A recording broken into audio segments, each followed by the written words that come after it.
From the high desert and the great American Southwest, I bid you all good evening, good morning, good afternoon, whatever the case may be, in whatever time zone you're residing in, each and every one of them around the world.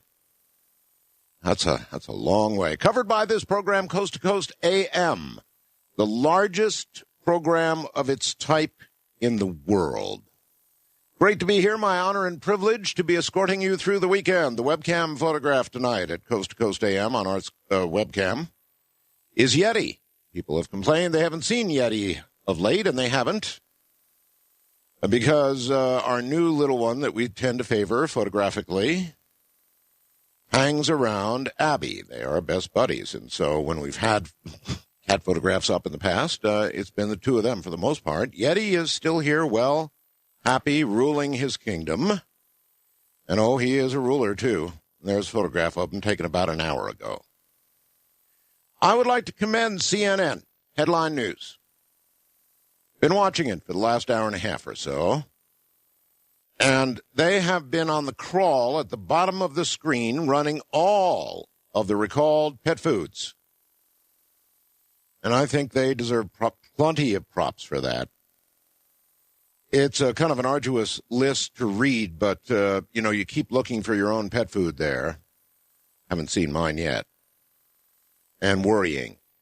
As I said last night, and I won't repeat myself, except to say there needs to be an agency of some sort, yes, a government agency. There would be a central clearinghouse for information of this kind. Anyway, props to CNN for doing the right thing.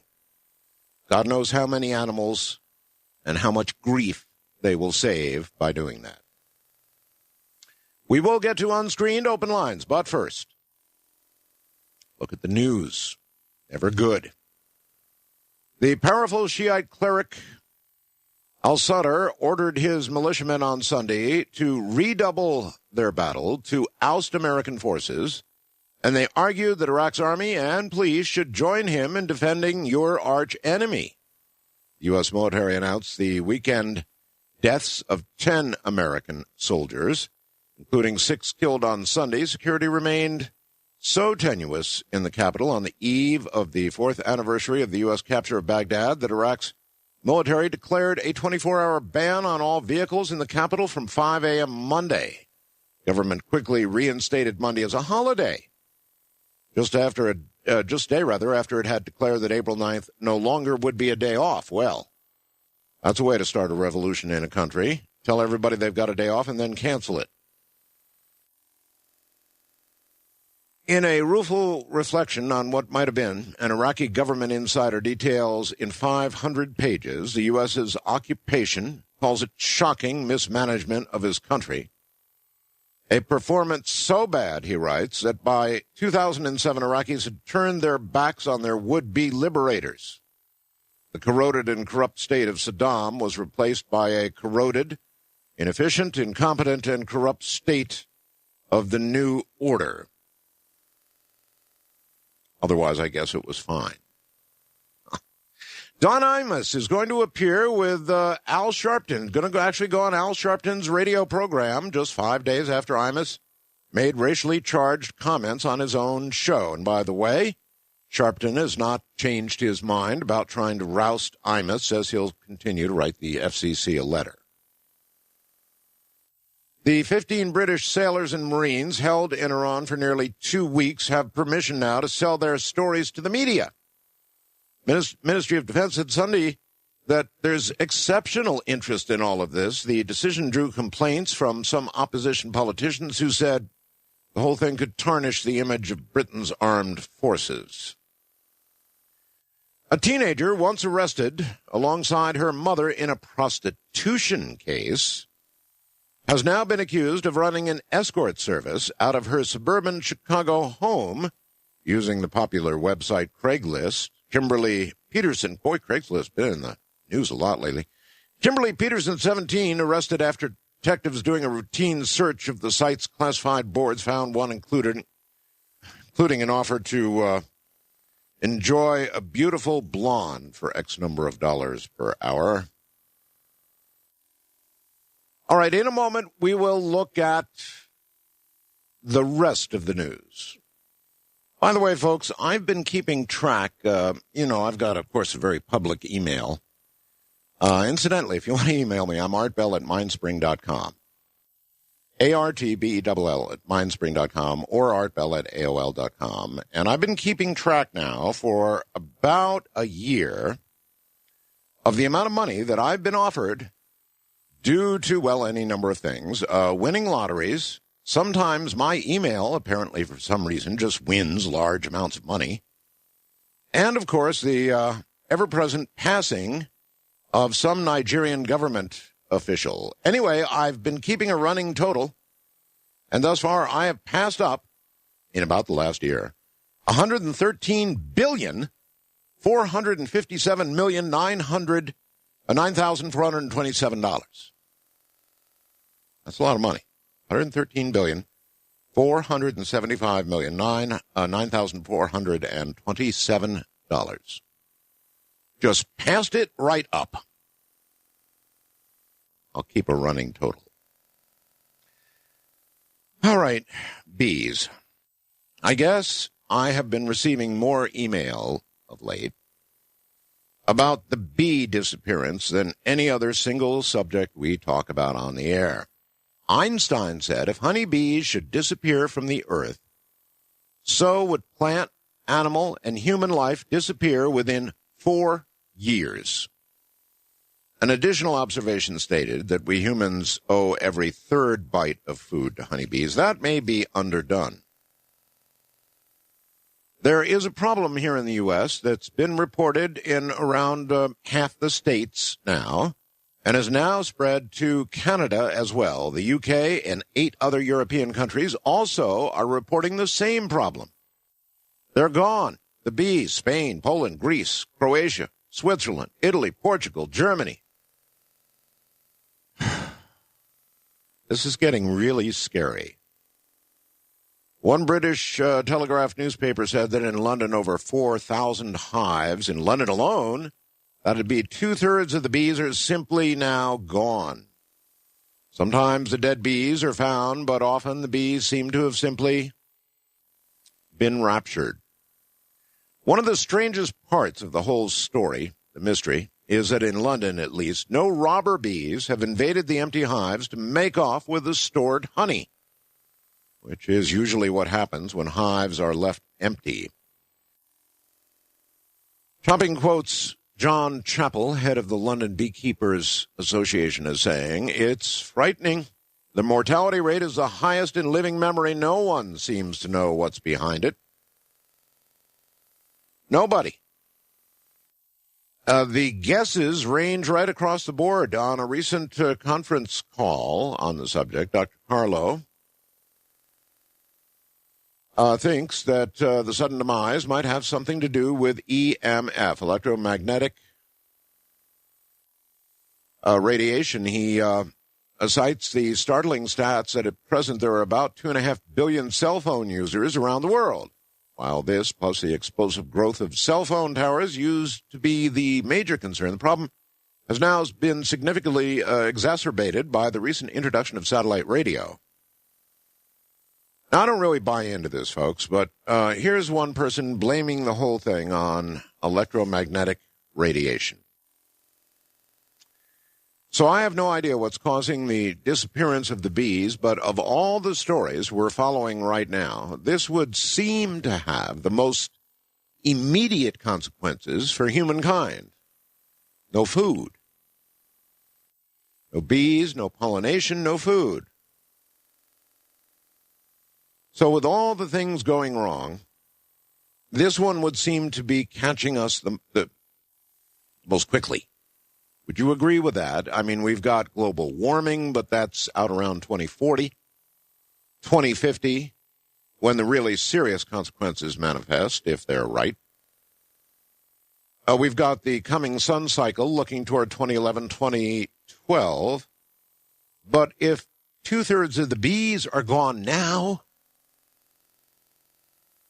well, my goodness, that would seem to have rather immediate consequences. All right, I'm going to very shortly now take open line unscreened calls. That means when I answer, you should immediately turn off your radio. You'll hear me answer, and you'll hear kind of a sound, I think, and then you'll know you're on the air. I'll say it. Reach over and right away turn off the radio. Despite the temptation to hear yourself on the radio, turn it off because it will confuse you and make you actually sound confused on the air, and I know you don't want that. So let me give out the numbers right now. If you're here west of the Rockies, the magic portal number is 1-800-618-8255. If you're east of the Rockies, big chunko people, 1-800-825-5033. First-time callers, we love you. Area code 818-501-4721. That's area 818-501-4721. Wildcard line, folks. Area code 818-501-4109. And finally, if you're outside the country, yes, there is a way. It's area code 818. Whoops. No, it's free. Get hold of your international operator and have her call 800-893-0903. That's 800-893-0903. Well, all right. We humans have been trying to figure out how we'll be affected by global warming. We realize that other species, such as penguins, polar bears, and such, are vulnerable, but something we rarely notice, coral, may perish in warmer waters, and this will affect the fish we humans eat. While humans can survive large temperature fluctuations, corals are only comfortable within about a 12-degree temperature range, and rising global temperatures appear to be threatening their very survival. Coral. So like the bees, coral at some level is very important. According to biologist Drew Harville, the warm temperatures that have been occurring worldwide as a result of global warming appear to be now creating fatal epidemics in coral reefs all around the globe. In The Independent, Steve Connor points out that tropical coral reefs are the places where fish congregate. Many of these fish are fish that people worldwide depend on for food.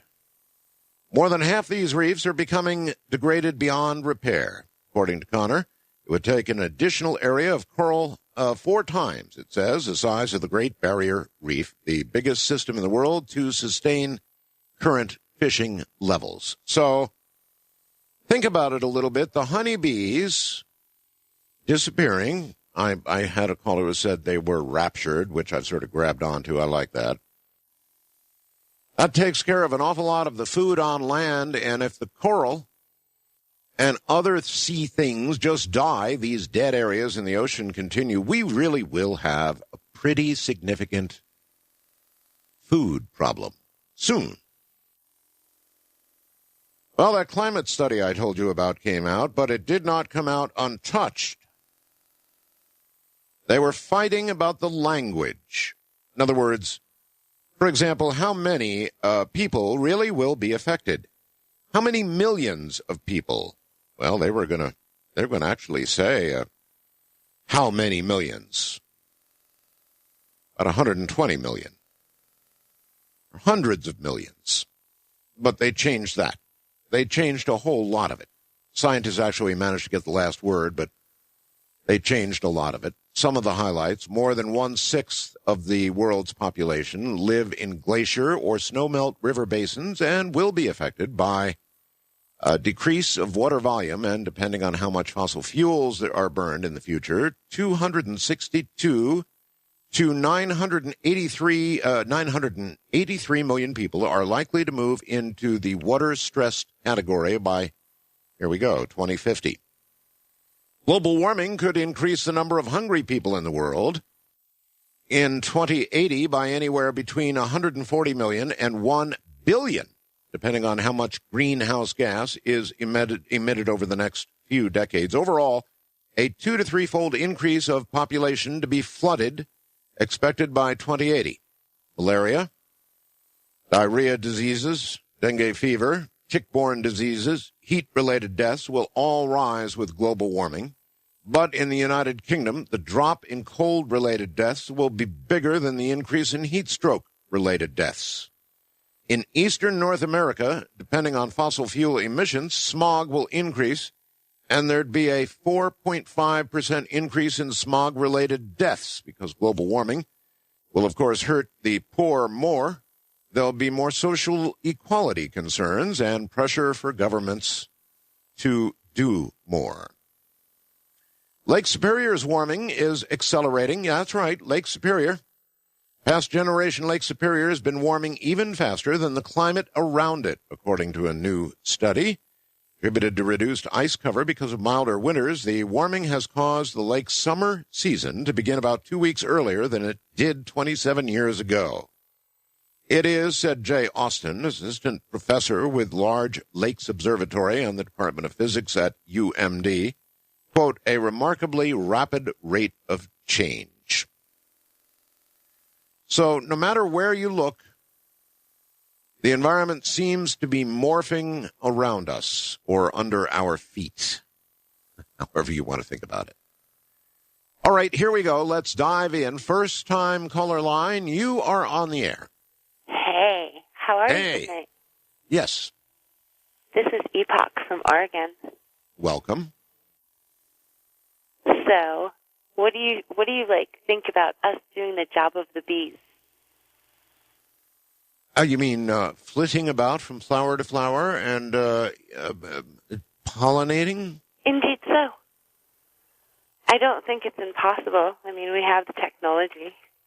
Well, I suppose we do. I don't know. We had one very large bee outside our house here in Nevada, which we watched the other day. We had only one, and the little guy, we were urging him on from flower to flower, and he dutifully went around and pollinated, spread it all around. But in terms of doing it ourselves, I don't know. How would you suggest it be done? I'm sure we could figure out something. I guess like a little Q-tip, and if everybody did enough, we would really have it. Like if we all grew our gardens and we all pollinated our own stuff. I don't. Do you have really sweet lips? Sometimes. Depends on if I've been eating cotton candy. I can almost see you. Well, that's a vision. Cool. Anyway, I don't know. Could humans do the pollinate? It's actually a pretty good question, and I don't know the answer. I see. And you know what? I've been seeing some wild bees up here. I'm living on a mountaintop. Yes. And I see these bees, and they're larger than most of the bees that, I've seen in the past. And so was the one we had here. Really big. In fact, it was a little scary. Did it have red on it? I think it did. Yes, this guy was really big.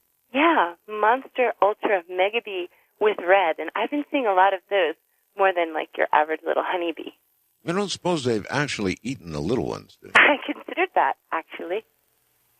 He did look fat. I mean, there could have been any number of little bees, normal-sized bees, in his gut. Indeed so. Perhaps they are bees. I don't know. I'm making light of this, but it's actually, it's very, very serious. Indeed so. But they could be bees from another place that are, in fact, devouring our honeybees. I'll miss the honey, though. I don't think I can create honey. I don't think so. Well, anyway, let me know how you do. Can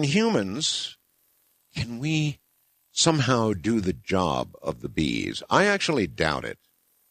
I mean, that's a really big job. Yes, they're little fellows and little gals, but bees do have sexes, right? But it's a big job. I mean, it's a monstrous job. We underrate what insects do.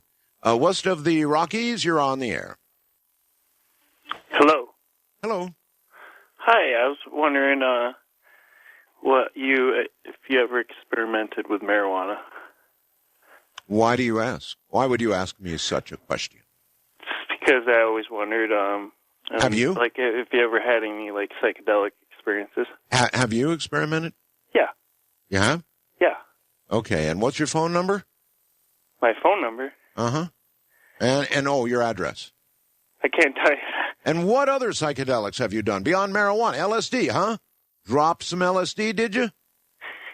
I don't know. Why do you... And let's have your social security number. Well, I mean, come on I now, don't think about it for a moment. Think about it. Think about what you just did. You called me up on the air and asked me if I did something illegal. Now, everybody knows who I am, right? So Yeah, what kind of answer do you expect? Give me a break. Well, you don't have to get upset about it. I'm not. Okay.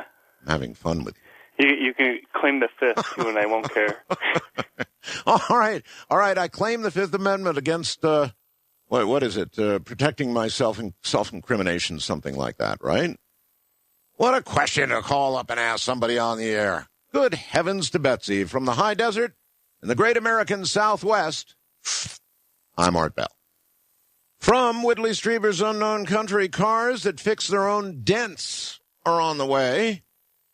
Now, this surely must be from the Roswell crash, right? Wouldn't it be great? Well, actually, it's going to be great because it's actually coming. We're going to have cars that, when you have a fender bender, simply snap back into shape. So I guess no getting out and yelling. All you do is get out and look, make sure it's snapped back into shape, and drive away. No more insurance companies, no more overcharging for rebending the metal the way it ought to be. Wouldn't that'd be really spiffy? Whole thing is done at the cellular level, I guess, and it'll be coming in the next few years. So look for it. I betcha it came from Roswell. Back with all of you in unscreened open lines in a moment. Top of the hour, Todd Standing, and we're going to be talking about Bigfoot, one of my favorite topics. Listen, this is sort of interesting. Jerry in McCook, Nebraska says, hey, Art, what if the bees are just rebelling? What if they're sick of it all? What if they've moved their colonies into the wild like the song says, take this job and, yeah, well, you know. What if the bees are smart and just got tired of working for us? Kind of doubt that one, but one never knows. Wildcard line, you are on the air. Hello? Going once. Going twice. Gone like the wind. Wildcard line, you're on the air. Hello. Hey, Art. How's it going? It's going well. Good. Hey, I wanted to call to say about Todd Standing. Yes. I went to his trailer. I'm actually from the same city he's from. Mm-hmm. And I went to his trailer here, and he promotes it as being a documentary, correct? But when you went to it, like, it started off showing the footage and showing the Bigfoot and all that. And then all of a sudden, it morphed into this, like, Blair Witch Project movie. Like, I think he's a hoaxer personally, because his documentary morphed into a movie about, like, these happy-go-lucky 20-something teens that went into the woods and got lost, and then, like, a Bigfoot was chasing them or something like that. Yeah, I haven't had the opportunity. I tried to get on his website, and it was clogged up and didn't come up earlier, yeah. So I haven't seen it yet. Yeah, but I'm just saying beware, because and everyone in the whole theater afterwards knew that, well, what is this? Because he said it was documentary, but then it just turned into this big joke. And so I think he was just trying to get publicity for his movie by promoting that he's actually a serious researcher. Okay, well, we'll find out. We'll find out. Okay. All right, thank you very much. We will certainly ask.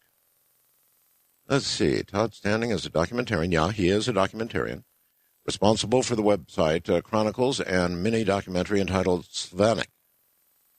Past 3 years, he and his team have been struggling to prove one of the most controversial anthropological issues in the history of North America, the discovery of Bigfoot. Well, he's done very serious research, so I don't know what he's done to promote his work, but we'll find out. We'll ask him. West of the Rockies, you're on the air. Hello. Okay, I'm not able to hear whoever that is. All right, well, they've got the radio on or something. First-time caller line, you're on the air. Hello. Hello, Art. Hi. I'm Donna from Vancouver, BC. Hi, Donna. Hi. It's so nice to talk to you. What a surprise. I didn't think I'd get through. That's how it works. That's how it works. Anyway, I wanted to tell you a really cute bee story, but first of all, I just want to say that I love the bees very much, and I'm very sad that they're kind of going away. Mm-hmm. And I've noticed this for the past, 3 or 4 years or so. And what I always do is go out to the flowers and I coax them onto my hands, and they walk around my fingers and on my hands. I don't do that. Why not? Well, because they sometimes sting. No, they don't sting. Well, they do. Because they know they can sense, I think. Just like if you approach a dog that you love, he can sense what you're about, you know? Well, that's true. In other words, you're claiming the bees know that you're you love bees, and so they treat you accordingly. I love bees so much that I would love to go to a beekeeper's farm and ask him if he could just put something over my eyes and my nose, and just so I don't inhale anything, you know, and have them. And then allow yourself to be covered head to foot by bees. Yes, head to toe. I'd enjoy watching that, actually. Well, that'd be nice. I'll let you know. But anyway, when you told that story, or you said not a story, but you said one night that you thought if the bees were dying, their little bee bodies would be laying with the little bee legs up in the air. That's right. Well, the next I mean, it was that was sort of a. Well, I can just picture that, you know. Form of speech. And anyway, I left my apartment the next day to go out, and just a few feet down the hallway, I thought what I saw was a spider laying there, black little thing, and kind of creeped me out for a minute. But I looked a little closer, and there, guess what it was? A bee with his little legs up in the air. You're right. And I thought, first of all, I hope he's not dead. So I put my hand down, and sure enough, the little guy walked on my finger, and he walked around all over my hands, and we finally got towards the window. He started to buzz. He wasn't buzzing to begin with. But you know that when they wash themselves just like a cat around the eyes, you know, around the face. No, I their did little not know that. bee legs. No, I didn't Did you know that? No, absolutely not. Well, you know now. Anyway, I got the little guy out the window, and I thought he was injured, but he wasn't. He just wanted to pay me a visit in the hallway. Then he flew away. Well, so that was my present, I think, from God, because he knows that the bees are dying. And this may be one of my last chances to touch a bee. Well, maybe you saved the bee that will I watched a documentary earlier on cable, which was called Genesis. And the documentarian was the presenter, as it were, if you're British, was an Indian fellow. And he said 1 and 1 is 3. So maybe you just saved one of the mates that will produce the. Only in nature do you find that equation. 1 and 1 is 3. So maybe you just saved the one that'll contribute to the third. West of the Rockies, you're on the air. Hello. Hello? Hello. Yes, hello. Well, I think about the bees, not to make too light of it, but God, we have to laugh. I think maybe somebody should set up a sting operation. I suppose even in the possible end of the world or food as we know it, you have to find some humor. Well, yes, and you know what they say about the arts, that, you know, it's what keeps us from screaming too much. Oh, art. Oh, I just got that. Hey, pun optional. Yeah, but, you know, I specifically called tonight to tell you, to put you on to a word that was a new word to me, and the word is femtosecond. Are you hip to femtosecond? Say it again slower. Okay, let me spell it. F as in Frank, E-M-T-O-S-E-C-O-N-D. Femtosecond. Femtosecond. No, it's new. What does it mean? Yeah, okay, well, I found it in something and then went to the good old Wikipedia, and it is, okay, a femtosecond, in other words, a femtosecond is to a second what a second is to 100 million years. Wow. Yeah. And one of the great examples they give, 100 femtoseconds, for instance, if you're traveling at the speed of light, 100 femtoseconds is the time it takes you to cross a human hair. Whew. I thought you'd like that. That is pretty cool. I don't know why, but it is. No, I mean, it's a sort of, you know, like off topic, but like open lines are. Well, no, totally... that's right. It's open lines. Is this an offshoot of nanotechnology somehow? You know, I think that's what it is. And if you look it up in Wikipedia, their definition, it says 1 capital letter E dash 15 small f. I guess if you typed in femtosecond, they would take you to that. But I think, and then underneath it is orders of magnitude by powers of seconds, so way over my head I can't tell you. But all right, very interesting. Thank you. Well, you're very welcome. Good night. Good night. A femtosecond. That is my first exposure to that word, and I love new words. Wildcard line, you're on the air. Good morning. Oh, hello, Art. It's been a long time since we talked. Okay. This is concerns about man helping out to pollinate things. Yes. On the flowers. This has been a good while back. There had been some experimentation, especially with cornfields, using speakers and then using a variable sounds at different frequencies to see how this would move the air and to help pollinate. This goes back almost 30 years. Did it work? It was working, but apparently I've never heard any follow-up on it. Of course, maybe the fact was the bees were doing their thing back then, and, it might have kind of, pardon the pun, died on the vine. But, this may be time to resurrect some of these wild-haired thoughts, and, we might going to need all the help we can get. It may be. With the bees going wherever they're going away, and with as much trouble as we are having with the world's oceans, in other words, no fish left in 50 years if nothing changes. I mean, that's most of the world's food supply, isn't it? That which is pollinated on land, and then, of course, we've got the sea, or do we? Yeah, that definitely is a major problem. I live not too far from the Gulf Coast here. I live in Louisiana, so I'm about 60 miles from the coast, and I've watched this happen through our marshes and everything. I do a lot of fishing. And now, I was going to ask you that. If you go fishing and catch a bunch of fish, are you completely comfortable, bringing them home and then eating them, or do you worry a little? No, actually, I feel fairly comfortable. There have been certain areas that had been restricted in the past, like around in the Calcasieu area around Lake Charles. Right. Below there, they had a lot of mercury contamination, so crabs, shellfish, oysters, they monitored that quite close, and they would put alerts out. They kept that up there, but it's really cleared up tremendously.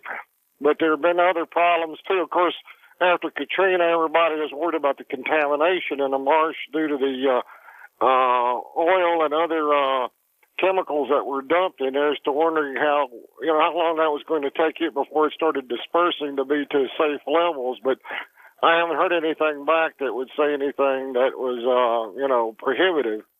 All right. Well, it's a worry because I just read a story, I think the other day, from the Philippines. Philippine stories tend to catch my attention. About quite a number of people who ate some fish that they caught there and actually several died and many more got very ill, paralyzed from eating the fish, and of course it was contamination. So,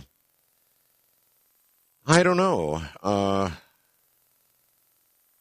Land and sea, if you put them together, they supply a very great deal of the percentage of food that we all eat. Wildcard line, you are on the air. Whoops, would have been. Sorry, I think I did that. Wildcard line, you're on the air.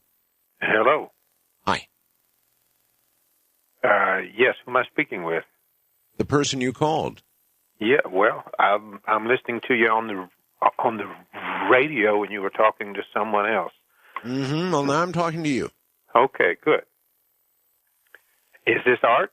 Yes. Okay. My name is Arnold. Hi, Arnold. How are you doing? Fine. Would you like to know what I called about? Absolutely. Okay. What would you say if I told you that I have been appointed by God to be a watchman? To be a watchman? Yes. Well, I guess I would first ask how you spoke to God or received a message from God. I'm always interested in that. Through visions, signs, through dreams, visions, signs, and wonders, which is mentioned in the last days in the Bible. So you think these are the last days? I'm sure they're the last days of something. Exactly what, I'm not sure. Probably the bees. Excuse me? Last days of the bees. Of the bees. Yeah, that is a little scary. It is. Yes. It is actually, when you think about it, it could be a biblical sign, couldn't it? Oh, yeah, it's absolutely. Really that big, yeah. Really that big. So anyway, in whatever way it occurred, you are to be a watcher. And what are you to watch? Well, I wrote a book, about my experiences. Well, I can't let you promote a book here on the radio, I'm afraid. Oh, I'm sorry. Well, listen. Unless you're a guest. Now, if you really got a good message from God, you might be able to get on as a guest, and then you. Oh, okay. Well, I would love that. Hey, listen. I just sent you 2 emails, and they are basically the same email, but they have, they have 2 different subject lines. Okay, well, let me ask again. Other than giving me a response of it's in my book, what are you supposed to watch for? I'm supposed to warn. Are you familiar with the Bible at all, any? I've read it, yes. Okay. Are you familiar with Ezekiel 33? Somewhat, yes. That's where... wheel? Excuse me? The wheel and all? Excuse me? The wheel and all? Ezekiel? Oh, no, that's not in Ezekiel 33. I'm not sure what chapter that's in. Somewhere in Ezekiel. But that is anyway. Ezekiel, yes. But in Ezekiel 33, Ezekiel is appointed by God to be a watchman. And I think it says something to the effect that when he sees the sword coming, he's supposed to warn the people. He's supposed to blow the horn, I think it says, or something like that, or the trumpet. Gabe's horn, yeah. Mm-hmm. Can you play the horn? How's that? Well, actually, that's very close. I think there's more to it, but that you definitely have the right chord there.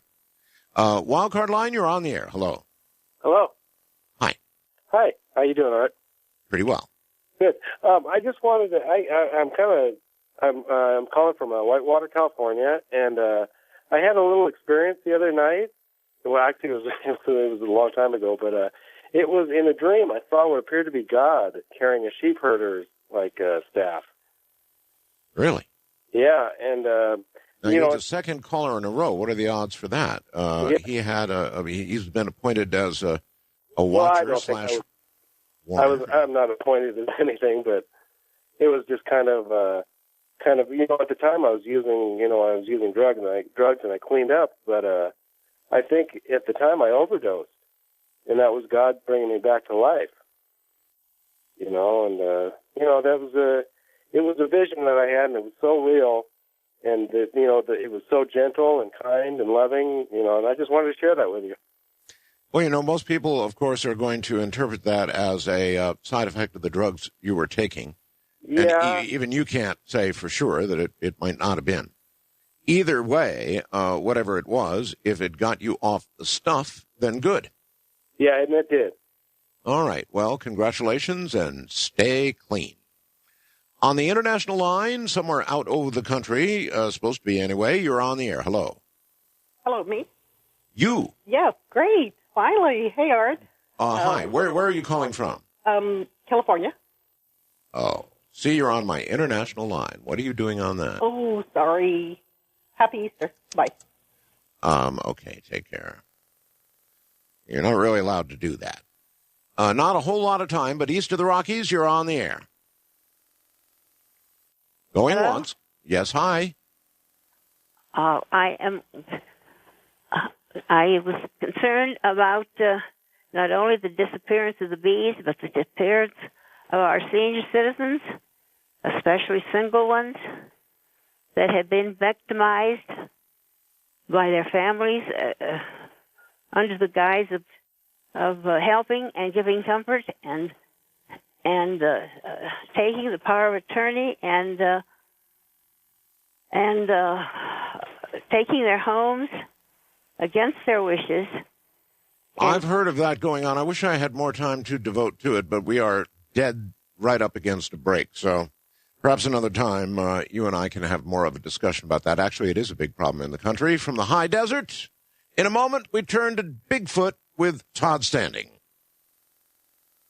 There is never going to be another ABBA. My God, what a great group. All these years have gone by, and we've never had anything even close. All right, everybody, we're going to talk about Bigfoot. Coming right up. Todd Standing is a documentarian responsible for the website Chronicles and mini-documentary entitled Slavanic. That'd be www.slavanic.com. And that's SYLVANIC. For the past 3 years, he and his team have been struggling to prove one of the most controversial anthropological issues in the history of North America, the discovery of Bigfoot. Mr. Standing has developed a rapport with several native cultures and documented the native legends and folklore associated with the Slavonic area. He's led several expeditions into the Slavonic region, has recorded 3 compelling pieces of video evidence on the animals that inhabit the area.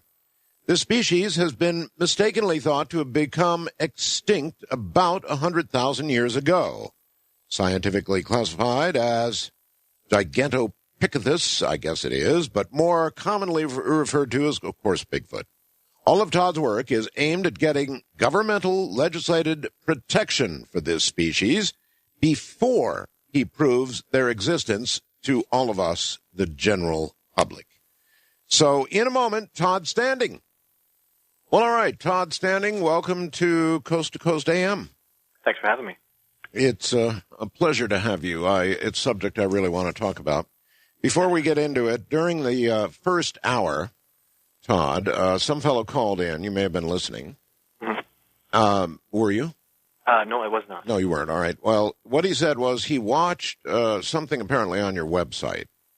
And he said, oh, it's going to be a fraud. It's going to be a big joke. Halfway through his video, it turns into something like the Blair Witch Project or something with people chasing through the jungle. And I haven't seen it, Todd. I couldn't get in. Your website was very busy, so I have no idea what he was talking about. Do you?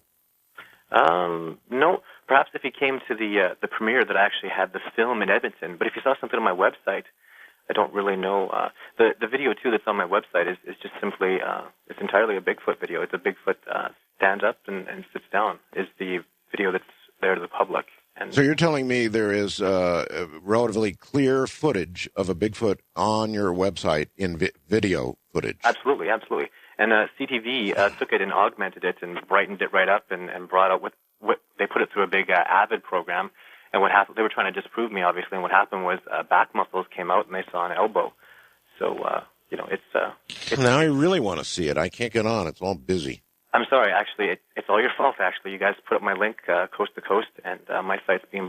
It's been pretty since I got my petition. It's actually been certified by the Canadian Clerk of Petitions, and the House of Commons in Canada is going to vote on the law in the next 30 days or so.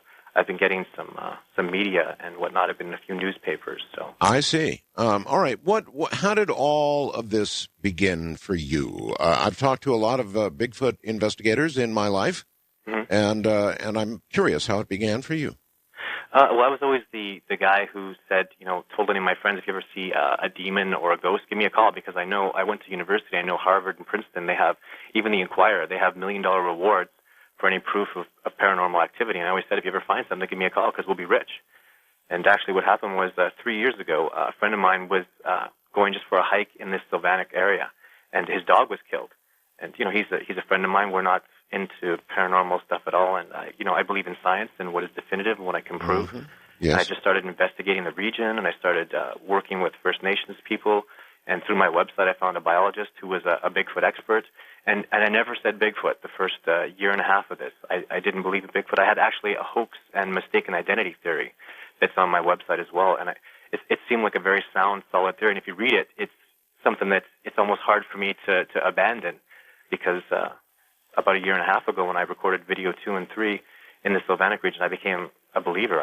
It's not even the videos that are evidence enough. People can have videos. Anytime somebody has a video, it can always be a man in a suit. But it's everything else that I saw and witnessed that really made me a believer. All right, we'll talk about that. Now, you mentioned the paranormal. Is Bigfoot, in your opinion, in the paranormal realm, or is this a real creature? This is a real creature. It's actually, my team and I refer to it as Gigantopithecus. It's a flesh and blood animal that really exists.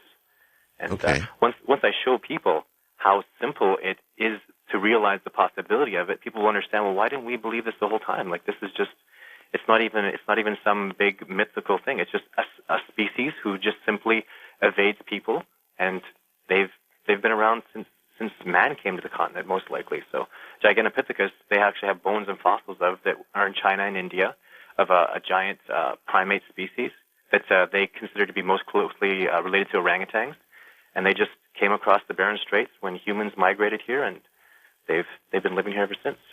Well, there's a million questions that I have about all of that. I look forward to those questions. Okay. Well, one would obviously be, you said they've evaded people. Mm-hmm.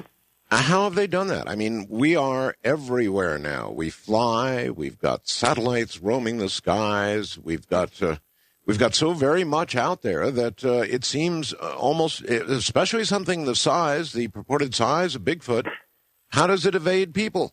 Well, first thing I would say is when I took my little film on tour, I started meeting people that just come out of the woodwork that have had sightings, and there really are thousands, possibly tens of thousands that have people that have sightings every year. But from my knowledge and precisely what I see is, and I'll say first and foremost, I only have knowledge of what I consider to be Rocky Mountain Bigfoot. Where they live in swamps or prairies and that kind of thing, I don't know how they would evade people if they live in those kind of areas. But in the mountains, simply they're nocturnal. They're active at night, and during the day, when the main group sleeps, they have day watchers or sentinels, as we call them, that triangulate themselves in high vantage points in the mountains. And simply when people come walking towards them, they see them, they go and alert the main group, and they move away. It's just it's certainly going to be more complicated than that. But even let's say they have a sensory perception that's just as simple as we know snakes can see thermal heat from and let's say they can see thermal at a distance of 2 kilometers. So if you can see thermal at a distance of 2 kilometers, you have a vantage point, you want to evade people, no one's ever going to get close to a species like that, ever. And at least I wouldn't think so anyways. And again, I have to assess, too, my videos that I've shot, they weren't some fluke. We went into the woods and, boom, there was Bigfoot. We had to really work very hard to counteract their evasive strategies they used to get these animals on film. It was How did you do that, as a matter of interest? Well, initially, since we went on several expeditions, what we did is we figured out precisely where at least 2 of the day watchers positioned themselves. And then what we did is we just kind of devised a counter strategy to get in behind a day watcher. And then when the day watcher went back, by the time they were alerted to our presence, when the day watcher goes back to alert the main group, we would catch him running by. We actually never got close enough to view a main group. So okay, well, that implies a very fairly high level of intelligence. In other words, they post watchers, day watchers, you said, and I assume they have night watchers as well. Well, actually, at night, I just have no idea. I didn't have the technology, the thermal gear and whatnot, or even the night vision gear when we went on our expeditions. So, but at night, I just felt like they were just around and the whole group was moving and whatnot. So. Oh, no, that's fair. All right, so you're only telling me what you actually know about, but they have day watchers, so that means they have a level of fairly sophisticated organization and social structure. But that question has been brought up to me many times, and actually I've seen there are examples of just birds. Birds, when you approach a nest, a bird will come and tweet at you and get you to follow it to get you away from the nest. Well, that doesn't necessarily... True. That's not intelligent, right? It seems like a very smart thing to do, but it's just a bird, and that's just what he does to survive, and it's not really... I have other empirical pieces of evidence that are in my work that show intelligence and bring it up to a theory of mind, which is only allocated to human beings over 4 years old. And I believe the whole primate personhood issue, when applied to Bigfoot, I think they would actually satisfy the criteria for theory of mind, which is only, to date, been satisfied by human beings over 4 years old. So it's very exciting, all the research. All right, so you're saying you believe they are an intelligent species? Yes, absolutely. To say as intelligent as possibly somebody maybe 5 or 6 years old at this point. My knowledge of them is so superficial, though. When people ask me what they eat and what they do in groups and if they're rogue males, I don't have any knowledge of anything like that. And that's the research that I'm working for that needs to be done. So that's what our goal is to get all those kind of... I want to take Bigfoot out of the world of the paranormal and make it a reality, make it a real primate that really exists and is properly studied ethically. All right. Do you have any clue about why they are so evasive and don't want any contact with human beings? Well, if you look at what we've done to this continent in the past 200 years, I think the answer becomes pretty obvious. I mean, there used to be 200 million bison that roamed around this continent, and when railroads were built, people used to go by and just execute bison for absolutely no reason. That's right. I think as human beings, I mean, I would view us as just horrible serial killers. We haven't even, like with the First Nations people who have had a relationship with these animals and have had knowledge of them, most of us never really even developed a rapport with them to bridge the gap between us civilized people and these animals that are this, as the natives refer to them, boss or a wild master of the wilderness. So. Mm-hmm. All right. Well, have the First Nations people, the Native Americans, as it were, been able to give you their version of what they think the social structure and capabilities of Bigfoot are? I think, for the most part, most of the First Nations people that I've dealt with, they have a very highly reverent spirituality associated with these species, and I think that they've just known well enough that these animals are the boss, they are the wilderness master, and we just keep our distance. We allow them their space, and they give us our space, and we coexist that way peacefully. So there's a spiritual connection, but I really don't have significant knowledge of that at this point. So. Okay. There is a professor. Now, perhaps I should back up a little bit. You're responsible, I guess, for legislation in Canada that would do exactly what, Todd? Well, it would just get species protection for them. The first thing, I guess I have to back up a little bit. The first thing I ever did when I came back with this evidence and I believe the species was real is I went to forestry officers and I went to scientists because I knew I had to keep my research site confidential because people will go out there and kill these animals. They're worth millions. So I went to forestry officers, I went to government legislative bodies, and they will do nothing to assist you. They can't, because a forestry officer is like a police officer, and a police officer can't give you a ticket for wearing a seatbelt unless there's a seatbelt law. And that's exactly the way forestry, because that's who I ideally would like to do this with. They're forestry officers that have helicopters and thermal gear and the ability to do this, and they will do absolutely nothing to assist me. So once there's government legislative protection for this species, they have to do something because it's now law. And once I can get them behind me, I mean, things will just start flowing like there's no tomorrow. But I want the forestry officers to help me prove these animals exist. And okay. Well, let me ask you this. I have not yet seen your video, but if I were to be able to see your video, Todd, would it be conclusive evidence that this really is a creature? Now, well, I guess no video would be conclusive evidence, but would I come away convinced that I'm looking at a real creature and not a guy in a suit? When you actually, when all the evidence comes out about my video 3, which I haven't released yet, yes. You'll believe, because now what's actually happened is we have this whole scientific body called kineticists, who are experts on the physics of motion and what it takes, how many newtons of force it takes to move a certain distance. Mm-hmm. I had a kineticist analyze my video 3, and every time, again, when you watch a video, it's a man in a suit or it's a new species of primate, because there's no other animal on the planet besides humans that are truly bipedal. Everything else is a form of quadruped, even gorillas or knuckle walkers. So when you watch this video, just as a layman, you'll look at it and you'll say, okay, that's obviously a bipedal animal. It's running on 2 feet.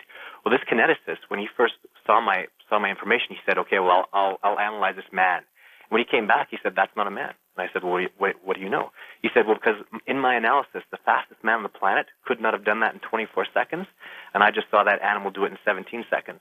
So he phoned Fava, who had my video analyzed, and they said, that's raw footage. There's nothing, no augmentation of any kind. Mm-hmm. If that's raw footage, if that is a man in a suit, he ran it faster than the fastest man on the planet could have. Therefore, it takes out the whole man in a suit thing, which you would think is very exciting and just great information.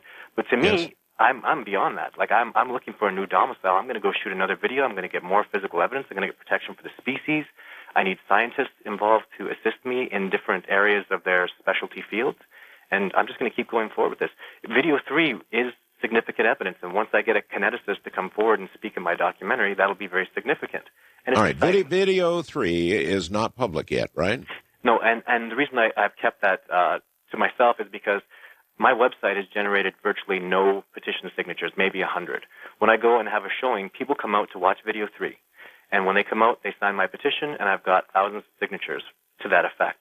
And even still, beyond that, I'm also able to generate revenue for local humane societies, local animal rights activists, and I give all the proceeds to them. So I really, if anybody's going to profit from the Bigfoot video, in my opinion, I want it to be the species themselves, and that's why I've kept the video for that reason. So. So you say when people do see Video 3, and in what venue do you make that possible? I just go to little theaters in cities, wherever anybody will let me play. And yeah, even actually I got accepted into a film festival, but when I told them I wanted to do my petition there, they said no petition. I said, well, no petition, no film. And they said, okay, well, you can't come to the film festival. Because there's no reason for me. I'm not about filmmaking. I'm not about getting notoriety and famous. I'm about getting protection for the species and proving they exist. If they're not going to assist me in that plight, then there's no point in me going there. So, well, is Video 3 sufficiently compelling with the testimony, for example, of the man who examined it, as you just explained, to get this legislation through? I don't know. I mean, you have to ask the politicians. The politicians at this point are not very agreeable to concur with my findings at this point. So what my next goal is, if I can't get petition at this point, is I'm going to go, when I locate a new domicile, I'm going to go with a very skeptical Nobel Prize-winning anthropologist. I'm going to take a big name media guy, someone from CNN and NBC or CTV with me, someone who doesn't believe in Bigfoot. They'll watch as I shoot another video in high definition this time, and they'll watch me gather whatever physical evidence I can. And when I come back, and this Nobel Prize-winning anthropologist says, I believe, I saw this guy do everything he did. And when this news anchor from a television network comes to me and says, I believe too, because when they see what I've seen, they'll believe. And with that evidence, I expect with that kind of notoriety, I will get protection for the species. So you have no doubt in your mind that you can take a high-definition camcorder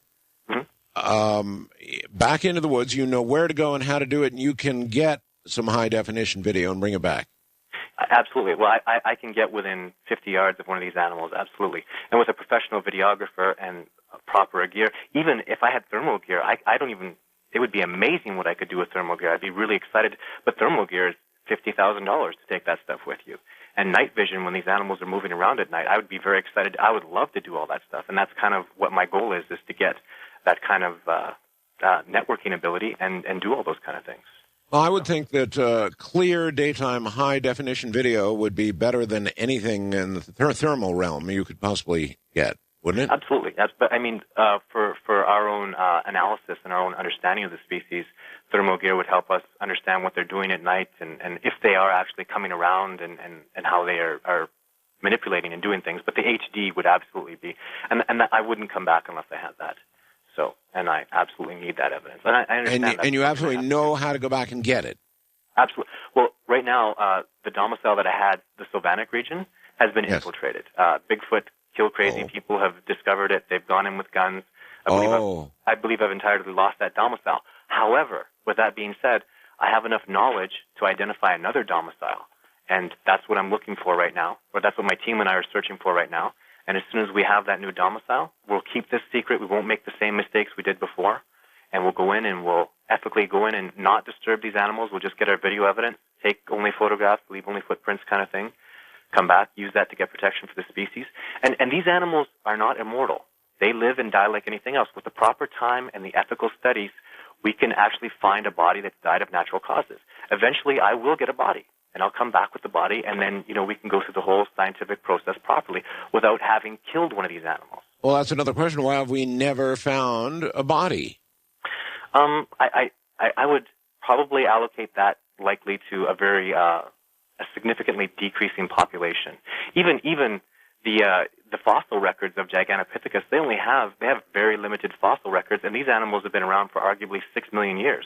All right, Todd, listen, hold it right there. We're at a break point.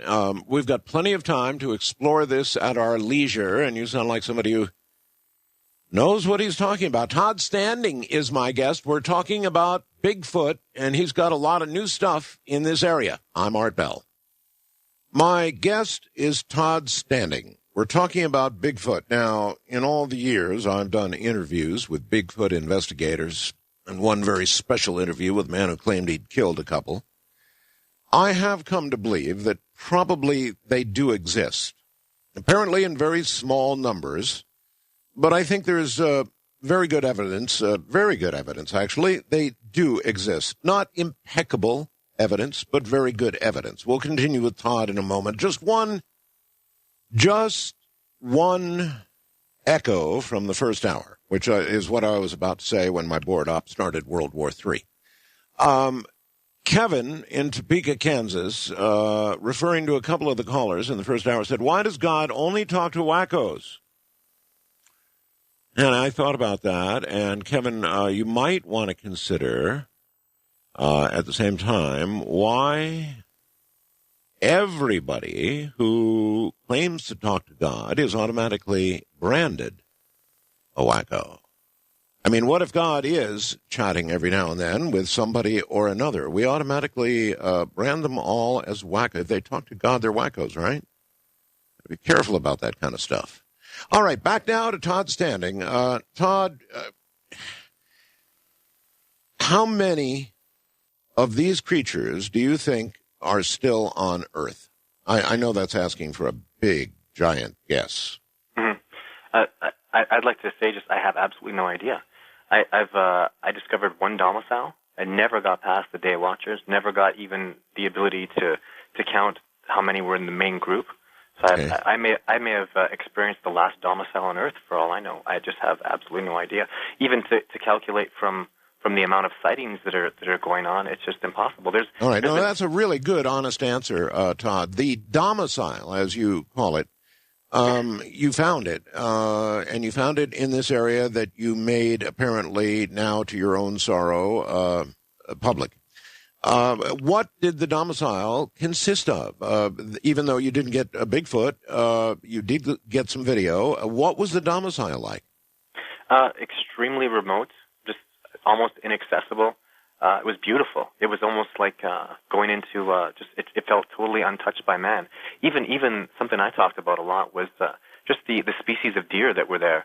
They just they weren't fearful of us, which normally deer have a flea.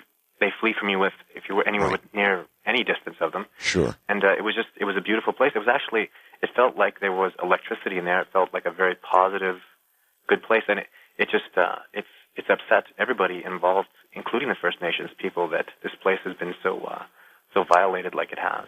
So. Mm-hmm. All right. Now, the domicile, was it simply an area of woods, or was there any construct to it at all?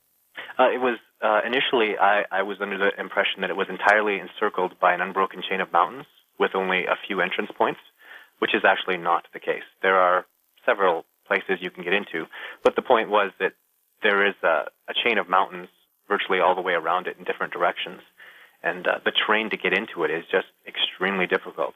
Basically, now that the entranceway, there was a path under a mountain that I have listed on my website as well.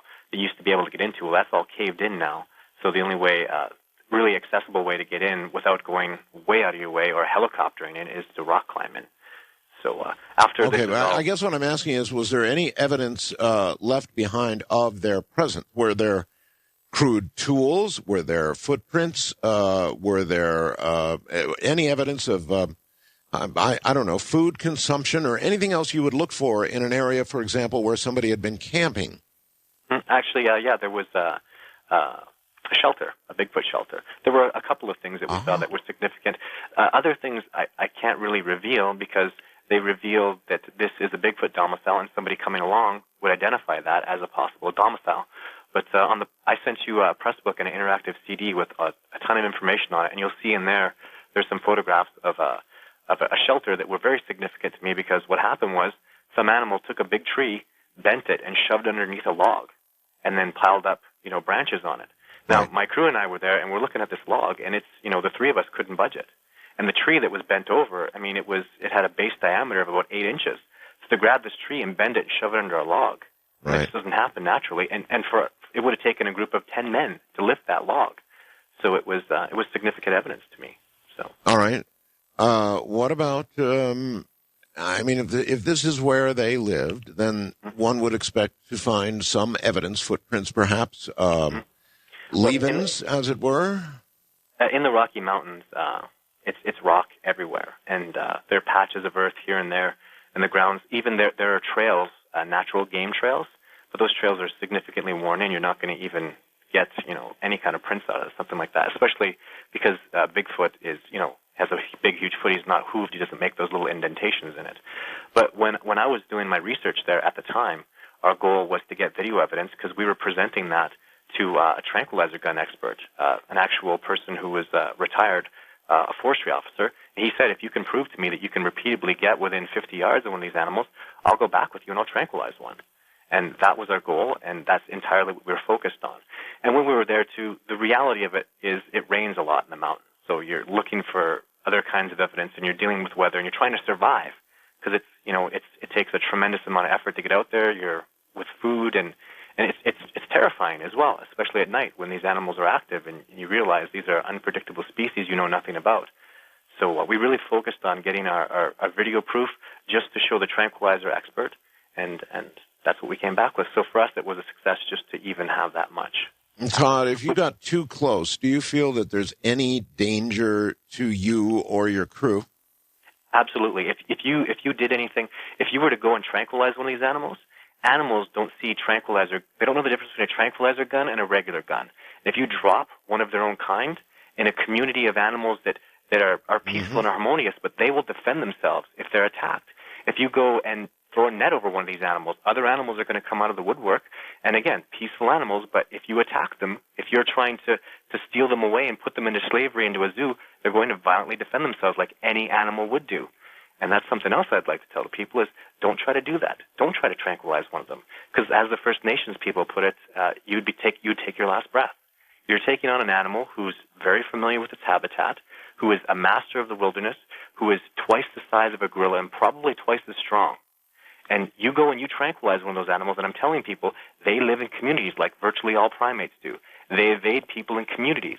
If you tranquilize or you try to harm one of these animals, which has probably happened in the past, if you actually know about the Ape Canyon story, you go to kill one of these animals, they will come back and they will defend themselves. The Ape Canyon story, no, I don't know about that.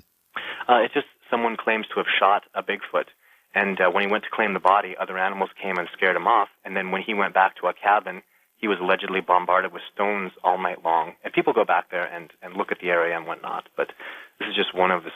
I believe if you actually tried to do something to an animal like this, it would absolutely annihilate you. And that's something that we were very aware of is when we were there in their domicile. We felt dominated at all times. Well, Todd, I have heard a number of stories of people, having, being under attack, stones thrown and terrorized during the night, that kind of thing? Absolutely. But most likely in those cases, in my experience, I would say that they had done something to provoke the animals because I was in a domicile, and although they were prevalent in the area, they did nothing to harm me. I was in their home, in their habitat, and they did absolutely nothing. They acted in no way violent towards me, and they could have.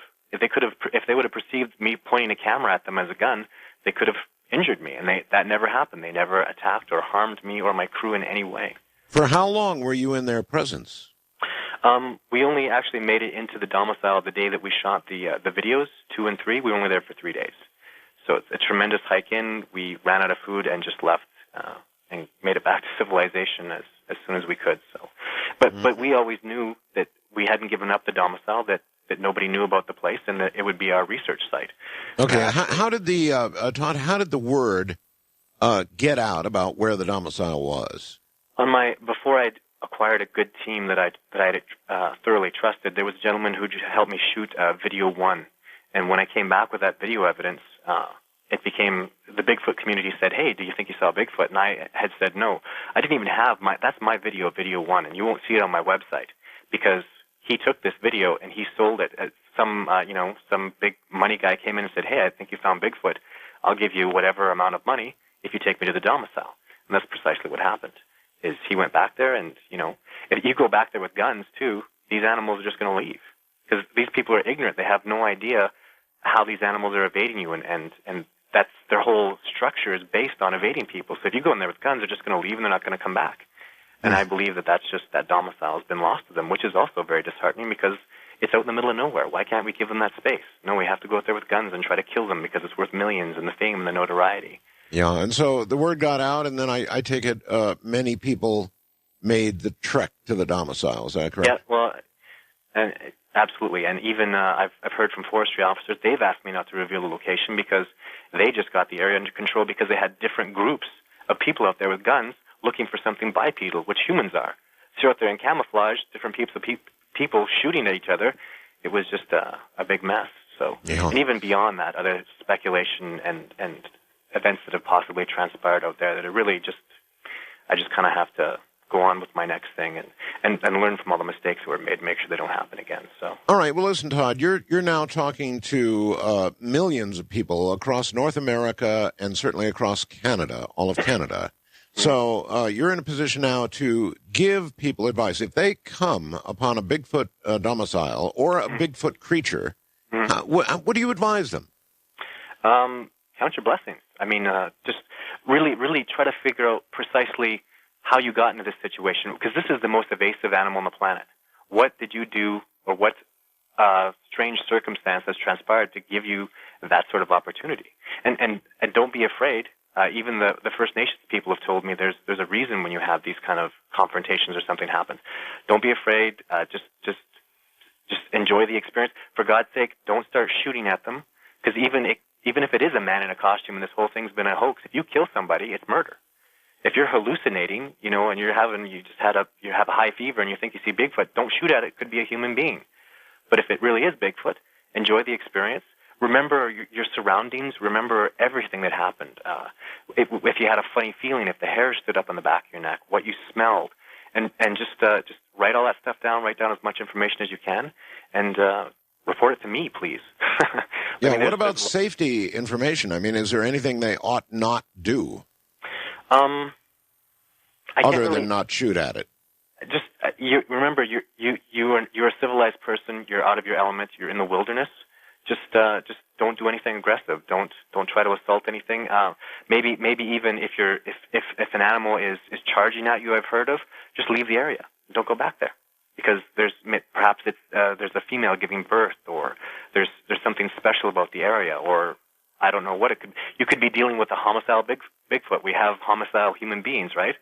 So basically the bottom line is it's like confronting a grizzly bear. If that animal decides, it basically decides whether you live or die, and all you can just do is just hope for the best. And well, obviously, if a Bigfoot and they are big is coming after you, if you have a gun. If you don't have a gun, you're going to die, as you just mentioned. If it wants to kill you, you're going to be dead. If you've got a gun, then you're going to have to defend yourself. Absolutely, defend yourself. I mean, I'm wholeheartedly behind that. If you got to defend, you don't die. Defend yourself, and if you do have a body, report it to science. Let's make this legitimate. If that accident ever occurs or some situation transpires where one has to be killed, let's take the body. Let's prove it to science. Once we have a body, I can get protection for the species, because obviously they exist, and then I can make my findings public. Something that you mentioned in the beginning of the show was I wasn't going to reveal my findings until there was protection, but I would reveal my findings if I found a body. I mean, that's something I'm looking for. But worst case scenario, I know what I can do. I know I can get within 50 yards. I know I can get in their video evidence, and I can make my findings public once there's protection for the species. Anything else would be totally irresponsible.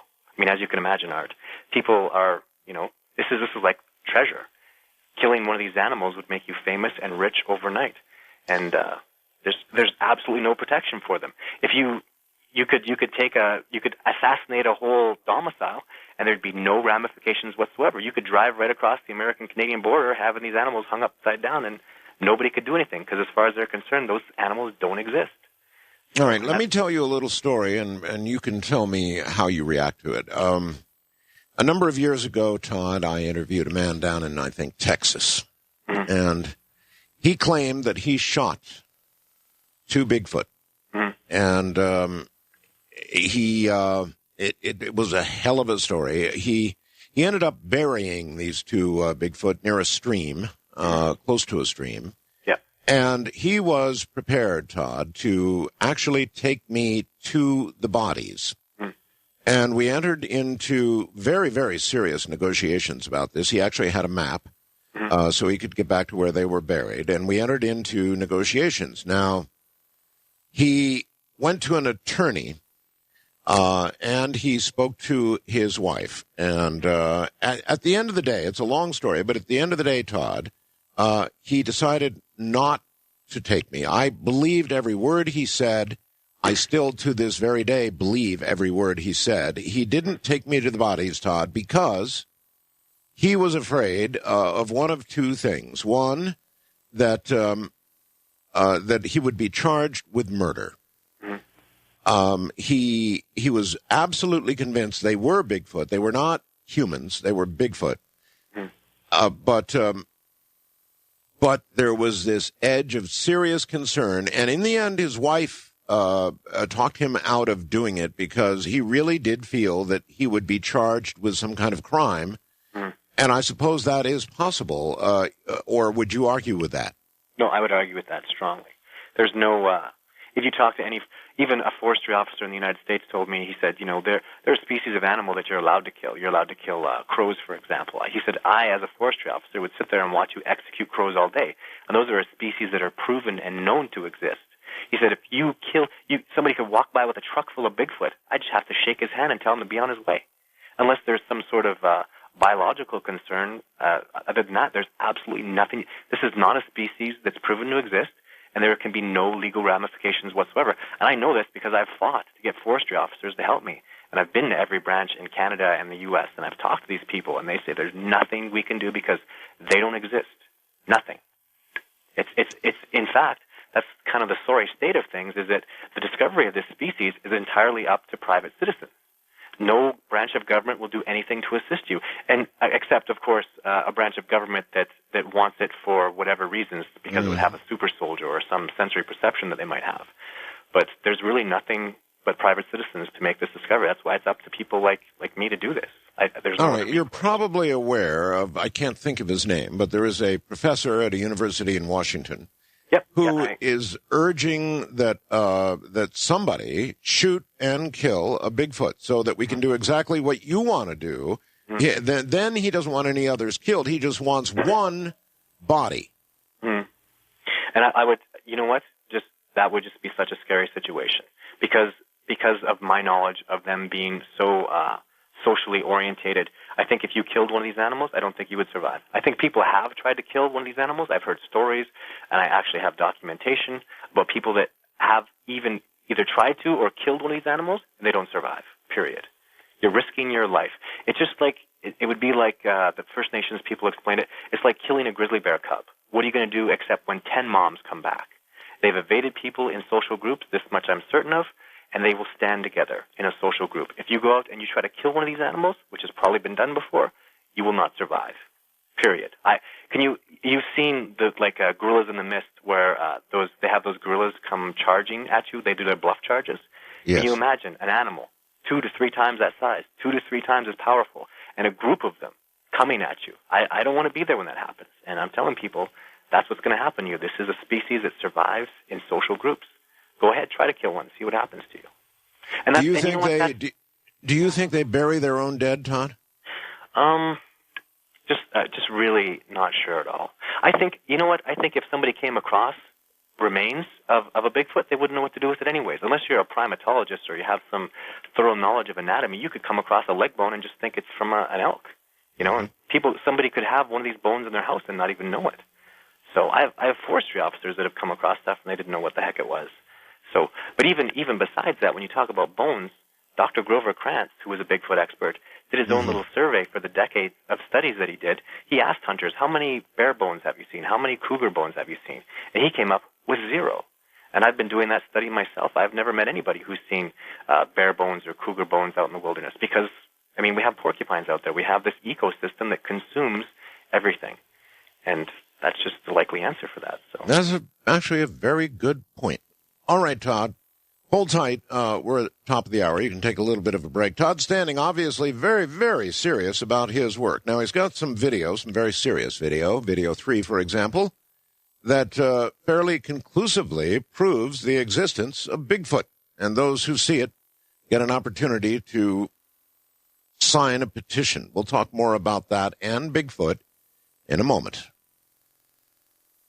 Here I am. Todd Standing is my guest. He is actually, in my opinion, quite convincing. I guess it's fair to say he's a Bigfoot researcher.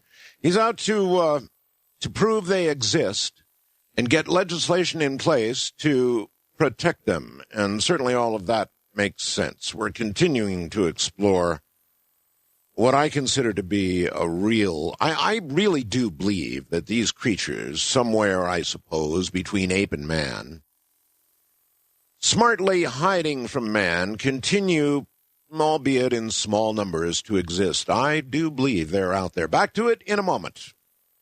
Well, all right, Todd, again, let's roll over this. You have some pretty conclusive video evidence already. Video number 3. So at this point, why not, to strengthen your case, make video number 3 public? Because I don't want the media to profit by it. I want the species to profit by it.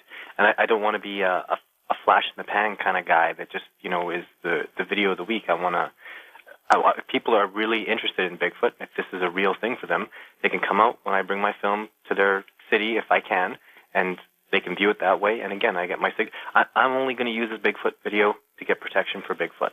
That's it. That's all I'll use it for. Because when you give it to the media, they're going to profit by it. People are going to be watching their shows and whatnot. And the only species that I want to profit from this video is Bigfoot. Well, all right, but conceivably, if it's that good, you could offer it to, oh gosh, I don't know, some kind of program. Surely would be willing to pay you a great deal of money for it, and you could take that money and I suppose put it into some sort of Bigfoot foundation, right? Mm-hmm. Yeah, and I've considered that. I just believe that what I'm doing at the present time is the best course of action. So I've already had the offers and the money, but usually, unfortunately, it's journalists without sort of any integral reputation that are offering me money, and you put me on one of those kind of shows, and I'm going to be one of those kind of guys, And yeah. I just don't want to do that. I'm trying. Well, I mean, you're right about being kind of, the video of the moment, the headline of the day, or whatever, with a little chuckle at the end, and then it'd be gone. Just one more Bigfoot video. But on the other hand, though, you do say that you've got people willing to testify that what they're seeing is a real thing, that a man in a suit couldn't do what you've got on video. Actually, I've had those interviews with people, but now what I've learned about documentary filmmaking is nobody's willing to actually appear on camera and be part of the documentary. This kineticist has tenure with the post-secondary institution, so for him to come and speak in my documentary, I have to get permission from this post-secondary institution, and they refuse to be affiliated with Santa Claus or the Easter Bunny or Bigfoot. Okay. And it's been tremendously difficult, even for me to get forestry officers who have very prudent information to speak in my documentary. They can't because they'll lose their jobs. Mm-hmm. And it becomes this whole other issue that I have to deal with, and it's made things very, very difficult for me. So if there's a kineticist out there who is willing to come forward I'll come and show you the video if you're willing to buck up and come on my documentary. And something that I've already told people as well is I'm not about legal agreements. If you don't want to be, if I film you and put you in my documentary and you don't like it, I'll take you out. I'm not going to hold you to anything. I'm just kind of operating on that kind of integrity. All right, that's fair enough. That's definitely fair enough. And you may well find someone tonight. And by the way, if there is somebody like that listening and they need to contact you, how would they do that, Todd? Just through the website. I have a contact me thing, and I go through every single piece of email. So, well, maybe you should actually give out, are you willing to give out your email address? As I mentioned, your website is really clogged up. It's sylvanic_com@hotmail.com. Do that again and spell it out. SYLVANIC_com@hotmail.com. Okay. All right, good enough. Now, I know my website's really just totally getting over. I knew this was going to happen. Yeah. But my videos are also available on Revver.com, REVVER.com. Oh. And I think that's about it, actually. But Revver plays them, and they usually don't they're used to this kind of, they're almost like a YouTube. They're used to this kind of volume, so. Okay, let's explore some other areas. For example, where do you think, do you have any thoughts on where Bigfoot came from? Is it an evolved form, a missing link, a sort of in between an ape and man, or something completely separate? What do you think? Completely separate. Gigantopithecus, which is a very well-known and somewhat documented species, it has its closely related to the Pango genome, which is closely related to the orangutans. Again, currently scientifically classified as that.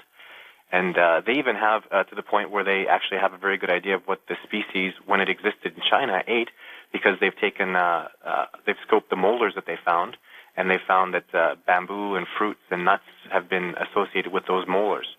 So really, but even though science will say the species exists, it's really almost laughable that they're saying this primate species existed when they have nothing more than teeth and a lower jawbone.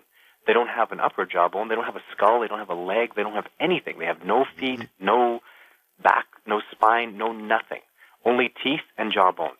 Even the one that's the famous, there's a famous photograph of Gigantopithecus. They extrapolate all that information from teeth and a lower jawbone.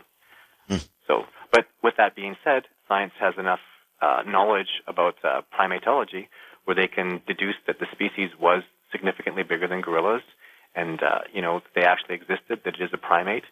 And you just look up, it's Gigantopithecus, specifically Gigantopithecus blacki and Gigantopithecus gigantopithecus, which was in India. And it actually is it's comical to me to think that, like, they'll say, okay, this species, it couldn't have survived because they ate the same food as a panda or a gorilla. Well, pandas are still alive. Why do you think this species would be extinct? Oh, because it was a primate. Well, primates are more adept at surviving than bears are, significantly. Certainly. Pandas don't have camouflage. They actually, without bamboo, they die. Where you talk about gorillas, they have the ability to eat more kinds of food and vegetation. They have hands and they can dig. They're just far more adept to survive, especially since they almost always live in communities. So, pandas survived. Why can't Gigantopithecus? Well, and then people say, well, there's no, they couldn't possibly exist because we didn't know about it. They find 5 new species of primate every year. I was all stunned about 4 years ago when they found this new species of primate, and then I talked to a biologist, and he said they find new species of primate like 5, 6 a year. The giant squid was a myth until, 6 months ago? That's right. And no, the sightings of giant squids were rare, far and few between. When you talk about Bigfoot, there are thousands of sightings reported every year, and I'll tell you, the majority of people, they don't even report a sighting.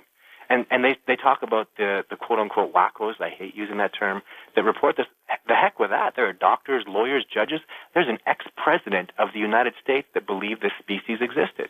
These aren't wackos, unless, these are real people, credible human beings, that there's no chance they saw a bear or an elk or whatever they weren't hallucinating. These are real people that have had real sightings, and mostly likely not to come forward because, you get ostracized from the community when you come forward and you say, hey, I saw Bigfoot, and everybody thinks you're crazy after that. Of course. They label you the wacko. And I have that coming into my documentary right away, a group of gentlemen who were respected in the community, and after they came forward with their Bigfoot sighting, they were ostracized entirely. And this is, people who loved their community and really respected the fact that they had friends and family and deep roots in that community. They were ostracized. It was sad, but that's the reality of the way we are socially at times. So, well, that's difficult for you because you're giving out advice that, on the one hand, you're saying, by all means, proceed and get everything out of the experience you can and report it.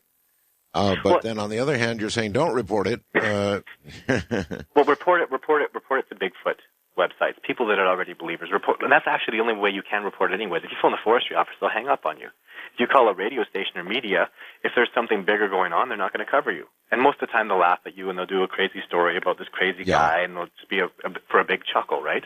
They usually won't really take you seriously. Just talk to people that believe. You can, and I don't want to say especially with me, always communicate with all. I support every Bigfoot non-kill organization out there. But for me, I really need the information because I'm going to get protection for the species. I'm going to take this out of the paranormal, and that's what I believe these people want me to do. That's why you report things, because you want recognition for the species.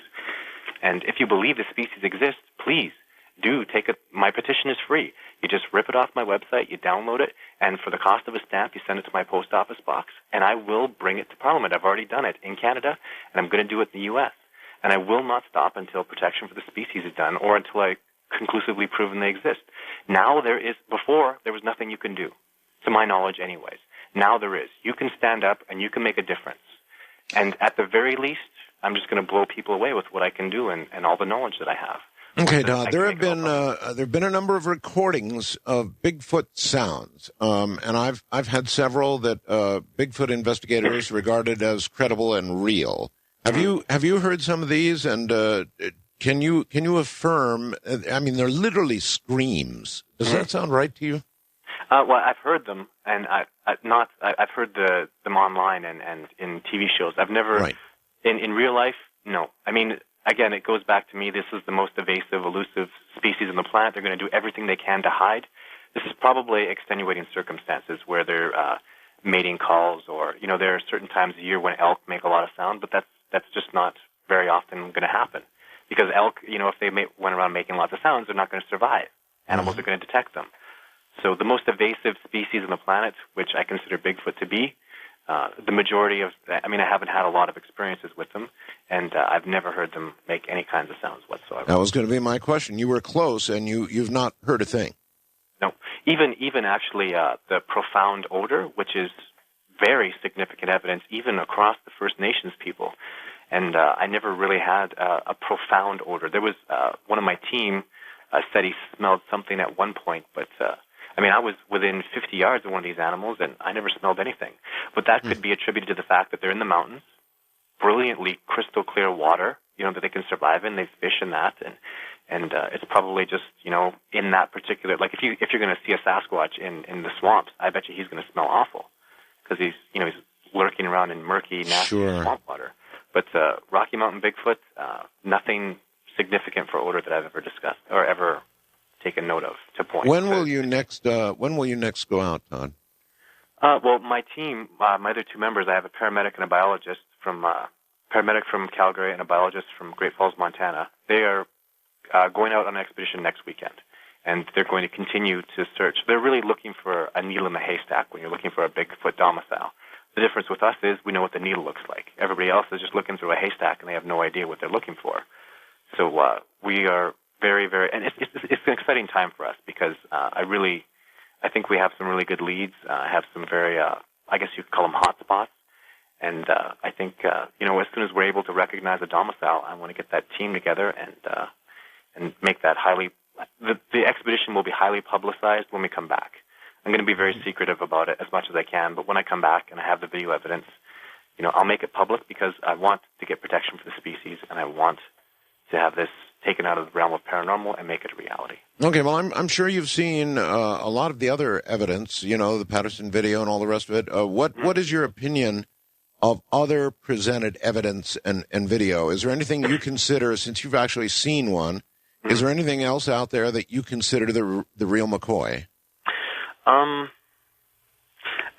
There's even video evidence, and I can never 100% rule things out because there's always, like when I see the Patterson film, the first thing I like to analyze is what were the circumstances.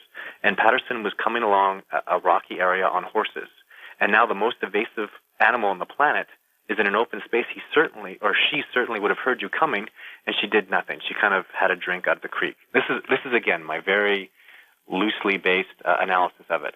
But then when you look at these experts that are looking at the film and the detailed studies of there's no kinks in the suit. It's a brilliantly put together suit, and Patterson did that back in 1967. As much as I'd like to say, it just seems like impossible for somebody to come along and fluke out like that. When you look at how strong the evidence of this, the animal is, it's very compelling. And I've even heard the gentleman speak who says he was in the suit, and a gentleman who said he sold the suit to Patterson. And again, it's just their testimony. They have no evidence to solidify their opinions, but the Patterson film is still tremendous evidence to me.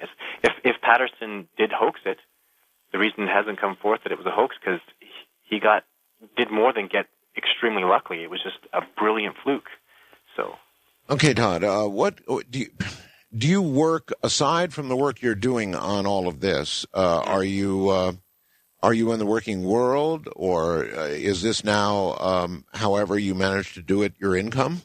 Well, I've taken a couple months off from work. I was formerly a pasteurizer. I killed pathogens in milk, and I'm just going to take probably the next 3 or 4 months. I worked very hard, saved my money, and I'm just going to devote myself to this for a time and see what transpires out of it. So, well, you certainly sound very passionate about it. I'm trying to calm down because I get very passionate about it, and I really, it's just when you get out there and you see it, and it's so exciting, it's so thrilling because there's the most man-like species on the planet is real, and it really exists, and it's a thrilling experience. As terrifying as it is, it's thrilling, and but at the same time, I feel like I have an enormous responsibility on my shoulders, and something I tell people too is I'm also prepared to, if I can never get protection for the species, and I feel that our work is leading to what may be detrimental for the species, I will drop all my research and I'll walk away. Really? The reason I'm doing this is I believe there is a way that we can peacefully coexist with these animals. I really believe that. Because another thing I will tell you is there are a lot of people that know these animals exist, a lot. But people that have had wisdom enough to understand these animals exist have had wisdom enough to understand they should be left alone. And that's the difference with me is I believe there is a compromise. And if I don't believe that compromise can exist, I'll feel very poorly about my own species, and I'll drop all the work and walk away. But at least I'll know at the end of the day I did the best I could. So you would do that. You would drop everything at what point? When you could get no legislation through, when you had failed completely at protecting them? Yeah, and if new, like every day things change with me and I learn new things every day. And if I ever learn that I'm somehow leading or going down a path that'll cause the eradication of the species, I will drop my work. I'll burn everything I have and I will walk away from it all.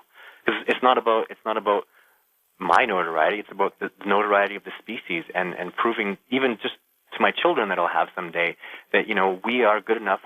Civilized man is advanced enough to find a way to peacefully coexist with these animals, period.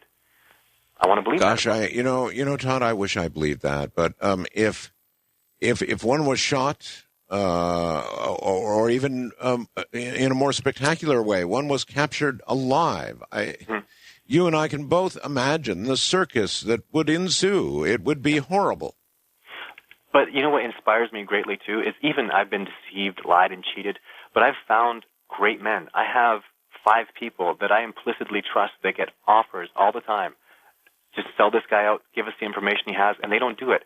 And I meet more people like that every single day. And when I take my film on tour, I've met 8-year-olds and people from retirement homes that come out and say, you know what, this is great work. We're really supportive of what you're doing. And I meet those kind of people, and it fortifies my opinion that I do believe this is a possibility. I do believe this can happen. I do believe in humanity. I think that, we are generally good people. And even just for the good people, I want to do the best I can to make this happen. Todd, are you personally 100% convinced that Bigfoot is absolutely real? Yes, I am. Like I again, it's so hard for me to give up my skepticism, but if I've been fooled, then the First Nations have been fooled, then it goes back. Like this hoax is just bigger than anything that I could ever possibly imagine. So I have to say that as skeptical as I like to be, and I never, there is no 100% with anything. We could be, so many things could be deceived, so many things can be pulled over our eyes. And but I would say that, God, I'm 99.9% sure that these animals are absolutely real, and I believe. No, you know what? That's a lie. I'm 100% sure. After what I've experienced, even beyond what I can tell the public, from what I've seen, this is just, there's no way. This is 100% real. And I am 100% a believer. Todd, how much do you come to terms with that? Yeah, how much do you know, Todd, that you cannot share publicly? I would say a significant amount. If people, if people really look at my research, look at my chronicles, start reading things, you can really deduce a lot more out of it. Because again, this isn't some mythical kind of a legendary impossibility. If you really read my research and you really take into account the things that I talk about, you'll start to ask the right questions. And if you just think for a moment, you'll get the answers. All right, Todd, hold it there. We're at a break point. I'm tempted. In fact, I'm going to open the lines here in just a moment. Todd Standing is my guest. Very convincing. I'm Art Bell. Well, I'm certainly not an impeccable judge of character, but, as I listen to Todd Standing, I hear a passionate, honest man with a mission. I hear a man who believes what he's saying.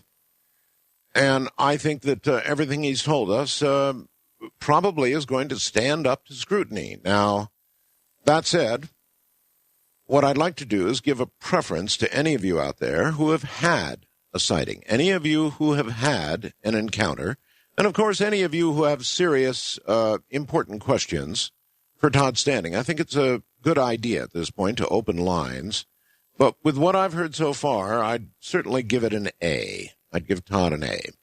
I'm Art Bell. We'll get back to, Todd and your questions in a moment.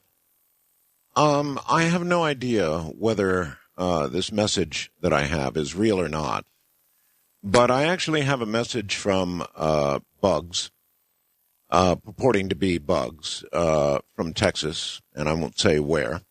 And he supplies me with a phone number. Now, in the old days, I could just pick up a phone here and put him on the air. I don't have the luxury to do that, so what we'll have to do is in the next break, I'll pass the phone number on and have Bugs called. So, Bugs, don't go to sleep.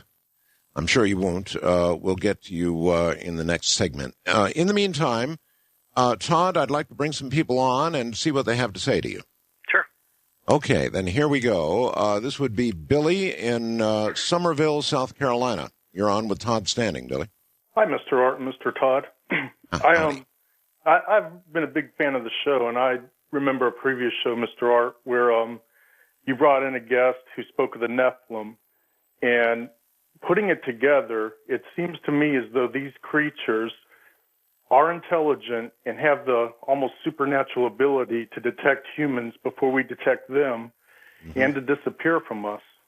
And I'm wondering if these could be some kind of a branch of the Nephilim. We know we found skeletons in various places of creatures that are massive. And also in Wyoming, I've seen medicine wheels, which I spoke to some Indians there, and they told me that those wheels have been there before their people even got to the land. And so there's all kinds of signs of intelligence. And I was just wondering how you'd respond if this could be a branch of the Nephilim or something like this. Well, I'll have to look more into the Nephilim. I really don't have any knowledge of that. But what I can tell you to answer part of your question is, when I shot video 3, the animal that I was shooting didn't want to be shot. He didn't want to be on film. He was going to do whatever he could to evade me. He was hiding behind just a small little tree. And what he did is he had to run away. If he could have disappeared, if he could have went into another dimension, he would have done that, but he couldn't. Yes. So what he did is he had to run away, and that's how I caught him on film. And there are other times, or even video too, if that animal, I'm telling you, that animal did not want to be filmed. He was doing everything he could to evade me. And even as he evaded me, I could see him. So there was no dimensional travel or anything like that. It was these flesh and blood, just an animal that's actually real. Yes. But when he speaks of Nephilim, he's speaking of beings that are the product of angels mating with human beings, right, caller? Yes, sir. Oh, okay. So sort of in the paranormal realm, I guess, in a sense. And there are a lot of people, of course, Todd, who do tend to think they're in the paranormal realm because there are so many reports of them simply vanishing. And actually, I have a response to their vanishing ability. I think that, again, goes back to the ability that they're social animals and they stick together.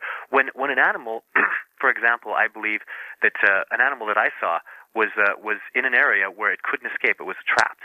And I believe what happened was another animal from above reached over, bent the tree down, broke the tree, handed the tree to the animal, and then the animal grabbed the tree and he lifted him up. And when I came there, looks like the animal disappeared. Well, he didn't disappear. It wasn't supernatural.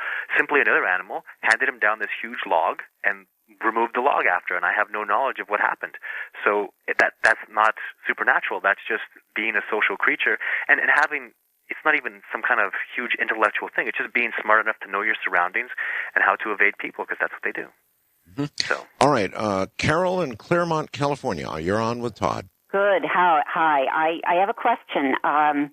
Apparently, in the late 50s, there was a man who was a wealthy oil man, and his name was Tom Slick, and he funded missions to the Himalayas to investigate Yeti. Yep. And in 59, apparently they found some feces, which were analyzed by Bernard Heuvelmans, a big biologist, who said that since each animal has its own parasites, they're species specific, and this host animal was an equally unknown animal. Do you know about this, and have you ever found any thing that you could analyze? Yeah, I know about. There's been DNA analyzed by Harvard, who has some sort of unknown species that was from China, which is most likely the Yeti. Yes, but, right. That just it really wasn't our goal when we were out on our expeditions to get, because the hairs have been done. The hairs are there. I'm not going to even there have been fecal matters done. I'm thinking when you come face to face and nose to nose with these bureaucratic-minded people who want to give validity, or maybe don't actually want to give validity, if you had one more thing that actually you could see under a microscope. Yeah, and I need to get that kind of evidence. I need to. It'll be more important for me when I go shoot video 4 with the skeptics that I'm going to take with me. That'll be absolutely essential that I come back with some kind of physical evidence, because that'll put the stamp on everything I've done. Not only did we get this video evidence, but look, now unknown species DNA from whatever hair and fecal stuff that we'll have. So right, exactly. That would really do it. Well, good luck. And listen, don't lose your passion. It's wonderful.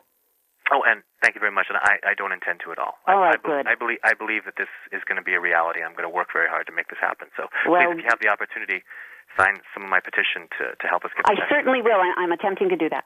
Great. Thank you very much. Thank you. Thank you, Carol. Take care. All right, here's somebody who wants to challenge your motives, Todd. So here it comes. Steve in Fort Lauderdale, Florida. Todd's with you now. Hi, Todd. How you doing up there? Excellent. Good question. I do a lot of animal rescue work. Have my own nonprofit, and have spent a fortune suing government agencies, and I've dealt with a lot of people who have what I call the pseudo-altruistic exploitation syndrome, where they put on this big face and they act like they want to do all these wondrous things for the animals, but deep down inside of it, it's just something to get them exposure on radio stations and TV. Now, you said a couple things. One, you said you'd quit your work if you were 99% sure it would harm the animals. And then 2, you said something to the effect that, people are the worst enemies these animals have. Well, that's my bird, sorry. I also have about 15 cats. But anyway, if these animals have been around for 40, 50-plus years, which probably longer, and I believe they exist, what makes you think that they need protection from us? Not necessarily protection. I just want to find a way to, because once we've recognized the species exists, we can leave them alone in their domiciles. We can conduct our studies and just it's never going to be. But you're ducking the question. The question is, why do you need legislation for a being? And I'm not going to call them an animal. They're a being. I think they're more intelligent than we are, because we can't find them, and we've tried. So you begin to wonder which side of the sword the intelligence level is at. Why do you think they need our protection? It seems to me like they're doing very well all on their own, and if you just leave them alone, they would continue to do well on their own. The only reason I can see you wanting to do this and capture one of these is to get some notoriety for yourself, just like all. Wait a minute now. He didn't say he wanted to capture one. No, never. I would never do that. He wanted to tranquilize one. He had a buddy with a tranquilizer ready to go out and dart one. And that was a mistake, and I've learned from that. And I tell people not to do that. Don't tranquilize them. Do you have any experience darting animals?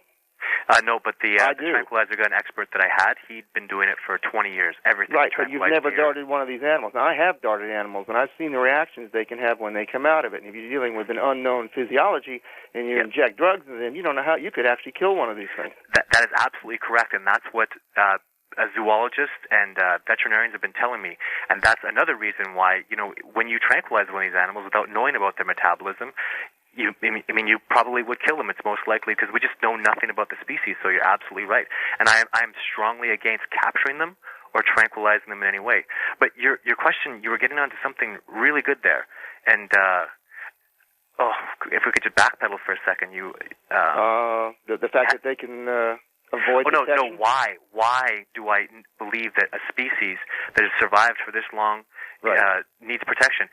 Because I believe they need our help to survive. I believe that their habitat is virtually gone. You know what? And I also believe more truth about what's going on. I also believe that there's a strong possibility the discovery has been made, and that the animals have a specialized sensory perception, and they'll be eradicated to ensure that sensory perception remains in the hands of the people that have just made this discovery. So I'm going to have to respectfully disagree with that conclusion. I understand. I think the animals have avoided us, and I think they wish to continue to do so. And I think any pressure you put on their civilization populations is going to make it more difficult for them and stress the population out even further. And you are of the opinion that wisdom enough that they should be just left alone. Why not? I understand. Why not? What is the benefit in discovering and exposing them as being for real? What is the benefit? Because I believe that they are going to need our assistance if they're going to survive. And I believe we have maybe a lot we to would learn need. from them. Maybe we could learn from them and get their assistance for us to survive. Maybe they're just observing us. And you know what? That is absolutely correct. That is an absolute possibility that we can even, as humanity, we can benefit from their knowledge and their understanding, because they have coexisted harmoniously in nature, and we have not. But there's a reason. There's a reason they haven't exposed themselves to us, obviously. And that they've evaded us entirely. And I talked about that earlier with art, the way we've just eradicated. We're basically serial killers on this continent from when we came. So, well, then maybe that's a hint. Maybe that's a hint you should take from these beings. Well, maybe, but I mean, look, what's the value in any discovery? You don't know until you make the discovery. You simply don't know. It's like space. What's the value of going to space? I guess on the Thomas Hobbes theory of humans that we're really not that good, and while there are altruistic reasons that could be, gleaned by discovering these animals, I agree with that. It's just the downside of what always happens, when the exploitators find out that this being exists. They'll be out there in droves looking for these beings even more than they are now once they have proof of existence. Well, there is that. Todd. What do you think? And that's why I said that I really need to take time, and if I'm going to ethically do this, it's not going to be something that happens overnight. I need to find scientists that are of like-minded thinking as I am, and slowly, step by step, earn a respect and a trust with people that are going to help me make this discovery. And again, at any time, if I believe that it's going to cause detriment to the species, I have to walk away. So I believe ultimately that this discovery will benefit both of our species. Well, if you stumbled upon absolute proof positive, whatever that would be, whether you would in essence, tranquilize one, which you've said you wouldn't do, or you come back with DNA evidence that absolutely proves that they are there, that's going to send a gazillion guys into the forest with guns. You just know it is. And that's why I'm so fortified in protection first. So fortified in that. That is absolutely not even a negotiation. If people are going to make me believe that they can coexist with the species, they have to help me get protection for them. If I'm unsuccessful with that, if people don't care, if this is just not going to be something that people are going to help me with, then the naysayers are right, and I believe we're not ready for this discovery, and I have to walk away from it. Okay. All right. Mike in Grand Forks, North Dakota. You're on with Todd Standing. Hi. Hi, Art. Hi, Todd. Hi. Hey, I guess I'm in a line here from what I hear. I'm calling you. I used to track Bigfoot in the Cascades, and they're an interesting breed. I don't know anything about the Rocky Mountains because I didn't grow up there and I didn't track any there, but I know a lot about them, and you sound like you do know some things here. As you said a little bit earlier, you hear the scream tapes and the people that say, oh, you smell them 5 miles before they get there and all that. Right then I know they have no clue what they're talking about, and it's a joke, But anyway, I did really get into it. I got good at it. I grew up with them. It was passed on from my family and a couple neighbors, friends. But when we became teenagers, of course, you get out on your own as a teenager and you start doing things when your folks aren't around and using their knowledge and expanding upon it. And, of course, as a teenager would, we tried a lot of things and did a lot of things and learned a lot of things. But the bottom line was I quit, and I quit for one reason and one reason only, and that's because they're dying anyway. They're gone. I can't believe there's any. 20 years ago, I would have swore you wouldn't find one right now. And I always hoped I was wrong, but I don't think they're long for this world without us messing with them. And when we start messing with them and we tell the wrong person the wrong thing at the wrong time, you're going to find people in there. I mean, I'm serious. There are people, they will go in with AK-47s, a whole bunch of them, to find them. You're absolutely right. And it's scary. And it reminds, just like the gorilla, they're still hunting them down to chop off their hands and feet, And we got people in there with AK-47s trying to protect them. And what you're talking about, trying to get help with protection, it's been tried before. The state of Washington, the state of Oregon, I'm sure you heard about all that. They tried Canadian legislation. has protection, yeah. They tried legislation and everything. The bottom line is the way our society works, especially here in the United States, is what you're saying would happen, but it would happen once it's already too late. Everything's in motion. What little bit is left for them would be gone by the time you got any protection. And once you did get protection, you couldn't get the monies to get people up there, enough people to protect them, as the guerrillas are going through now, from the people who just don't care. They're just going to kill. Yeah. And it's sad. So, but I had to call. I'm a first-time caller, Art, and I like your program, and I hear a lot of interesting things. But I am here to tell you, I do know they exist, and I hope they still exist. But I haven't seen one in 20 years, and it's because I don't want to. I haven't looked. I stay as far away from those areas as I can now, and I hope everybody else does too. All right, Mike, thank you very much for the call. And Todd, I guess he did make some points, didn't he? Yeah, and those things, I feel it in my stomach when people start talking about that, and I know about this responsibility that I have. But to be honest, I mean, both points were very strong points, but they were more to the nay of it, and I understand those things, but I really do believe that this is a possibility, and we have a working plan, and we revamp it all the time, and we're always reconsidering our options. But I believe that this can be a success. It's honestly, is it likely to happen? Am I likely to get this done? Probably not, but I have to at least try. I have to at least know that I did the best I could to make this happen, and that's what I'm working for. You call me a bad guy for believing this is a possibility. No, I don't. I don't. I really, Todd, look, the state of the world right now that we're in, Todd, is just, it's tenuous, it's frightening. I'm reading stories every week now about the climate deterioration, the bees disappearing, the fish disappearing from the ocean. It just couldn't get any worse. And so maybe these creatures have something that we need to know. Maybe they know something that the world really needs. Who knows? Yeah, absolutely. Maybe we can save each other. Absolutely. So, I really want to look at the positive and the plus and the good of this, and that's what I focus on. But I'm really aware of the negative, but I need people like that to come forward, tell me what they think, and give me those opinions, because there's a possibility that I'll be swayed, and just I have to know that I'm considering every option and making the right educated decision in the end. So. Got it. All right. Not a lot of time. Gary in Jacksonville, Florida, you're on with Todd. Hey, Art. Hey, Todd. Hi. Hey, I got a question about the Roger Patterson film. Mm-hmm. If I'm looking at that right, when it turns back to look back, does it not have a mammary gland there? Is that a female? Oh, yeah, there's definitely breasts there. Absolutely, yeah. Very, very clear. Because I've never heard anybody say anything about that, and the people that, that said they thought it was a hoax, they've never said anything about that, and I don't know who would think to make a hoax and then make it a female on top of that.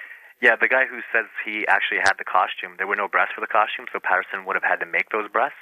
But I'll tell you, there are gentlemen out there that have dedicated years of knowledge and understanding of the Patterson film, and they've gone through every iota of evidence, and it's brilliant, the work that they've done, which just sways me to believe that it's likely to be real, because wow, they've gone through every millimeter and iota of everything. It's brilliant, the work that they've done, and it's very impressive. I did see that where they did have a show where they tried to recreate that, and it didn't look very good to me at all. Not even close yet. When they do recreations, it's pathetic. And to think that Patterson did that without any help in 1967 is mind-boggling. All right, Todd, hold tight. When we get back, we might or might not have the famous bugs. We'll see. I'm Art Bell. Good morning, everybody. All right, it's happened. We have bugs on the line. Now, this goes back years and years on coast. This is a man who claims he shot, and I believe him, 2 Bigfoot. He buried them. Todd Standing is my guest. He's a passionate,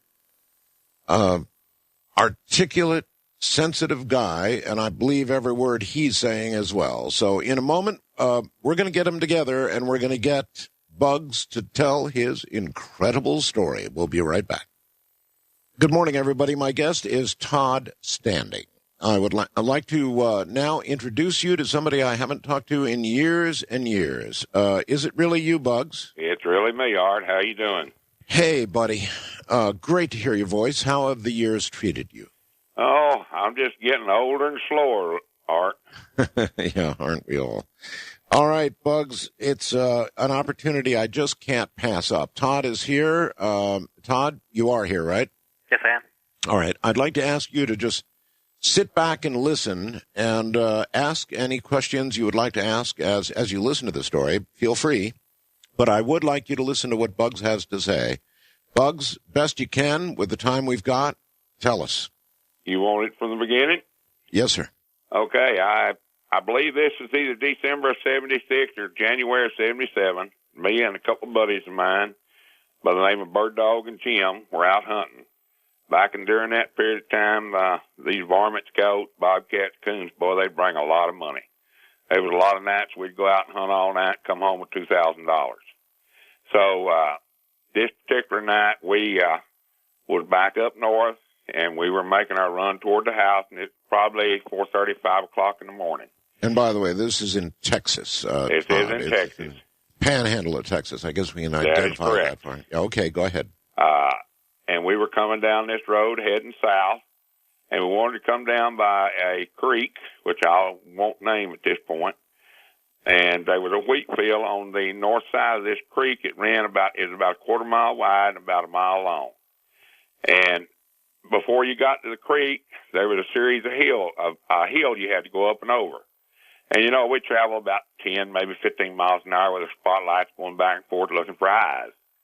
And when we come up over this hill and our lights went down on the wheat field, we seen a set of eyeballs.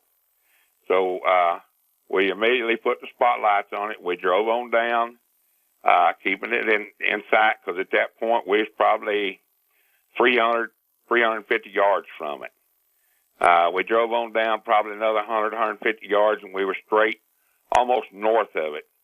And Bird Dog jumped out and come across the cab with his rifle, and he says to me something to the effect, "What the heck is that?" Well, immediately Jim, he jumped out of the pickup, put his rifle on it, and I put mine on it. And I said, "I think it's a bear," because it was squatted down out there in the middle of the wheat field. And I said, "Let's kill it."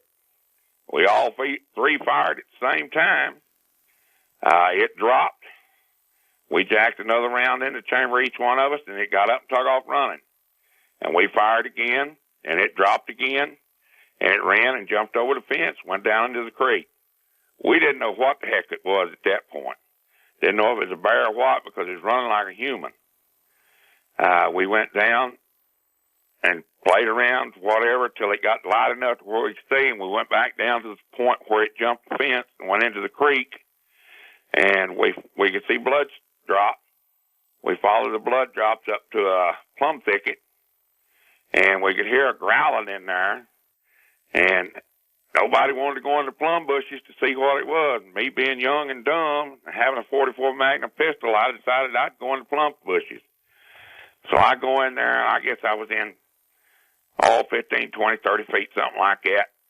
And I still couldn't see anything. And then all of a sudden, right in front of me, I could see this one creature down on the ground. Another one was sitting there at its head, and it was growling at me. And I had my 44, and it came up like it was coming toward me. And I fired once. It staggered.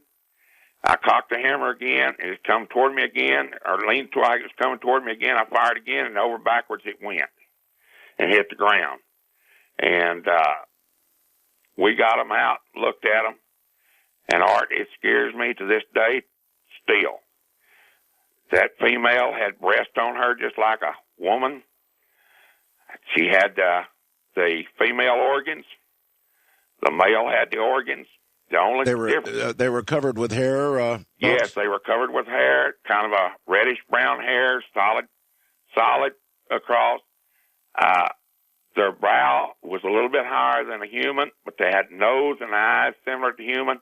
Their mouths was more like a prune mouth. It scared the hell out of me. I'll just be honest with you, because I thought we'd done killed two deformed human beings. And so me and Bird Dog and Jim, we thought about it for a long time. We decided the best thing to do is to bury them suckers and put them in the ground. So that's what we did. Okay. Can you estimate how tall were these creatures? I'm going to say the male was probably 8.5 foot, somewhere around that area, and the female was probably, I'm going to say 7'6" to 8, and the male would probably weigh, I'm just guessing the way we had to tug on him, probably 500 pounds. The female weighed probably 4. Wow. I mean, they were heavy, Art. Okay, so you buried them near this creek, right? Right. In fact, you have a map. I do. guess you still have the map where I do. sent you and told you upon my death you could reveal it. Yeah, I've got the map. But I was listening to your guest tonight. He said they can't be classified as a human species, and that's why I wanted to talk to him. Because if he can convince me they are not human, I will reveal that location. Yeah, we talked to, I think you had a chance to talk to an attorney, isn't that right? That's correct. And I talked to an attorney. My wife didn't want me doing it because the thing about it is the female breast and the female organs and the male organs and stuff, it was just, you can't understand it unless you can see it. And it's still burned into my brain to this day. Todd, how would you advise him? Now you've heard the story. If you have any questions, feel free to ask them or advise him. You see the problem he's got. Yeah, well, the story really just scares me entirely because you shot at something in a field that was crouched down. I mean, it really could have been a man at that. There's a point where... No. We knew it was not a man. But when it was crouched down... When it was crouched down, it looked like a bear. And you got to understand another thing. Where we were hunting, there wasn't a human being living within 20 miles of that place. Mm-hmm. We knew the area. We knew this was not a man. Mm-hmm. Was it obvious? We knew it wasn't a cow because, Yeah, was it obvious at that distance that it was covered with hair? Yes, you could see the hair because in our scopes that we were using, at fire point, this thing was probably 150 yards out. And our scopes were, what I used was a 3x9 variable, and that's like 35 feet 35 feet to 100, I believe, or something in that neighborhood. So at that range, I could see the features, and it looked like a bear. Mm-hmm. What color were the eyes when you shine the light on them? There was no reflection. No reflection. That's what surprised the heck out of me.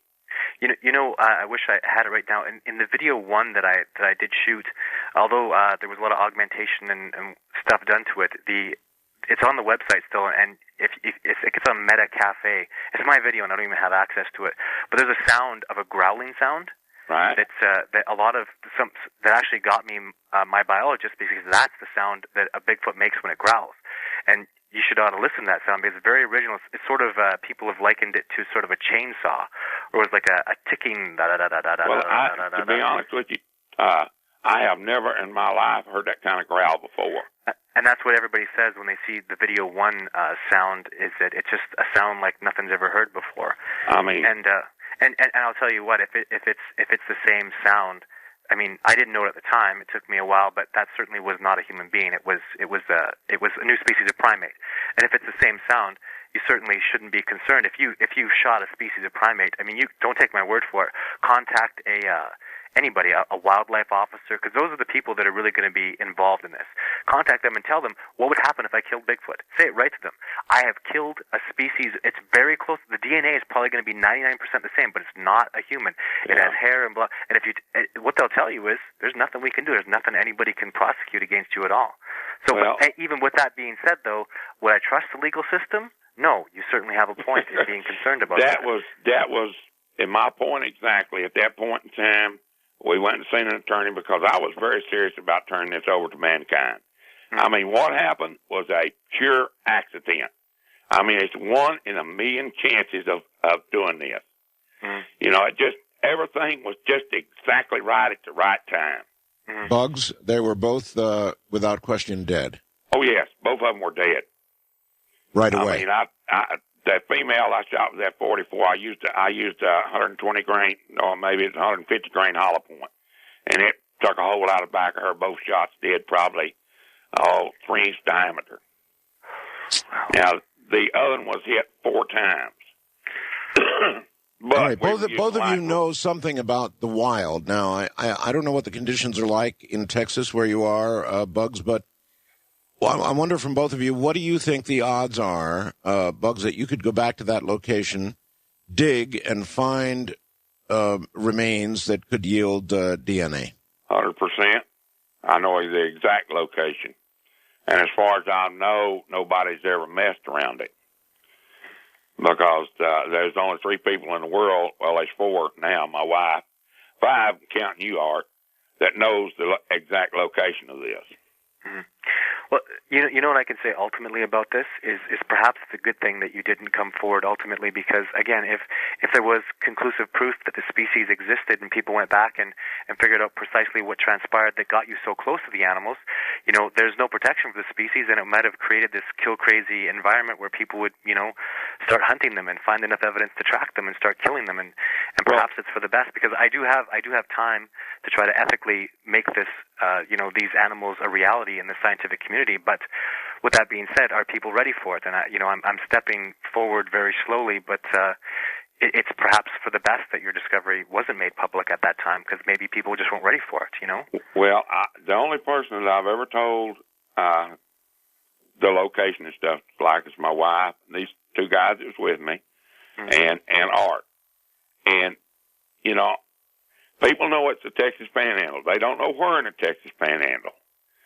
But this particular creek or river or whatever, it runs to the Rockies. Mm-hmm. And as far as the stink, I never smelt any stink. I smelt a lot of blood during that time. I hear a lot of people talk about how they stink like skunks. I never smelt that, but I could smell the blood. All right, that was then. This is now. Todd, this is an opportunity you might not want to pass up.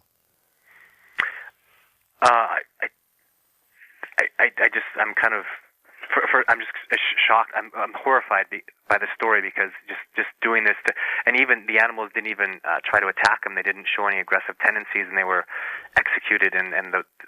You got to remember this, Todd. We were out hunting for a living. Yeah. We weren't out there joy killing anything. Mm. We thought this was a bear. A bear will bring money. That's why we shot it. Mm. The second one I shot, the female, I shot out of self-defense. Because I promise you, had I not shot her, she would have killed me. Yeah. And I believe that, absolutely. I think. Was she making moves? You say she would have killed you. Yes, this one was laying, and she was up close to its head.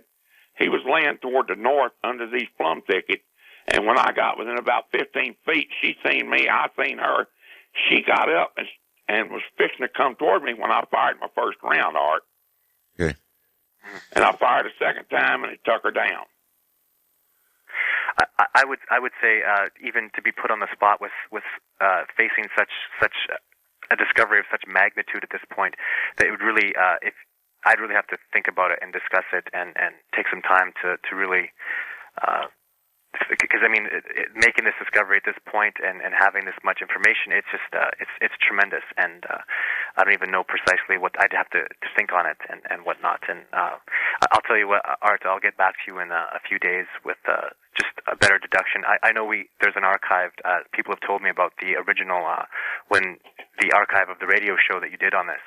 And I'll listen to it, and I'll do a breakdown, and I'll analyze it to the best of my ability and tell you what kind of conclusions I can. All right, I think that's a very good idea, and yeah. I think that I can serve as a perhaps a middle ground between the two of you. Bugs, that'd be fine. You got my information, Art. That's right. The problem now is not really much different than it was then. I want to be assured that this is a primate and not a human, and I will reveal it. Or when I die, my wife has instructions to contact you and release them out. Okay. Again, Bugs, as I did way back then, I want to thank you for this. If there's anything you can think of, Bugs, that you want to say now that you didn't say then, and of course, I think we covered almost everything then. No, I think I told it the same way I did the first time, Art. I have one more question, Bugs. Okay. Did you ever for a moment, feel really disorientated, like you were? Did you ever get like a shiver up your spine? Like, did you ever feel anything that just was really out of the ordinary? You want to know something? I can't go anywhere near that spot at night. It scares the hell out of me still. Mm-hmm. But I'll tell you what. I have a farm that's about 10 miles from there, and I have alfalfa, and I have to bale it at night. And you want to know something? It scares me to go out there and bale at night because I don't know if they'll come get me. Hey, Bugs, have you, over these years, it's been a lot of years now, guilt, have you lived with a lot of guilt over that? Oh, yes, Art. Yes, because I don't know what I killed. I don't know if it's a human or what. And, I served in Vietnam. I took life because I had to protect my own. And I have no guilt for that. But this, I do have a lot of guilt. My wife will tell you that. Because I don't know what I killed. And, if I had it all to do over, no way would I pull that trigger. You're saying the private parts, male and female, were as human. Yeah. Todd, does that ring right to you? Oh, absolutely, yeah, for sure. I mean, any primate species, you look at gorillas or chimpanzees, it's all going to be very, very significantly similar. So, yeah, I would say a gluteus that just looks like, that's what I've actually got, is what we call the ash shot. And you see clear set of glutes, that don't even look so much like a gorilla anymore. They look more human-like because these animals are so bipedal and upright that the similarities would just be exceptional, like he's speaking. So, yeah, absolutely. Well, the only thing, the difference between them and a human is that in their facial area, their forehead, like I said, was a little higher, and their mouth was kind of a prune mouth.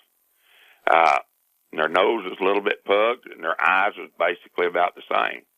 Their chins had a basic face just like a human. To me, they looked like a retarded human being. And that's what I thought they might be. Yeah, and, Todd, what you've said, that everybody would say they can't touch you. But I understand, that said, the reality of what this man did, I think I'd be just every bit as hesitant in the end as he was and is. No, and I fully understand that. And with laws being as they are, the justice system being as it is, I wouldn't want to put my future, in those hands. So I fully understand where he's coming from, and it's a big, and that's why I don't want to give him any answers right now. I'd like to think about it and really look into it a little more before I can start definitively saying things. So, all right, that works for me. Bugs, sit on everything. Okay. Don't make any changes. I can't tell you how much I appreciate your coming on the program and reciting this in the short version again. Well, thanks a million, buddy. I appreciate it, and when I heard him say these were primates, that's why I sent you the flash blast, because I wanted to know. Got it. All right, thank you, Art. Good night, my friend. All right, bye-bye. That's the incredible Bugs. Todd Standing is my guest. We've got one more segment. We'll take your calls. The subject is Bigfoot from the high desert and the great American Southwest. I'm Art Bell. Here I am. Well, there you have it. That's the Bug story, as it were, and I believe every word of it hasn't changed over the years. Bug's a little older. Aren't we all? But the story has remained the same. I believed it then. I believe it now. Todd is going to take a while, without question, to absorb all of this. And we may have something on our hands here. At any rate, we'll go back to Todd Standing and your calls in a moment. I've received a number of very judgmental fast blasts from people hearing out of the blue, the Bug story that was just recited on the radio. And I know it's very easy to be judgmental when you hear something like that. You're listening to a farmer, an older fellow now, who was a hunter, a serious hunter in Texas back in the 70s, and you've got to keep it in perspective. Todd, welcome back. Thank you. Any further reflection on what you heard? It's nice. I think that he feels some sympathy for what happened, and it's events like that I'd like to, by having a law to protect the species, in future, it would just make it obvious for people that whatever you're seeing, you shouldn't be shooting at. Don't start killing things. Don't shoot first and ask questions later. And I think that species protection would even not just species protection specifically for Bigfoot. Just if there's a new species or if you see something that you don't know, don't start shooting at it, because that's just ignorant to me. That's just ridiculous. Don't do those kind of things, because It's just it'll cause more harm than good in the end, ultimately. So. Okay, let's go back to Texas. Stella in Texas, you're on with Todd Standing. Hi, Art. Hi, Todd. Hi. I just had a question about war and the Bigfoot species.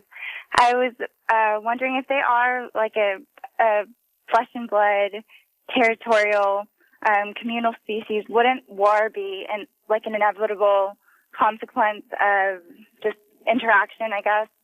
And you mean war? You mean war with us, with humans? No, war between each other. I guess I'm not hearing it. I'm sorry. Repeat, please. I'm sorry. War between the Bigfoots. Oh. Like male competition, possibly. Right. Thinking about, because I mean that's very prominent in gorilla and chimpanzee society. And, right. And honestly, and this is, I don't like to speculate a lot, but I really do think that this species is unique enough that I think that the communities really, really stand together. I think the males generally stand together with their communities entirely, and that's just from what I've seen in my very superficial empirical evidence, just seems to be that they don't seem to compete like that. Even gorillas, young gorillas grow up, and until they decide that they want to breed with the females, they're perfectly happy, and the grayback allows them to stay there and live there. So I think these animals are a little beyond those kind of primates. I think they're more of a community than even those primates are. So, and that goes into my theory of mind, speculation and whatnot as well. So I don't think there's so much competition between males and females in these groups. Okay. Hattie in Omaha, Nebraska, you're on with Todd. Hi. Hi. Hello. I'm getting an echo back from my phone. I'm sorry. That's quite all right. There's nothing we can do about it, so we'll just have to bear with it and go ahead and say what you want to say. Okay. I worked for the railroad for 30 years, and I was on a train going through the mountains. I was coming through a tunnel, and I was looking forward, and I saw a Bigfoot walk across the mouth of the tunnel in my path. And I absolutely know that that's what it was. Hmm.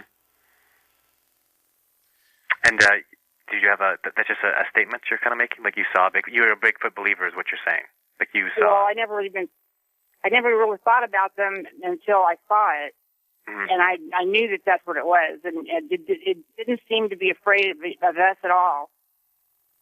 Mm-hmm. And I never told anybody about it because, like that guy Bud, everybody I worked with was hunters. And I was afraid that if I said anything, if anybody believed me, that they would try to find it and kill it. Mm-hmm. And I would say you're a testament to the probably 10 times as many people that are out there that have had these kind of experiences, and you don't want to be ostracized. You don't want people to laugh at you, because you know what? Honestly, that will happen. People will joke about it. You'll never hear the end of it. You'll get little Bigfoot things, and people will laugh and joke about compare you to, do you believe in the Easter Bunny and Santa Claus and all that kind of stuff. And are you going through a lot of that, Todd? Are you putting up with a lot of that? I'm kind of when that happens, it's water off a duck to me now. It doesn't really bother me at all, because there's so many great people in the past that have had big, huge scientific discoveries, and you meet this kind of, I guess, friction from the community and this kind of chastisation. But it's going to happen. It goes with the territory, and I'm not immune to it. It does bother me at times, but the majority of people that are believers and say, you're doing a great job, and I believe in what you're doing, it's those people that support me and help me that make me feel good about what I'm doing, and I know I'm doing the right thing. So I feel very strongly about what I'm doing. So. All right. Bill in St. Paul, Minnesota, you're on with Todd Standing. Hey, guys. First-time caller. I just had a weird experience with a Bigfoot when I went to visit my sister in Altadena, California in 2000. I was actually going to the Star Wars convention in Pasadena, but I was staying with her in Altadena.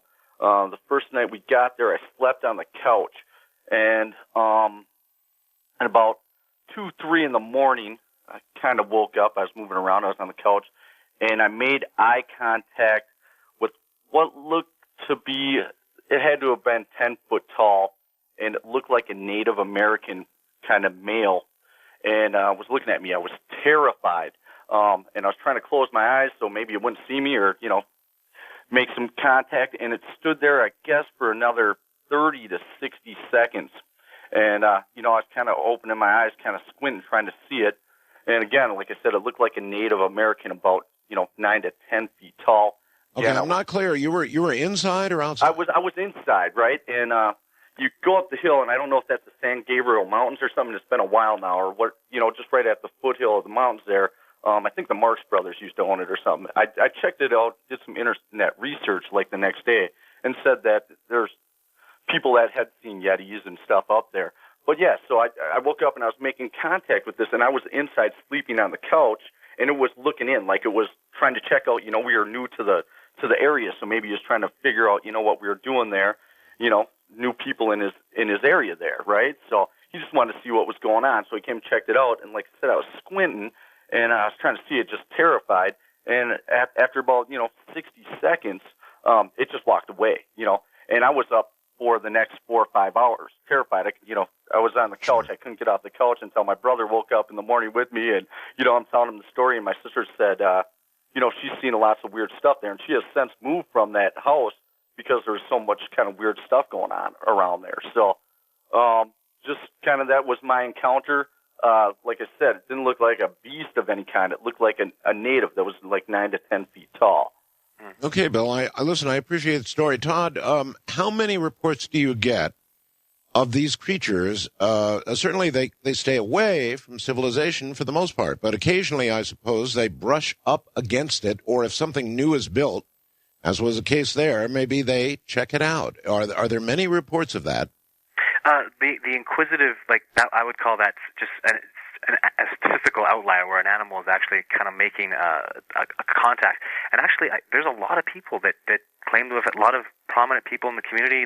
There's hundreds of people, especially when I get out there and I'm in the community and people watch me speak in front of my show and they listen to everything I have to say and they realize that this guy is passionate and he really believes in what he's doing, and they'll come talk to me after, they'll confide in me, and it was huge. I mean, hundreds of people will stay after and tell me stories and tell me about things, and even when they start talking amongst themselves, it all this comes out, and it's a lot. I think there's no way to calculate how many people have actually had these sightings that have never come forward, but I think it really is significant. I don't think this is some elusive mystery, and people say, well, how come there's never, there's no proof? Well, there's thousands of sightings reported, and who knows how many people have actually had these sightings that just never come forward like that. No, it's kind of like ufology. Don't want to report one of those. All right, Steve in Little Rock, Arkansas, you're on with Todd Standing. Yes, how you doing? Good morning.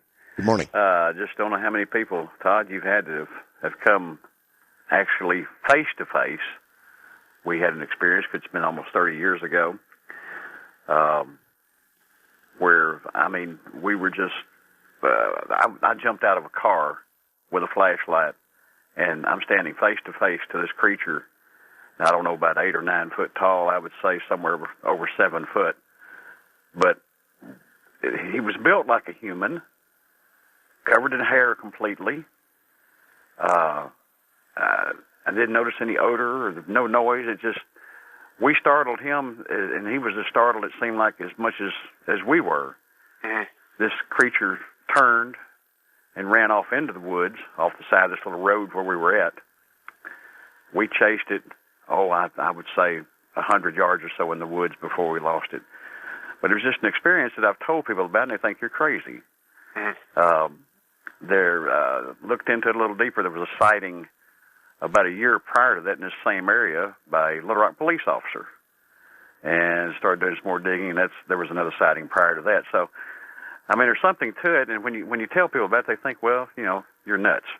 So, mm-hmm. And I was listening to the show, and I was just wanting to know, where to get in touch with you. I would like to hear more of what you've got to say. Well, it's all, thank God for the internet. It's all sylvanic.com. My website is everything. People that are trying to go on it right now, I know it's being bombarded. I know it's moving. It's not normally like that. Just please be patient.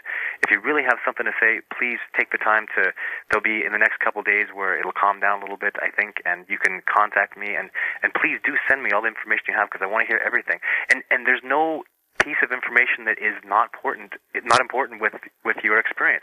I want to know about what you were feeling, about the way the wind, anything you can remember. It's all very, very important there's to a our lot investigation. Yeah, there's a lot of things I can tell you. It's just that, don't have time to get into all of it on the show here. Yeah, and all those little details, put them all into your email, send it all to me, and other Bigfoot, websites as well, because we're all interested in this kind of stuff, and it's really important evidence for us. Without it, we have nothing to stand on. I mean, so we need to know these kind of things because it's every little bit is just going to help us in our quest ultimately. So. Well, this is the first time I've ever said anything, really publicly like this, because, like I said, people look at you like you're nuts, and I don't know. This little parcel of land where this happened connects to, several thousand acres of bottom land. So, and the location is probably the most important thing to divulge to me, because that's what I'm really working on is getting a hot spot and figuring out where our domicile is, so I can make this discovery and find the new domicile. Well, I've heard other people mention similar things to this in this area over the last few years, and kind of the same thing. People think, well, they're nuts. That's the impression you get from most people. So, I will get onto your website and send you some information. Please do. I look forward to it. Thank you. Thank you, Steve. Todd, is there you hear a great deal about the Pacific Northwest and Western Canada. Yeah. But Arkansas, Texas, we get these reports from all over the place. Is there any more likely place than others? I can't discount anything, but again, for me, it's just I look for really remote areas. I look for Rocky Mountain because it's just such an easy way. You don't leave tracks in the Rocky Mountains. There's an abundance of a food supply out there. It's very inaccessible, and it's very easy to hide and evade people in those areas. So I lean more towards those areas. But not to say that someone asked me once, how many places, like, is there anywhere left in North America that hasn't had a Bigfoot sighting? And their answer is yes, Hawaii. Everywhere else, there's been sightings in every province and every state, and not just a couple. There's hundreds and thousands everywhere. So, it's a tremendous amount of information. But I definitely lean towards Rocky Mountain because that's where my expertise lies. I wouldn't even know the first thing to do. There was a big thing going on in Texas just a couple weeks ago, and I wouldn't even know the first thing how to track one of these species in a swamp. I just wouldn't have a clue. So. Okay, Danny in Nashville, Tennessee. You're on with Todd. Yeah, good morning. I was calling to ask Todd if he knew anything about they found some bones in a cave up by Tennessee, East Tennessee, and it's a state park now. Mm-hmm. But they said it was a giant sloth. They found it. They said the bones are about 200 years old, but they said it was a 9-foot sloth. I've never heard anybody even talking about anything like that around here. There's so many. I know precisely what you're talking about. And there's so many instances like that happen, and I don't know why the information just disappears to nothing. I hear somebody has a hand and it's analyzed, it's not human. What happened to that hand? And I remember people. I saw photographs of people measuring this, and it couldn't. I showed these photographs to a primatologist, and they said, that can't possibly be a sloth because look at by whatever evidence and knowledge that he had, and now this is all gone. It's like there's. I hate to say it, but it's like there's some kind of conspiracy. Just the truth is, ultimately, there has to be a body to get definitive. If somebody came, there's been DNA. There's already been it's unknown species, the footprints, and there's so much evidence out there already. The only thing that's going to conclusively prove these animals exist to science, which is a very conservative. Science has just always been conservative that way, is a body. That's what's necessary. Nothing else. You're absolutely right, Todd. I've heard of a number of instances where they test something, they say it's not human DNA or it's not known DNA. Yeah, there's nothing on Earth that we can identify this DNA with, and then it gets put up on the shelf and you don't hear another thing about it. Absolutely, because it's not enough. And even what scientists will say, their perspective is, okay, it's an unknown species, we have all this, but until there's something to compare it to, we don't know what species it is. So for now, it's unknown, and we just leave it at that, because science needs definitive, unequivocal, absolute 100% proof that they exist. And if I came back with a leg, it's not going to be enough. I'd have a whole Bigfoot leg with a foot and everything. It's not. They would say that's not enough because we need a heart, we need a skull, we need eyes. So you need a full body, and nothing short of that's going to prove it to be conclusive to science. So got it. All right, John in Everett, Washington. You're on with Todd Standing. Greetings and salutations, gentlemen. Hi. Art, I'm a first-time caller, and I've had 3 experiences with these critters over the years. Once in 1959, my dad and I were hunting, and we ran across these tracks. And he says, "Oh, my God, I can't believe that I'm seeing what I'm seeing." And he was manager of a very large tree farm, almost 100,000 acres. So he was covering a lot of ground all the time. But this is about like the third time he's seen something like this. And he had told us about, well, yeah, you know, you heard stories about the Yetis and stuff, but he says this is something like they've got here in the Northwest. And so we were walking along, and we weren't more than 300 feet away from this, I don't know, human-looking thing, but it had reddish-brown hair like a orangutan, and but the hair was different. It was like with that color, and it just kind of looked at us, and then walked off into the brush. And Dad says, "Well, we're not following. It's just I don't want to be in this area." He says, "We could get into some serious trouble." He says, and it was huge. It was probably like 8.5 foot tall. The next time I saw one, I was up in the Okanagan hunting by myself, and I was sitting in a bowl, and this is a pretty good sized bowl, probably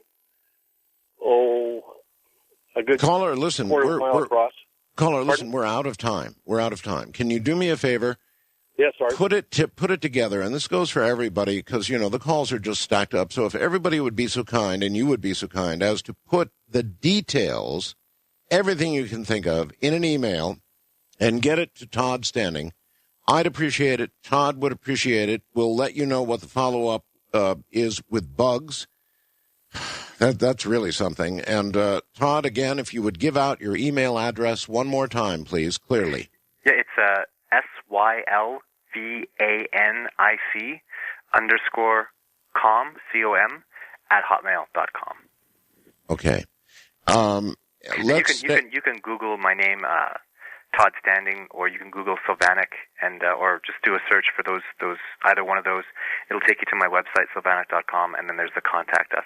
And again, please be patient. The website's just getting crazy bombarded right now. So you got it, Todd. Thank you for being my guest. It has been spectacular. It's a classic program. Thank you. And obviously, we'll do it again. So fantastic. take care. I look forward to it.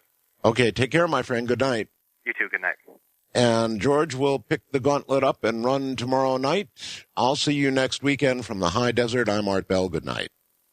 To Dreamland, a program dedicated to an examination of areas in the human experience not easily nor neatly put in a box. Things seen at the edge of vision, awakening a part of the mind as yet not mapped, and yet things every bit as real as the air we breathe but don't see. This is Dreamland. On a Sunday evening, it certainly is. Good evening, everybody. I'm Art Bell, and it's good to be back from the holidays, Dreamland-wise, back into live programs once again. Let me tell you what's ahead. On this evening, Linda Howe, of course, with her update from Philadelphia. Linda Howe, our award-winning investigative journalist looking into crop circles, animal mutilations. Not a project begun for that purpose, but one that sort of became that as she was drawn to it with the material she found. Very interesting. And now I like it, and she hates it when I say she's the world's expert on these things, but I think she is. In a sense, she knows more about them than anybody else.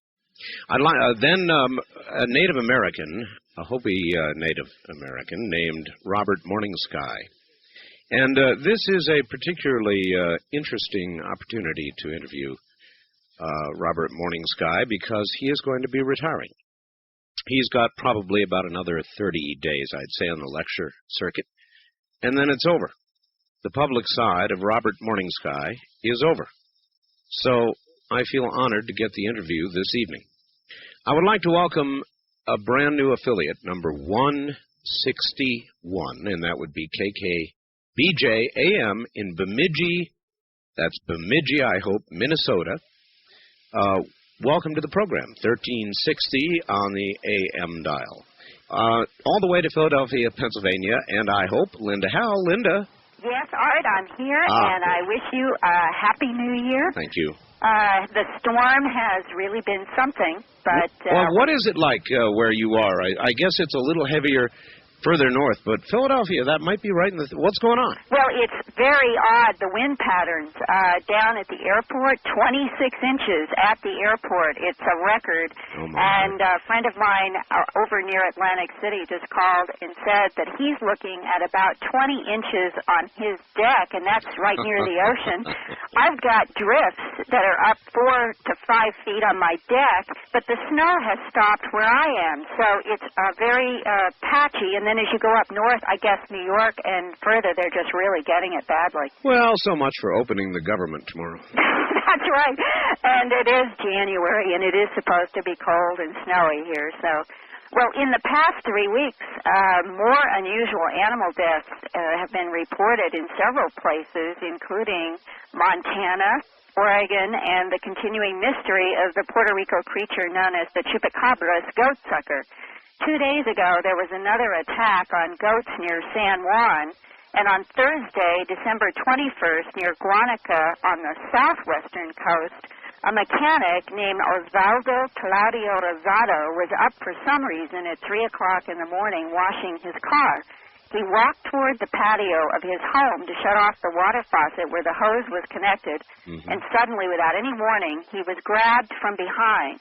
When Rosado tried to fight off the intruder, he was shocked to see a black-haired animal about 5 feet tall that looked like a monkey or a gorilla. The animal ran away, and Rosado drove to the Tita Matai Hospital in Yauco to have doctors examine and treat cuts on his stomach. One of the attending doctors said that the cuts looked like they had been made with sharp fingernails. So now there's confusion among authorities about this primate. Is there a wild monkey on the loose on Puerto Rico for some reason that's attacking domestic animals, puncturing their necks and sucking blood? Or are there also other weird creatures, the ones described as having the large glowing red eyes and the chicken feet?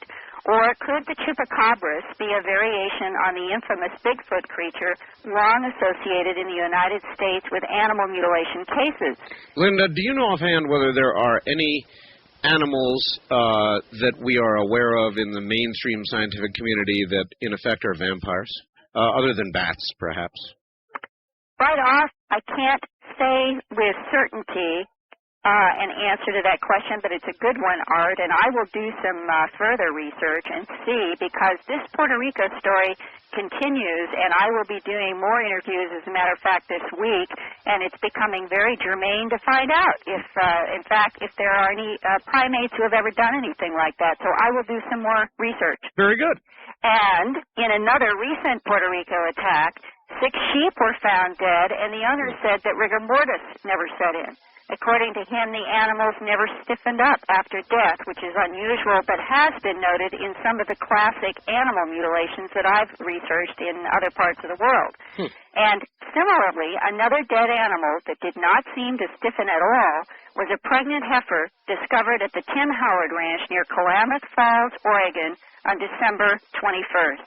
Mr. Howard has been ranching there for about 15 years, and he has never seen a mutilated animal before. This is Mr. Howard.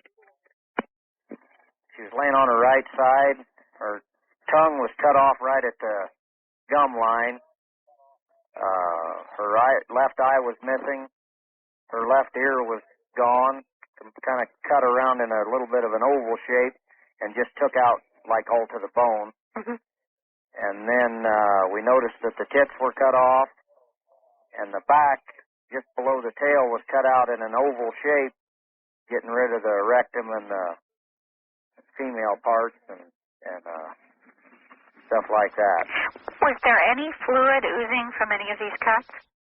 No, none. And there wasn't really. There was a little pool of blood inside the back of the cow, but not enough to really. I mean, it could have just been from a slice or something, you know, but there was hardly any blood at all. All right. And was that animal, did it have any temperature left in its skin or hide? It was still fairly warm, and we were kind of trying to determine when it died, you know, so we checked around there, and the rigor mortis or nothing hadn't set in.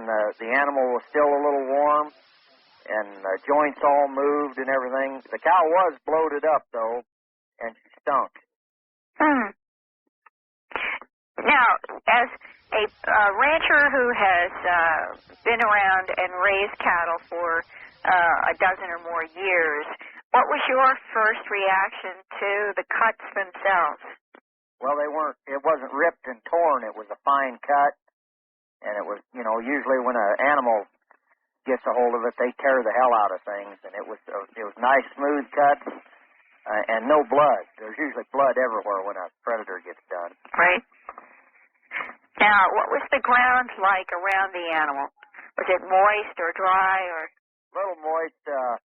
We drove in there. It's fairly cold here right now. I think yesterday, the top was like 42 or something. And, but there was still a little frost on the ground when we went in. Matter of fact, it was starting to cool off for the evening. And you could see our tire tracks when you went in, but you couldn't see nothing else around there. No other type of tracks. What about even the cow zone tracks? Was there anything visible around it? There wasn't no track of any sort there. What did the Oregon State Police say? Well, the first guy said he'd never seen anything like it. He, it was definitely something different than he'd ever seen. And then I'll tell you something else that was odd, and maybe I don't know, once something like this happens, you start thinking maybe more than you should. But the cow was laying on her tail, and that just doesn't happen. The cow was lying on its tail? Yeah. The tail was curled up underneath it, and it was lying on it. And that's, a tail's kind of a balancing device for them things. And I don't know, it just seemed odd that it was. I've seen a lot of dead cows, and I've never seen them laying on their tail.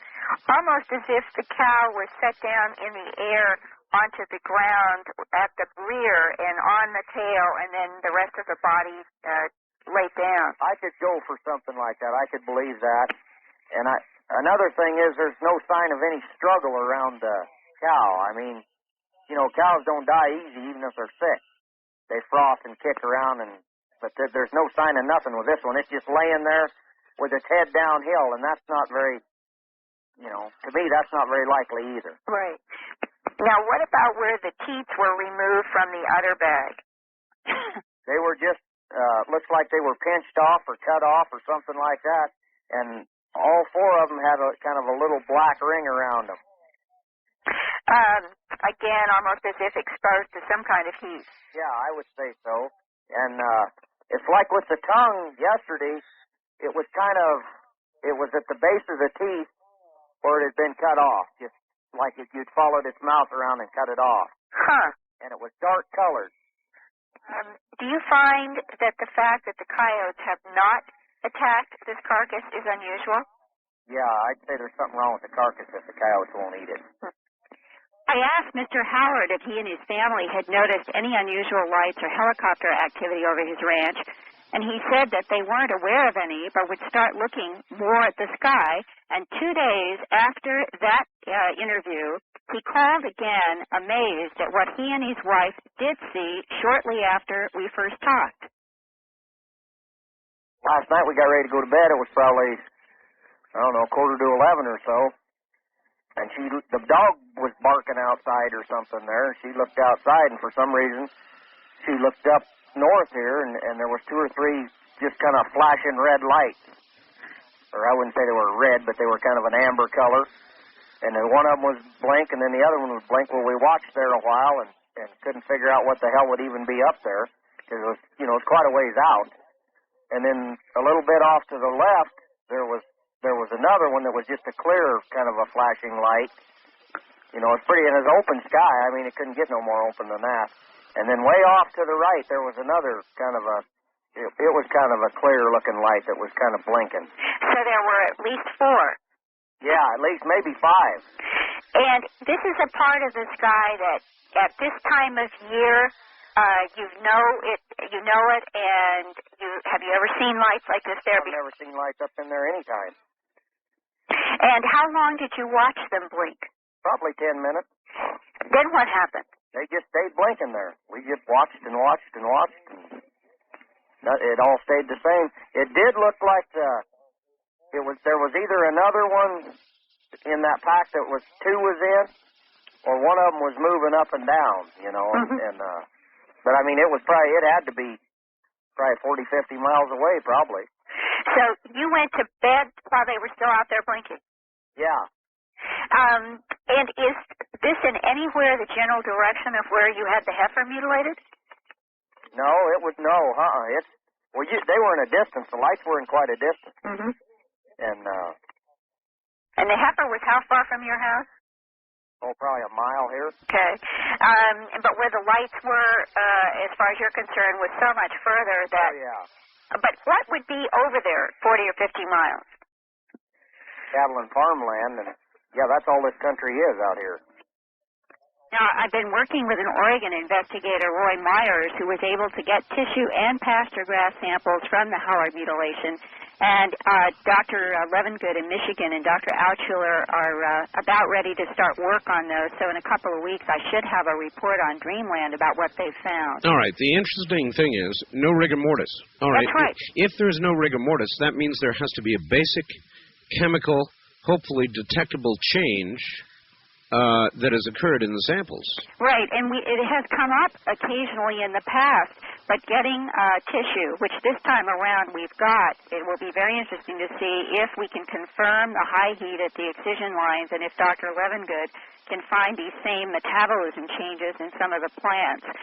This was definitely fresh, but it was so cold, and when the grass is starting to lose its metabolic rate anyway because of winter, we're not sure if we're going to be able to learn something from the grass, but we're sure going to try.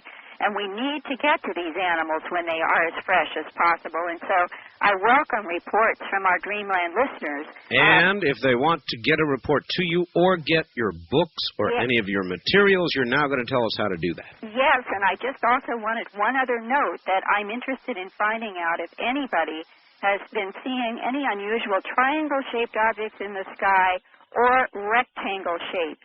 We've had about a half a dozen here in the Pennsylvania and New Jersey area just in the last 4 weeks. What eyewitnesses are describing is very similar to the thousands of reports in Belgium about 5 years ago, and I wonder if whatever this is showing up anywhere else in the United States. So the way to contact me are by mail, Linda Howe at Post Office Box 538 in Huntingdon Valley, Pennsylvania, spelled Hunting, D as in dog, O-N, Valley, PA, zip code 19006. My fax number is area code 215-491-9842. My email is lmh333@aol.com.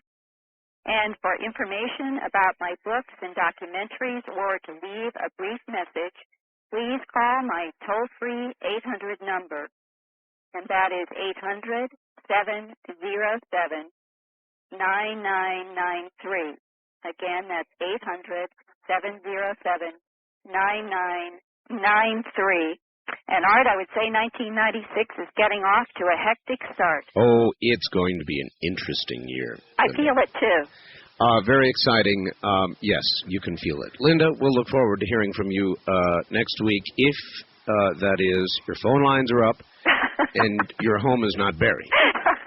Yeah, the blizzard of 96 begins. Well, but I'm one way or the other, I would get into report because there is so much coming from so many directions, and I have a lot of different interesting stories lined up for the next few weeks. Well, no offense, but it's about 60 degrees here. Better thee than me.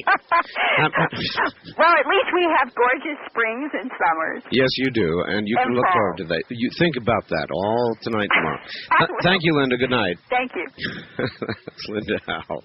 Back in the middle of the horrendous storm, and it is a bad one now, smashing the Northeast. Dreamland will be right back with Native American Robert Morningsky. Should be an interesting evening. Stay right there. It is coming up in a moment. Native American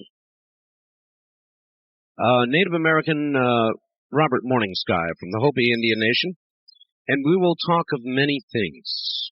So have a seat at the campfire. How's that?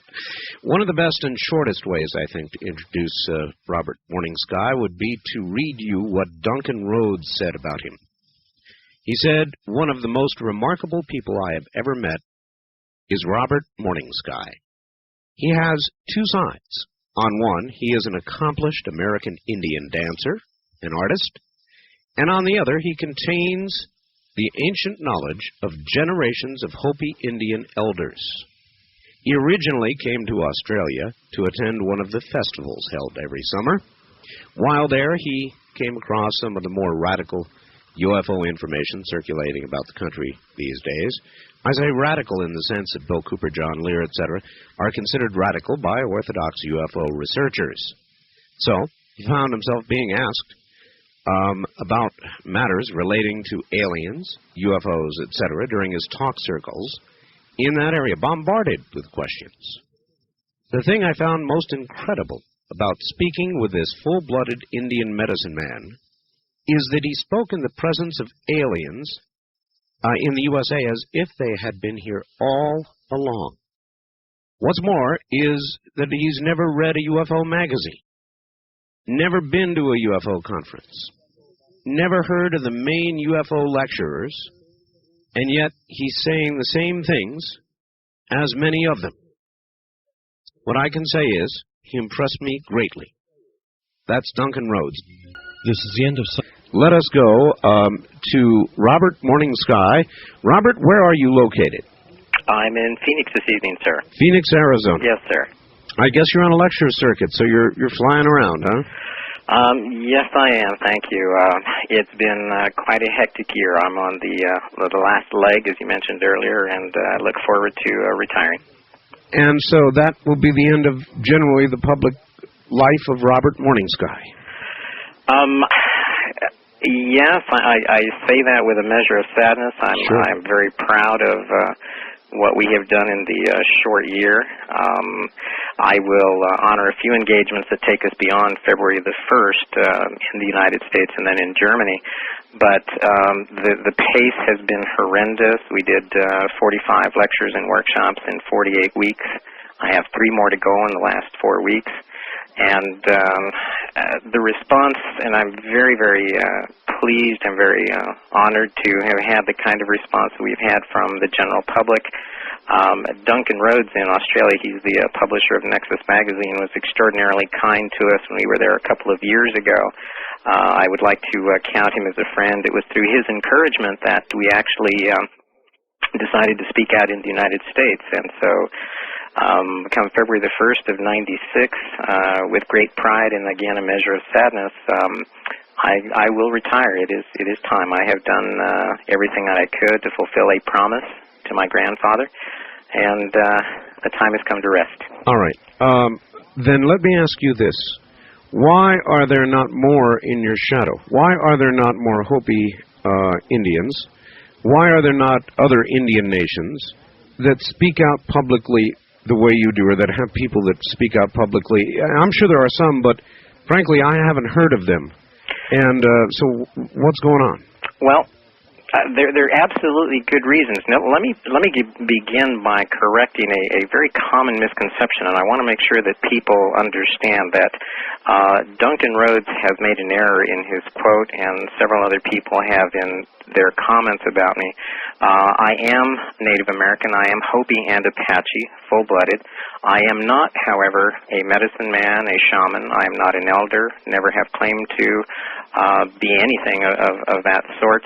And I want to stress that I speak only for myself. I do not speak for any nation. For the whole nation. No, I understand that. I'm simply asking you why there aren't more Robert Morning Skies out there. Okay. Perhaps the simplest explanation is to say that in the history of the relationship between the civilized world, in quotation marks, and the Native American, history has not been kind to Native Americans. I'm generalizing here, but as Native Americans, our upbringing revolves around star beings. It revolves around descent from the stars. I would go so far as to say that the Māori in New Zealand, the Aborigines in Australia have similar stories. And our cosmogony, our belief system, our way of life revolves daily around the existence of star beings and those who have assisted us and been with us all this time. The problem is that for some reason, and I don't know why, the civilized world, researchers, writers, people who I believe have good intention, when they hear or heard the stories 50 years ago, 100 years ago about star beings and that kind of phenomena, it was attributed to the smoking of some grass. It was attributed to the myth and legends of a primitive people, the arrogance of a civilized world that puts down what has been labeled a primitive world, has become a bad habit. One of the things that I found on this tour in the last 11 months is that while I'm not sure how to describe them other than the higher-ups, some of the researchers, some of the scientists, some of the establishment types, I hate to use that 60s word, are reticent to acknowledge the existence of star beings. Obviously, we've been suffering with the Roswell phenomena for 50 years now, and we're only now beginning to get evidence and are rewarded with another effort by the military and the government to say no, that in fact it's not a new fantastic balloon, but it's some sort of a new, at that time, highly specialized disc. So Native Americans have not had a good time, and I would count other primitive peoples in this comment. We've not had a good time in trying to tell our stories and our legends. One of the things that I have tried to say so many, many times is that most of the reported crashes of discs that have occurred, particularly in the late 40s and early 50s, most of them occurred on or near Indian reservation land. And we have always found it amazing that very well-meaning researchers, writers who go out and scour the countryside, somehow they have missed the point that Native Americans would rather live out under the night sky than, under a roof. That is part and parcel of our existence. We have, for hundreds, for thousands of years, lived in the outdoors. As a child, I remember being taken out by my grandfather to go sit on a hillside to watch the lights dance in the sky. It is astounding that somehow the UFO research community, I mean the very, very, the truth seekers, somehow that point has escaped them. Well, all right, let me stop you there and say, when I asked the question, here is the spirit in which I asked it. Americans are now rapidly reaching 50 years of age, about 10,000 a day, the baby boomer generation. Yes, sir. The baby boomer generation is becoming far more spiritual by the day as they get older. And it's not a particularly structured spiritualism, but very non-structured, very much like the Native American traditions. We also are becoming much more conscious of the earth around us, much as Native Americans have always been. So, to me, it would make sense that the baby boomers would reach out to people like you. And if you're not going to be there anymore, then there ought to be others. Well, you're absolutely correct in what you were saying, because in the last 11 months, what we did discover is that excuse the description, the average man, the average woman, those of us, and I include myself in that, who are not part of the in-the-know community or the power loop, that in fact we all really do have common desires, goals, and we are reaching for spirituality. The problem is that so many other Native Americans that I am familiar with who have extended a hand end up getting exploited, end up getting used, their teachings are turned around for the wrong reasons. I mean, one of the phenomena for Native Americans that I think best portrays this is the gambling casinos that are cropping up on reservations. I speak again only for myself, and I'm sure I will get in trouble for it, but I believe that's probably one of the worst things that has happened to Native Americans. Might I ask why? In other words, in the coverage that I've seen, and it may well be, just orchestrated coverage, they say that gambling has brought to reservations money, housing, an economy that simply did not exist previous to the gambling, very positively portrayed. Now, it may be by those who want gambling there. I don't know. But you've got the opposite reaction. Why? Yes, because though I agree that for the most part it probably has put money into the economy of the reservation, but as I understand from other elders and from those that I have spoken to, the average reservation take, so to speak, is about 10% of the monies generated. The bulk of the funds seems to be going towards the management companies, which are almost always not a reservation group or a company. It's something that is off reservation. No, I understand. The casinos come in and they build. Yes, right. And so I have, again, my personal opinion, I have a problem. I believe that, though the casinos are bringing in some money, I wish that there was another way to do that. It is an example, I would suggest, of Native Americans who, I don't know if it was the idea belonged to one of us. I don't know if it came off the reservation, but it's an example of exploitation.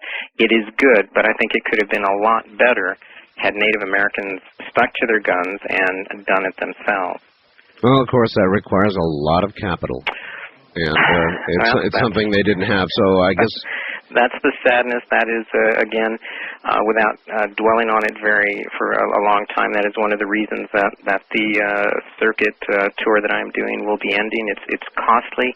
It's very difficult to maintain the pace and to continue, and funding is just, I'm sure everybody that's listening understands that funding is very difficult, and so we do the best with what we can. I wish that the response of the civilized world, the powers that be, would be just a little bit kinder to Native peoples. Do you think it will change the nature of reservations in a negative way? Aside from the positive aspect of more money floating around. Will it subvert the culture? Oh, I think so. I think so because, unfortunately, though, money is, and I hesitate to say a necessity, but it is something that is crucial to survival in the system that exists. It also begins to pervert the values. Why should a young Native American man or Native American woman on the reservation, why should they pursue becoming a singer, a dancer, an artisan, somebody who continues the tradition of weaving baskets or doing sand paintings, when they can go to a local casino and become a cocktail waitress or a blackjack dealer and make infinitely more money? And I can understand the survival of it. It's just, unfortunately, my belief, again, only that it will pervert the traditional values. Could it be so serious that, you suppose, Robert, eventually the Indian nations, as we know them, and the reservations as we know them, will simply disappear into America's new culture? Well, the tragedy is that it's already occurring. There are many, many tribes on the eastern seaboard who are not familiar with their traditions, who don't know the old ways, who have lost their songs and dances. They were incorporated into the American concept 200 years ago. Here in the Southwest, they are relatively intact because we have not had that much contact. Arizona became a state only some 80 years ago in 1912. So our values here are relatively intact, but in the East Coast, there are tribes who have been swallowed up and who really don't have a sense of their Indianness. I was just recently asked to go to Seattle to speak to some children on a reservation up there, and in the Northwest, the same thing is occurring. The values of being a warrior, the values of standing for something regardless of the odds against you, they're being lost to a regular paycheck, a fast car, and a CD player. No, I'm sure it's true. What is the blue kachina? Well, the blue star kachina is one of the most fascinating of all the kachinas in the Hopi way of life. A kachina has three forms. It is the spirit of the things that are around us. It is the spirit of the wind, the trees, the plants, the animals. The kachina is also the dancer, a human being who dances, personifies, dresses, and becomes the spirit. And then you have the third variation, which is the actual carving, a carving that represents in three-dimensional form the figure. The blue star kachina is perhaps one of the most mysterious. There is not a great deal of information on the blue star kachina. Its name is Nangasohu. It's sometimes called the chasing star or the meteor kachina, but one of the most dramatic aspects of the carving of the figure is that it has a four-pointed black star on its face. The rest of the face is blue. There is a long, trailing headdress of feathers that go down its back and trail down onto the floor. And it is said that this represents the long tail of the meteor of the blue star. A couple of amateur astronomers, one named Hale and one named Bop, and one, as a matter of fact, from Arizona, have discovered this thing out beyond the orbit of Jupiter called now Hale-Bop. It's coming this way, will miss Earth, they say, by 1 to 1.5 AU, or astronomical units. Is it possible, everybody wants to know, Mr. Morningstar, whether that might be blue kachina? Well, I'm going to stick my neck out and suggest that should the data that I have seen be accurate, that in fact it very likely is, and that, again, let us upset the apple cart on the reservation a little more and suggest that I believe that there are several Hopi prophecies that are being fulfilled by the appearance of this comet, and that in the papers that I have recently released and will elaborate on in the last three appearances, the blue star kachina, Nangasohu, is very likely the comet Hale-Bop. What is most curious, and sir, if you would allow me, you are so kind, Art, to allow me to have this last interview, a gift from me to you, because I was going to save this for California. But there is a Hopi prophecy tucked away. It can be found. It is in several books that are out there, and the prophecy says that the blue star kachina, Nangasohu, does not appear individually. It always appears in pairs. There is another prophecy that says that in the time of the end of the world cycle, this last cycle, there is a grand white brother that will appear. His name is Bahana or Pahana, depending on the accent of the individual. Pahana, the great white brother, will appear at the end of the cycle. I wonder how Zachariah Sitchin would pronounce it. All right, listen, Robert, we're at the top of the hour, so you can take a rest and think about that one, and we'll be right back to you. Robert Morning Sky is my guest, and he is a Native American of the Hopi Indian Nation. He speaks, though, for himself, and very well indeed. There's much more to come on Dreamland. I'm Art Bell. We'll be right back. My guest is Robert Morning Sky, Native American, Hopi, and Apache, I believe, and I'll confirm that in a moment. And we're talking of many things, as I said we would. We were talking of the blue kachina star. You said, yes, indeed, it might be Hale-Bop, and you said it portends the arrival of another. Yes, sir. And when the other arrives, I think I was at the point of asking you how Zachariah Sitchin might pronounce it. Is it the rogue planet that Zachariah Sitchin imagines is going to come back? I believe so. Zachariah Sitchin is, I would consider, one of the most unrecognized scholars. His work is absolutely fantastic. I wish I'd have had it when I was in college years ago. But the name which he assigns to the 12th planet, to the Black Rogue, is Nibiru. what is most interesting about Nibiru, a Sumerian term, is that I suggest it's directly related to an ancient Egyptian word for the sun disk, or the Aten, which in fact was called Neb-Heru. Neb-Heru literally meant Lord of the Sun. Mm-hmm. And then if we refer to one more ancient society in ancient Babylon, the guardian and protector of the skies of a city called Lagash was named Ningirsu. And I am, again, going to suggest that Nibiru, Neberu, Ningirsu, and the Hopi Nangasohu, the blue star Kachina, are all one and the same.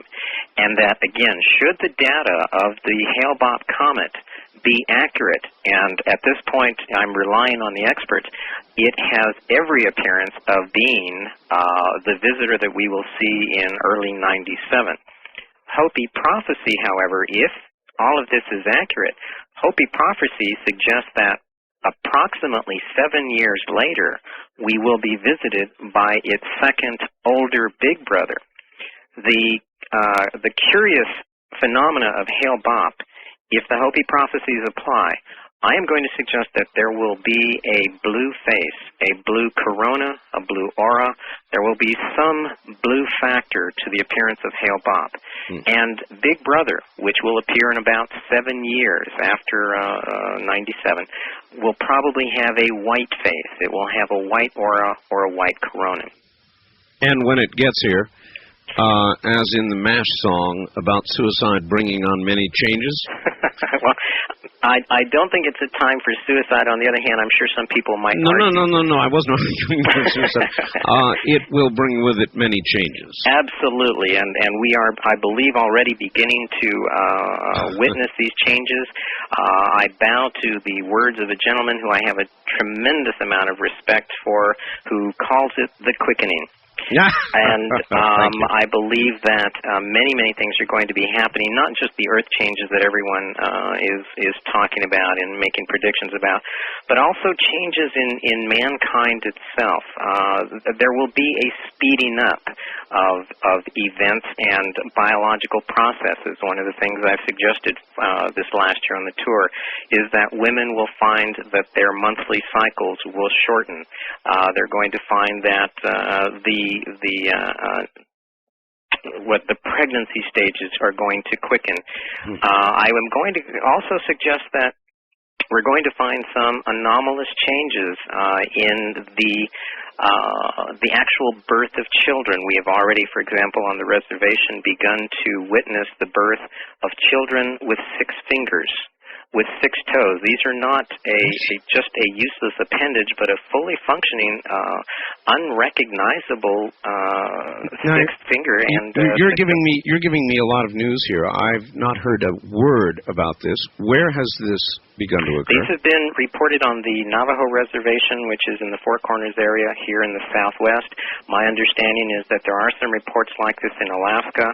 I will be happy to contact the individual and have them forward this to you, but I don't have them right here on hand, but I will have them faxed to you. But there are reports of 6-fingered children. I have photographs of some children, one that was born in the United States, not to a Native American family, but the granddaughter of a very, very close friend, and I promise you it is unrecognizable. As a 6th finger, you simply would have to be looking carefully in order to see it. All right, well then we have to talk quickly about Roswell or Socorro, whichever it was, and the Santilli footage with the 6 digits, fingers, and on the feet.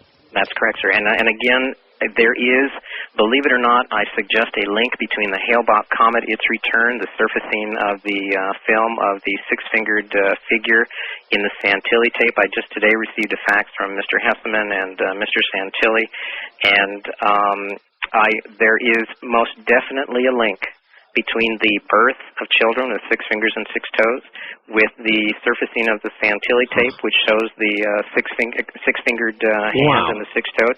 And I will also, again, refer back to the ancient societies, back in Egypt and Sumeria, where the numbering system was based on 12 and not 10. I can only suggest that's a very curious coincidence that a 12-numbered system was used by the ancients. We have a 12-fingered being who was autopsied in that film that Mr. Santilli provided us. And, again, with the birth of 6-fingered or 12-fingered, 12-toed children, and this is going to, I again suggest, is going to happen. Actually, it was not one, but it was 2 films, I believe, of 2 separate autopsies. That's correct. Both with 6 fingers, 6 toes, and you say ancient. I'm sure you're familiar with the very secular phrase hiding in plain sight. Are you trying to tell us that these people, the star people, if you will, are with us now? Yes, sir, I am. One of the most important aspects of what I have been trying to suggest all year on the tour and will finish with is I am trying to provide documentation, ancient sources, contemporary sources, and suggest to the world that the gods and devils of mankind have those that we spoke of in ancient legends and all the ancient civilizations spoke of, that not only did they exist, and certainly Zacharias Sitchin, and there's a new book out, Fingerprints of the Gods. My apologies to the author. I do not recall his name. I was just gifted with a copy. There are numerous authors who are writing about the ancient ones in the sky, star beings who have either interfered with or guided man, let the listener choose the word. And should, for example, all of these authors, should the stories and the research and the material that they're providing be true, then the question that has to be asked is, where are they? And I simply suggest to everyone that not only are the stories true and they were here, but they are still here now. And if they are hiding in plain sight. They are not little green men. They are not these enormous-headed, big-eyed creatures with green, scaly skin. If the ancient stories are true, if Zacharias Sitchin and his material is accurate, and if what I am trying to portray is accurate, we are the descendants of these star beings. And so all I can say is we don't see them because they look like us. Yeah, that's hiding in plain sight, all right. Absolutely. What bothers me or affects me or makes me think more than anything else that there is something to all this is not just my own observation as a talk show host of what I'm calling the quickening, but I've interviewed Sitchin, I've interviewed Gordon Michael, I've interviewed actually just about all of the big prophets and soothsayers of our time, and it's not any individual one of them that affects me, but it is collectively their message, which, along with your message and all the rest of the others, almost all say the same thing. They may come at it from different perspectives, one with visions, one with this or that, you with your ancient knowledge, or knowledge that is ancient, I suppose I should say. All of it collectively points toward the same next few years. So I guess I would ask you, is it possible, do you think we're all experiencing collective millennium madness, or is it really coming? No, I think that it's absolutely going to make its appearance in the next few years. The changes, certainly if we look at the earthquake phenomena, the numbers of the quakes, the intensities has increased. It's geometric in its number. I know. And perhaps, again, the best analogy that I can use is that of a roller coaster. We are all participating in a roller coaster, whether one deems it the Earth or the universe. But we have crested the hill. We have reached the last quarter, and it's all a downhill rush to the very end.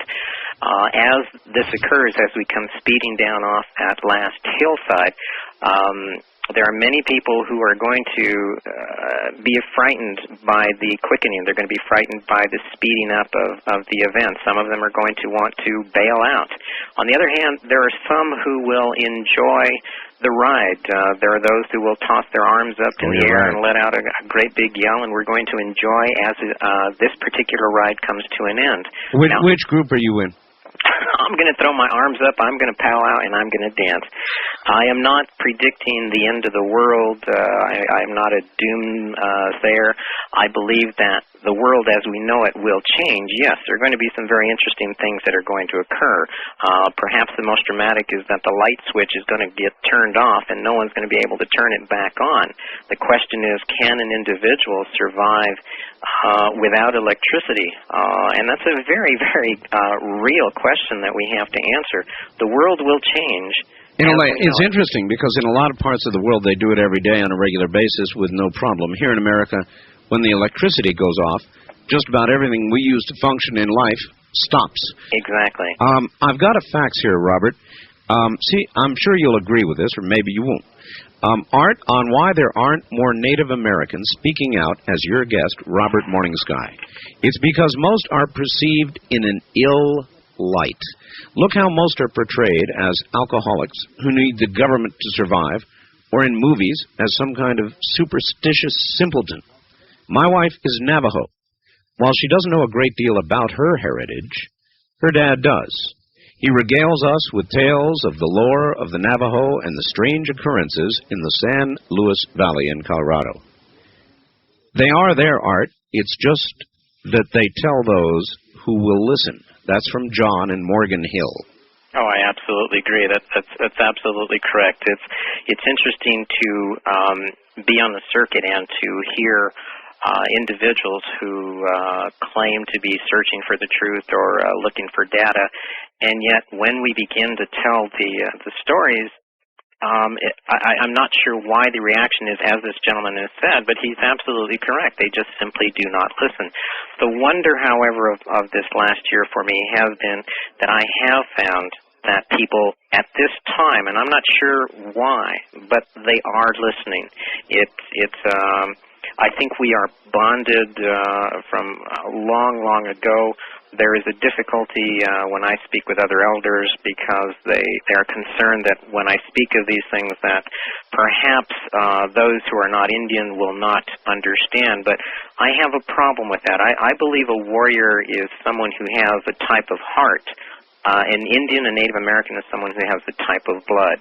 And so I really do believe in the warriorhood of mankind. I really do believe that we can handle the quickening, the changes that are coming.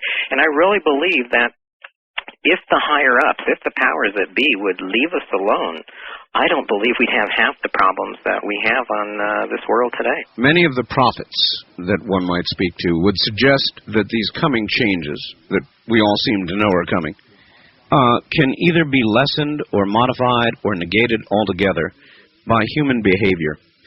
Is that your belief? I think so. I think that, again, at any given moment, we have the opportunity to make a change both as an individual and as a whole.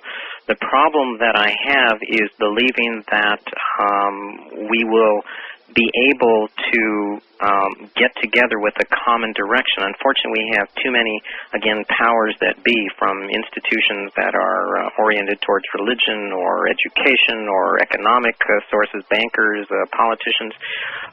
The institutions are the ones that are really possibly past the point of no return, in other words. Robert, yes. Hold on. We're at the bottom of the hour. We'll be right back to you. Robert Morningsky, more in a moment. Once again, Robert Morningsky, are you there? Yes, sir. Thank you. All right. How about a few phone calls? Yes, sir. All right. Just before I pick up the first line, I've got a fax here from somebody who simply asks, one of the most important elements of your work, Mr. Sky's work, Morningsky, is your translation or translations of Orion and Sirius words. Please ask him about these words, the ones covered in your papers. Are we talking about the decipherment of the Santilli tape? I believe so, yes. Mm-hmm. Well, it was a good. I'm surprised at the abilities of your listeners. I have, in just the last few weeks, received from Michael Hesseman in Mesquite, Nevada, at a conference there, yes, a copy of the film that Ray Santilli released on the autopsy of the alien being. I was caught by the hieroglyphs, the figures that appeared on the beam in the wreckage and debris segment. The I-beams. The I-beams, that's correct. As a Native American and in my research, I've always been fascinated with petroglyphs and the stories that they tell. Sure. And when I actually saw the first videotape, I was absolutely caught up in what they might represent. They had a vague familiarity with it, but the video copy that I had originally received from a friend from the Fox Network production was not very clear. Michael Hesseman's tape, however, and I have to thank him greatly for it, was much clearer. And when I saw the film, I used a VCR to create some stills. Right. And I immediately went to some alphabet charts that I have been constructing over the last 30 years since I began the linguistics breakdown of languages in college in the late 60s. And I know that this sounds relatively outrageous, but by very carefully analyzing the possible path of the characters, I was actually able to come up with a translation. I submitted copies to a few key people, and certainly you, my friend, were one of them, and I am offering what is a suggested translation of what is on the I-beam. I received a fax today from Mr. Hessman and Mr. Santilli, very pleased with the results. They're sending me some additional footage and stills, which I have not seen. And all right, well, I can't stand it. Can you tell us? I believe you're holding a copy of the glyphs, and so what I will answer it in this regard. The translation appears to be very much along the lines of what we might find on a Marine poster, on a Navy ship somewhere, essentially without revealing the exact information, because I want to reserve that for Los Angeles next week in my last appearance there. Essentially, it says that the beings of this ship are ready, they're aware, and then it identifies them, in fact, as a female warrior. And that's about as close as I can get. Gee, with your opening comments, I would have translated that to mean the star people want you. Kind of like the old Uncle Sam with his finger pointing at you to recruit. Right. Well, my apologies. The translation, the decipherment that we came up with after the study of the linguistics breakdown, in fact, is more of a semper fidelis, Marines ready and prepared, that kind of situation. Oh, isn't that something?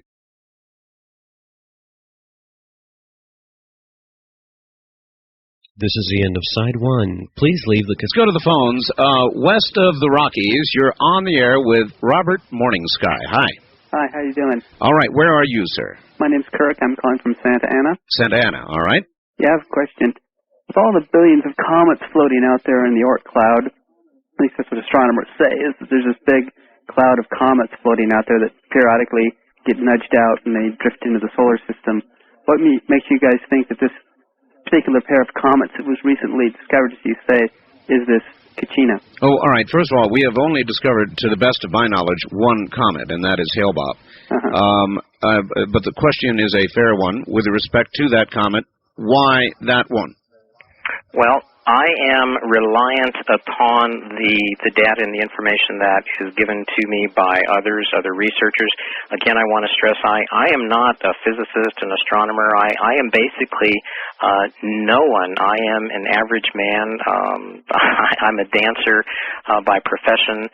I am simply addressing the Hopi prophecies and some ancient cultures and simply saying that should the data that is being provided be accurate, then in fact it does fulfill Hopi prophecy and many of the stories of ancient societies. So the listener, or the person who just called in, my apologies to Kirk, I think it was, that should the data be incorrect, then in fact the prophecies and what I have spoken about would not be correct. I am dependent upon scientists and astronomers and the data that they provide. Good answer. East of the Rockies, you're on the air with Robert Morningsky. Where are you calling from, please? Ohio. Ohio. All right. Welcome to the program. Is it snowing in Ohio, or has it stopped? Well, it's snowing. It's snowing. Yeah. All right. Get good and close to your phone and speak up good and loud for us, sir. Okay. I've been listening to you, and I just want to explain something or warn you maybe. You remember Lot was in Nineveh, in the city of Nineveh, and the two angels went to visit him, and he told them that they better get out of the city of Nineveh. Yes. And he went in and he shut the door. Lot went in the house. Yes. And he shut the door behind him. The angel shut the door. Yes, sir. And all the people were blinded. And what that's a picture of. It's they wanted to know Lot in a spiritual adultery relationship. They wanted to know Christ, and by doing it, they blinded the multitude. And which is happening today. The people in the world are becoming spiritually blinded from the truth. God has sent them a strong delusion that they believe a lie. And it's sad, it really is, because you think it's the truth, but you're really following a false gospel. All right. Let me get your reaction to that, Robert. That is, of course, a devout Christian. And he is politely scolding you and me and all of us for even talking of such matters. How do you generally respond to people who approach you that way? With a great deal of respect, and again to this gentleman, I did not hear his name. I absolutely respect his position and his words and what it is that he wishes to believe in. I have no problem with that. I can only hope that that I am accorded and that you are accorded the same privileges. The wonder of particularly this country is that it should be tolerant of all beliefs, and so I cannot begin to portray this gentleman's belief systems as inaccurate or wrong. It's interesting, Robert. Our nation, constitutionally, absolutely respects all of these different belief systems and allows for them and protects them, as a matter of fact. But the individual religions don't, nor do they have to. And so they are very narrow and very structured. And if you are not within those particular bounds, you're not going to be respected. And he did it politely. Yes, absolutely. And I've got to say that there are elders on the reservation that have scolded me in a much more colorful and dramatic fashion. So I thank the gentleman for the way that he put it. But again, as I said, I respect his position, and I hope that he allows us to express our position. All right, good. Let's continue to do that then. First-time caller line. You're on the air with Robert, Morning Sky. Hello. Hi, my name's Maureen, and I'm calling from Kirkland, Washington. Hi, Maureen. Hi, I wanted to know what's the best way that we can prepare for the coming changes? Now that's an awfully good question. Robert, the best way to prepare for what's coming? Well, let's not put Robert on the spot here for a moment. Let me, number one, mention that I will be in Seattle, Washington at the end of January. I am holding a two-day intensive workshop, and we're going to address precisely that. A very quick answer is simply this. In the workshops and in the materials that I am presenting, I am trying to let's see, how can I explain it? If I were to ask this lady to describe a bear, she might very well suggest that the bear is a very gentle, compassionate beast of nature. If I asked Art Bell, what is the bear, he'll say, well, this is a nasty, evil carnivore that'll bite you in the butt the minute you turn around. And so the question, I think, is, what is the truth? We know Art Bell's truth. It's a carnivore. We know this lady's truth. It is a gentle beast of nature. The truth, is that somewhere in between? Is it a combination of the two? My suggestion in all of my research and workshops and lectures and papers is that the truth is the bear. And I suggest that what we need to do is to sort through all the beliefs, set them aside, and address what we know, what we absolutely know. In the Terra Papers in the first book, what I am trying to suggest is that star beings, those that are out there, do not have a religion per se. They do not have a belief system. They have a system based on knowing. The stars are a certain way. The planets are another way. The human physiology, the star being physiology, is a certain way. A belief system is unique to mankind. And I do not want to take anyone's belief system away from them, but I can only suggest a very quick answer is to search for the bear. All right. Well, a very quick response would be, yeah, but if you're wrong, it'll bite you in the butt for sure. There are days it's going to bite you in the butt, and the next day it's going to lick you on the cheek, and that is the idea that a truth is universal and unchanging is one of the things that is going to be very difficult to deal with. Truths change. The bear changes daily. Yes, sir. On the wildcard line, you're on the air with Robert Morning Sky. Hello. Hi, this is Jim from Oregon City. Hello, Jim. Listening to you on Como 1000 tonight. Well, I bet it's piling in there. Yeah. Good. Anyway, I'd like to say hello to Robert Morningstar, Morning Sky. Sky, right. He's right here. Good evening, sir. How are you, sir? Good, sir. How are you? Oh, fine. I've made several trips down there to your area, and have met several people down there. And they're all talking about the same things that you speak about. And there was a question I wanted to ask you. How is everybody holding up after that freeze that you experienced back in June? The freeze that we experienced? Yeah, that's when the crops froze. Oh, on a personal level, I was very fortunate. I was on the road. I was not here. However, we deal with the cards that we are given. We will survive. It is one of those maxims that I think all primitives, the savage peoples of this world, I love the word savage, we adhere to, is that regardless of the freeze, the heat, the drought, or the famine, that we will endure because we are not dependent on the light switch on the wall. No, but we are dependent on Mother Earth. Absolutely. And I know that Native American peoples believe that Mother Earth is, in fact, a living organism. Is that going too far, or is that about right? Oh, no. That is, again, part of the very basic existence daily. Mother Earth is a living thing. She is teeming with life. She does take a breath. She grows. There are parts that are regenerated. And I would suggest, along with other Native Americans who have gone out and said, Mother Earth is in pain. She is crying. She is hurting. That's what I was going to ask you. If you were to describe Mother Earth's present attitude, well, you just did. Yeah. You would say she is in pain. Oh, she's in great pain. She is shivering. She is shaking, and I hope, as part of the answer to the lady just a moment ago, that we need to take care of Mother Earth, because in fact we are dependent on her. The light switch is not anywhere near as crucial as the fresh air and the water. Mm-hmm. We have a legend from long ago that says that the Great Spirit converted the most beautiful woman in the universe, and he changed her into Mother Earth.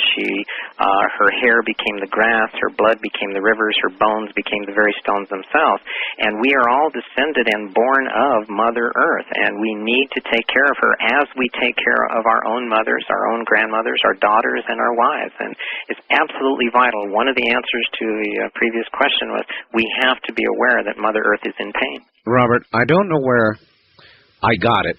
It just came from inside. But you said something a little while ago that stood the hair up on the back of my neck. You said we're on a downhill slide. I have said, when I refer to the quickening, that we have passed the point of no return. And to me, that personally does not mean that the world is going to end. I keep saying it so people understand it. But it means to me that we are going to go on to whatever is next, and there is going to be a change, and that it seems to me, or at least I guess I've concluded, that it is unavoidable. And I absolutely agree. I think one of the things that, in my very, very brief encounters with you, sir, impresses me is that many times when you speak, the few times that I have heard you, been able to listen to you when I was on the road, I think many of the comments that you make come from deep within.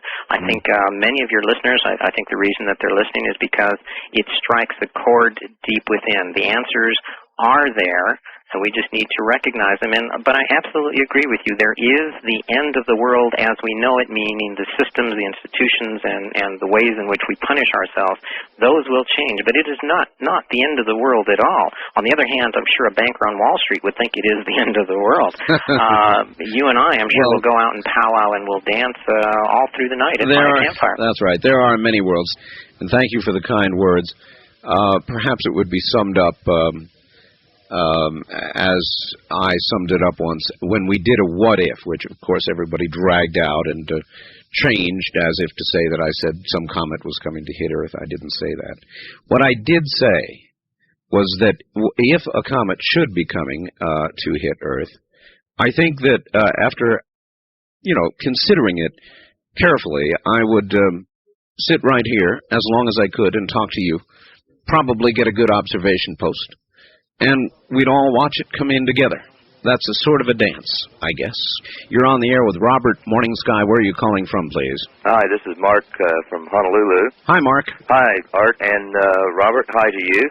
Welcome, sir. It's good to talk to you again because I first met you several years ago when you did the tour in Melbourne, Australia with my friend Duncan Rhodes. Oh, yeah, sure. Duncan is a good man. Yeah, he is. And I was just wondering, though, that if any of in your historical background, with the Hopi or the Apache Indians, is there any indication, like, with this change, like what will come on is like a moving into another dimensional area where, let's just say that the world and the people as it is now are just in a lighter space while the third dimensional realm that we understand now stays here so people can keep working out their heaviness? All right, well, that's a long question and not much time to answer. Let me try very briefly and dangerously oversimplify. Essentially, in the Southwest, the belief is that death is a transition, that the end of this cycle is again transition. I don't want to equate that with death, but that whatever it is that we are doing now, if you're a drummer, a dancer, a singer, an artist, a farmer, got a break, that's what's going to happen in the next cycle. All right, well said. We'll be right back. Once again, here I am, Robert Morning Sky, Native American, native to the Hopi and Apache Indian nations. Back with us in a moment, a quick number fest for you. If you would like to order a copy of my book while they are still available, the number to call to order The Art of Talk is 1-800-864-7991. 1-800-864-7991. We will be giving each of you who register for our big trip coming up to Russia and to Scandinavia, a 12-day excursion on Holland America's pride and joy. Great big ship, beautiful vacation, coming August 3rd. Call and get the brochure. I don't have time to tell you any more about all of it, but call and get the brochure. If you're in the Eastern time zones, you call 1-800-848-7120. That's 1-800-848-7120. They'll send you a whole brochure on this. Central Mountain Times, call 1-800-633-2732. And Pacific Time Zones, call 1-800-624-7779. All of them at 8 a.m. Pacific Time. That's, once again, in the Pacific Time Zone, 1-800-624-7779. And the brochure is absolutely free. Show you where we're going. It's going to be an awful lot of fun. Another important number is if you would like to order a copy of this program or our newsletter, please make note of this number. Good 24 hours a day. The number is 1-800-917-4278. That's 1-800-917-4278. All right, that was the number fest. Now let me give my guests an opportunity quickly to plug. What would you like to plug? If you could plug something, you've got the Terra Papers. What would you like to plug, Robert?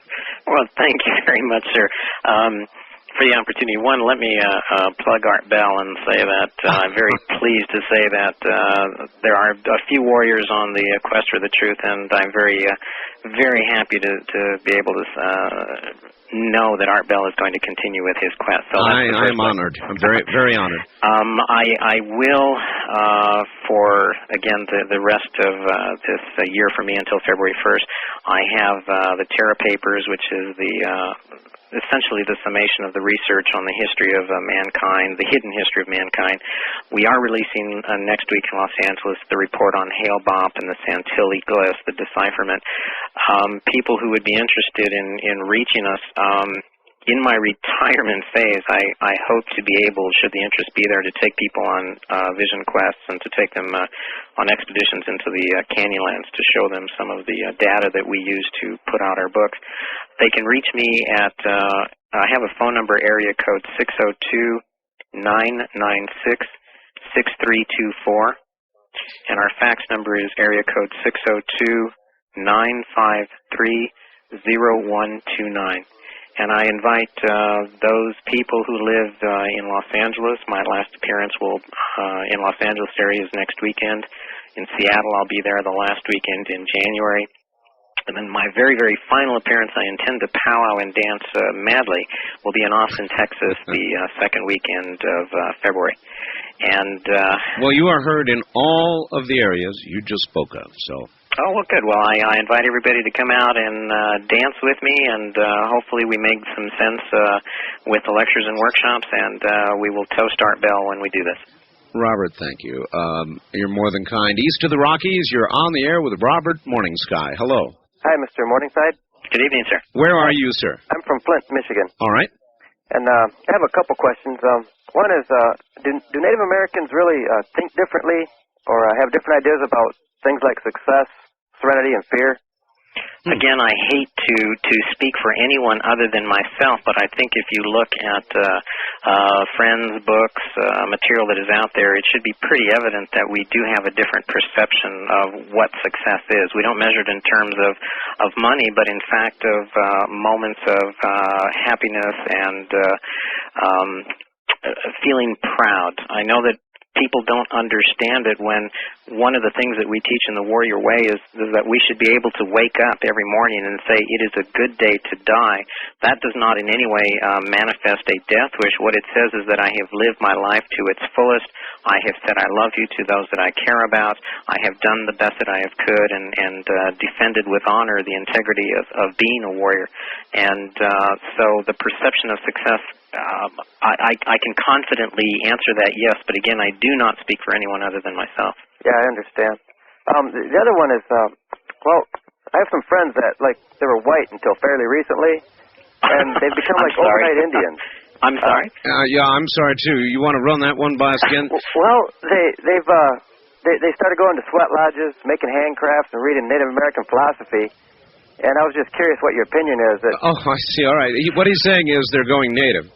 Again, as I said earlier, to be a warrior means that you have a type of heart. To be a Native American means you have a type of blood. Contrary to what some elders have argued with me about, I do believe that there are warriors who are out there who have the genetic makeup of what we consider to be a white man, a black man, and an Oriental man. So they're going native. Fantastic. I will admit to a prejudice. I hope they powwow and dance and wear a feather or two. All right. From Jody in Hawaii, a fax. Art and Mr. Morningsky, I've heard of, quote, bringers of the light, end quote, and other such extraterrestrials who were seeded here on Earth. You stated that we are the descendants of the star people. The reason we can't see them is because they look like us. I'd like to take it one step further. Is it possible we cannot see them because we are them? Oh, I would absolutely agree. I think that on an unconscious level in this reality, there are many of us who are bringers of the light. I think that much like the underground in Europe who was waiting for the signals on the BBC, from the Allies, yes. I think that there are some beings here who will recognize the signals, for example, be they Hale-Bopp, the alien autopsy film, a crop circle. I believe that the signals are being sent and that some will awaken and that, in fact, the premise that this lady is suggesting is I would absolutely agree with and support. Let me ask you about crop circles. Crop circles have many of the same attributes, it seems to me, as some glyphs seem to have. Indecipherable. Have you looked carefully at some of the better photography of crop circles? And if so, do you make anything of it? Well, absolutely. Art Bell continues to amaze me because he has anticipated one of the few people that I have met in my travels this year, and actually over the last couple of years, is one Busty Taylor, who is a photographer who worked with Colin Andrews. I met Colin Andrews years ago in Australia. Ah, yes. And I know this is going to sound odd, but at the end of January, my appearance in Seattle, I have invited Busty Taylor, who will be flying in from England. We will be presenting a 2-day workshop, and we're going to compare the petroglyphs with crop circles, and we will compare them to the Santilli hieroglyphs on that alien autopsy tape. So, Art, you've done it again. You've anticipated precisely what we want to do at the end of the month in Seattle. So, should anyone be interested in a comparison of petroglyphs, crop circles, and the Santilli hieroglyphs, if they can at all do it, we will be there in Seattle at the end of January doing just that. Very good. East of the Rockies, your turn with Robert Morningsky. Hello. Yes, sir. This is Randy calling from Arkansas. How you doing, Randy? Okay, fine. I love your show, by the way, Art. Thank you. And I have a question for Mr. Morningstar. Morning Sky. Morningsky, I'm sorry. I have two questions. Do you believe in angels? And also, I believe you spoke of changing into something coming up here in the next few years. Do you believe that this may be a change into a different spiritual body? Okay. In response to the first question, I do believe in angels, but I don't believe in the concept that is generally portrayed now as a glowing being with a halo and wings. I believe that there is a basis for this figure. Again, in the Terra papers that we wrote, we present an explanation of what the angels really are. So my answer, yes, I do, but not in the commonly accepted Can you give me the short version of what Robert Morningsky believes an angel is? What is an angel? Very good question. There were essentially figures who assisted the star beings who colonized the solar system and planet Earth. Zechariah Sitchin refers to them as the Nephilim, the Anunnaki. The term angel is actually derived from two root words, Enki and El. Enki is Princeya. He is essentially the star being who created mankind, and El simply means the Lord. The Enki Els, or the angels, were those who assisted mankind, who helped in the development and education and becoming more human. And so, yes, I do believe in them, but not quite in the fashion that is being portrayed. They are absolutely accurate, and I believe they exist today. I think there are star beings who continue to motivate and assist mankind in achieving a different spirituality, a different level of consciousness. All right. And by the way, for everybody out there, I have the most remarkable photograph of what is clearly an angel that you've ever seen in your whole life. And I want to make something very clear, because I have received a couple of messages to the contrary. There is a fellow across town, retired FBI fellow, who has put up a bulletin board and is kindly carrying for us the files and photographs that we collect that are unusual, that I would like to be able to share with all of you. There is no charge to go on that bulletin board one time each day and download a photograph. I urge you, if you have a computer, to go and download a photograph called angel.gif. That's angel.gif. And you can do it at the bulletin board, and I'll repeat this one more time, so I hope it's clear to all. You absolutely can go on there, member or not, free of charge, one time per day. If you want to upgrade your status from there, it's fine. It'll cost you some bucks, a few bucks, not very many. But one time per day, it is free. F-R-E-E, free.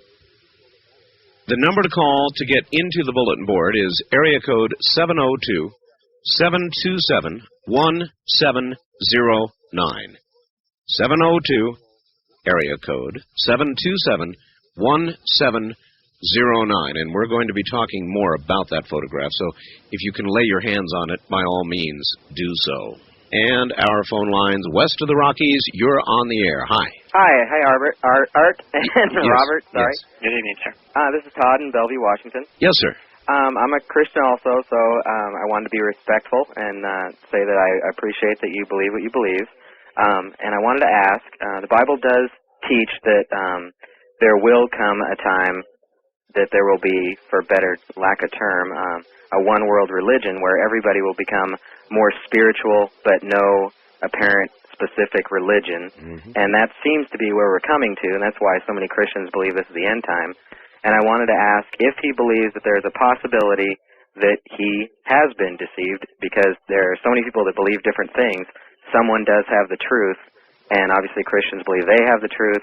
Robert, you believe you have the truth. Is there a possibility you have been deceived? All right, it is a wonderful and politely put question, and also a good one. Robert, I'm sure you've thought about it deeply.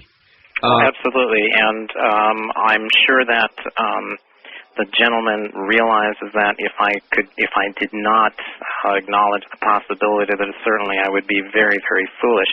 Yes, it is possible, sir, that I have been deceived, as it is possible that you have and Art has. It is possible we all have.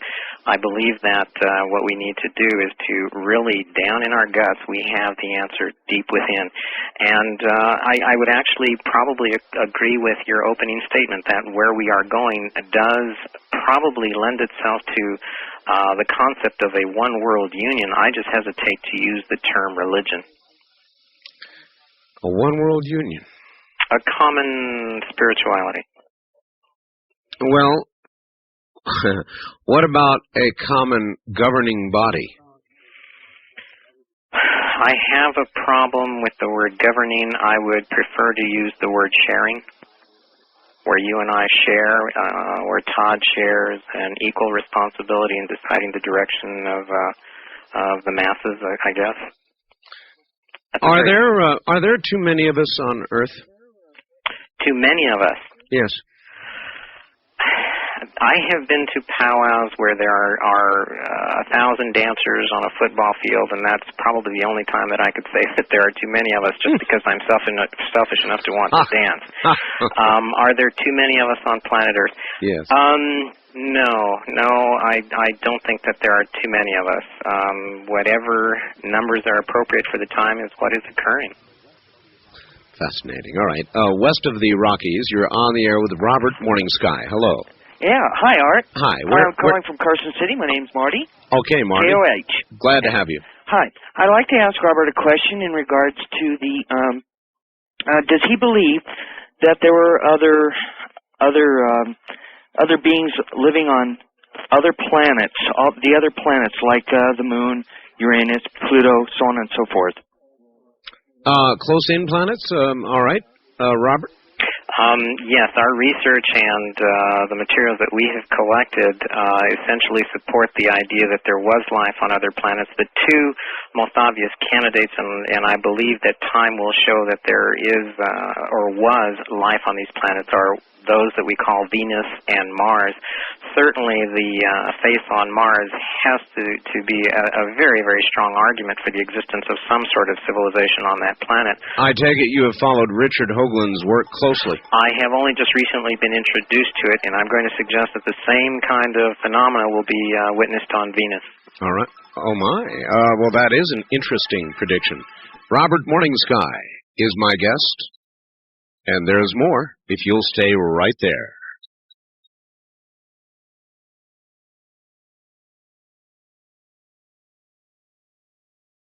KVEG 840 Radio in Las Vegas is now carrying Dreamland live.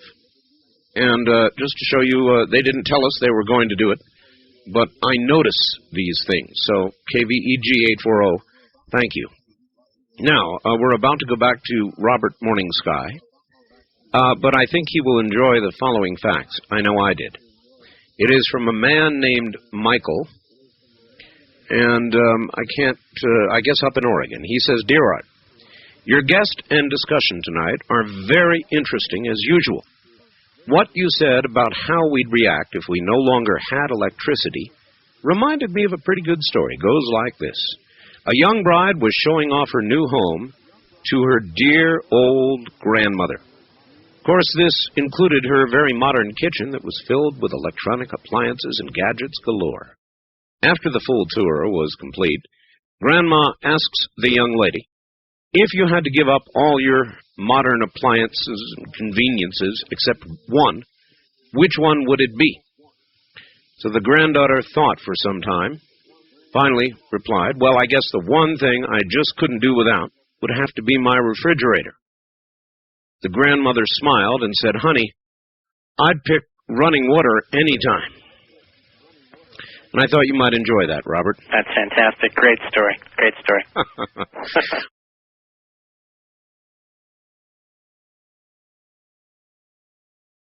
This is the end of... Well, we've got a zillion people out there who would like to speak to you, so I guess it's onward and upward.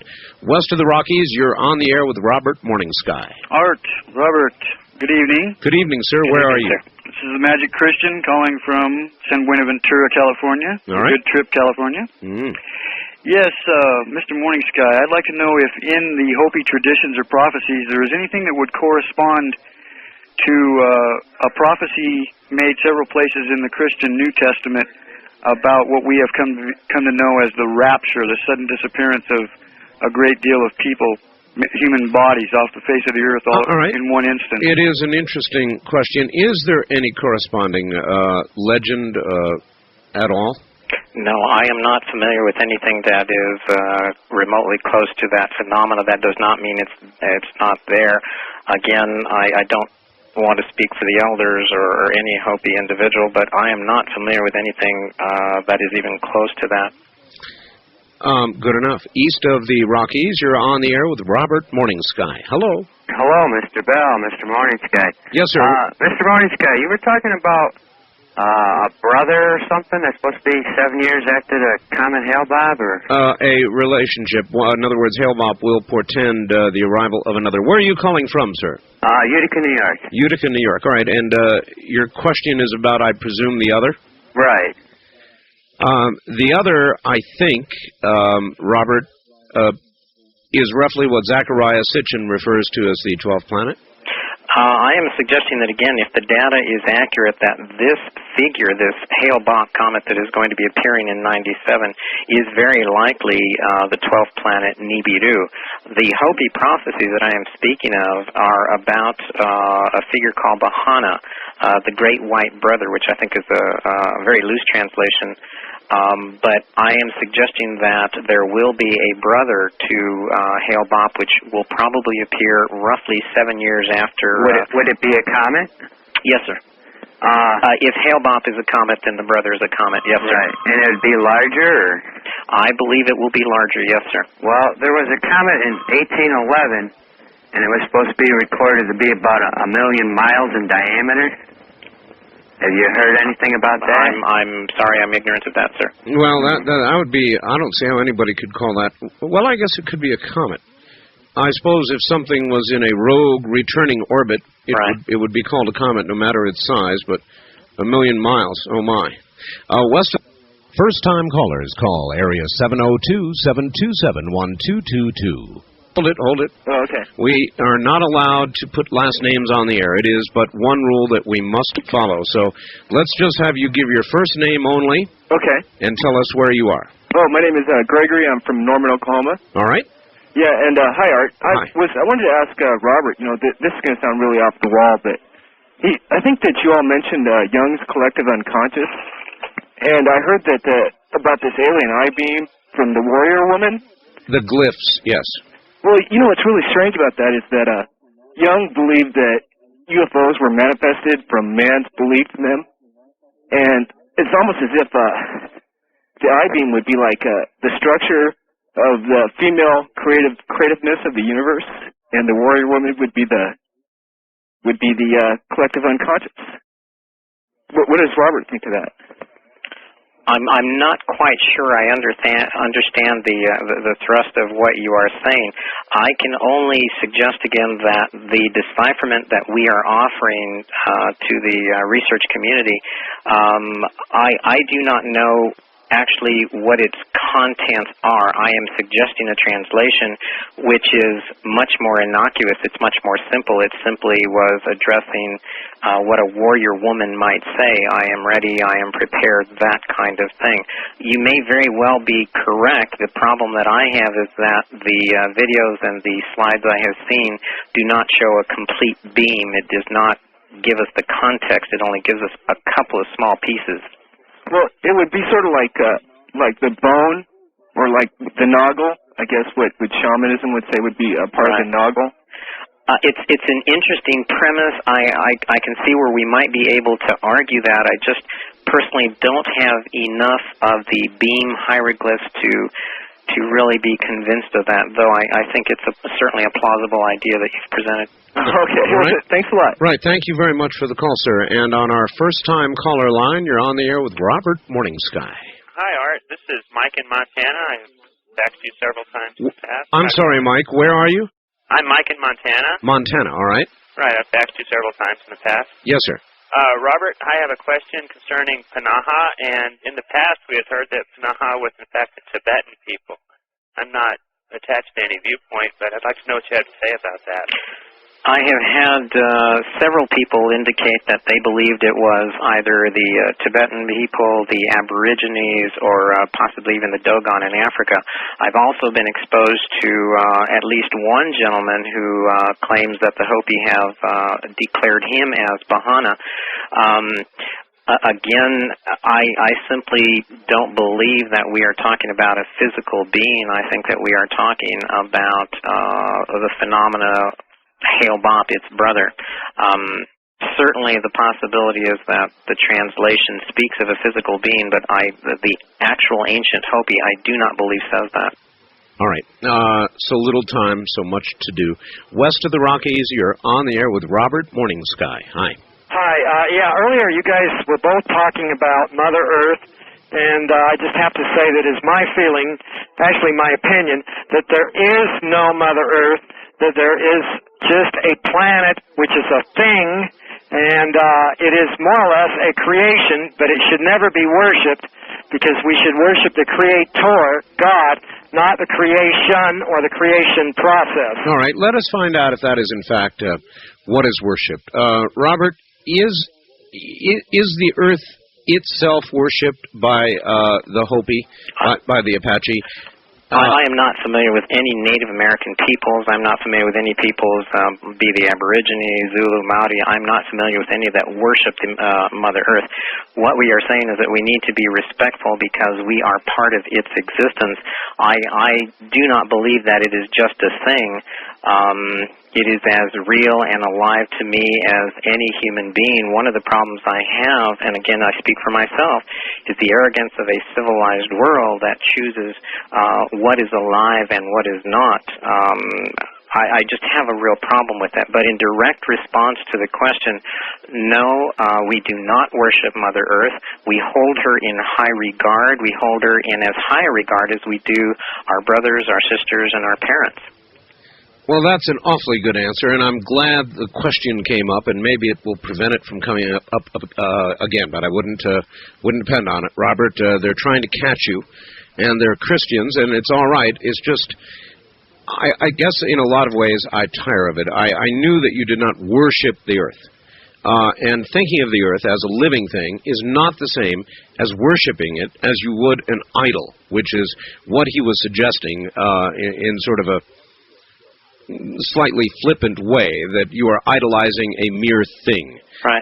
Well, I would simply attribute his position to a place of ignorance. That is not a criticism or denigrates a gentleman in any way. It just comes from not knowing. But worship is not anywhere, not remotely close to how we would believe in Earth. Not the right word. East of the Rockies, you're on the air with Robert Morning Sky. Hello.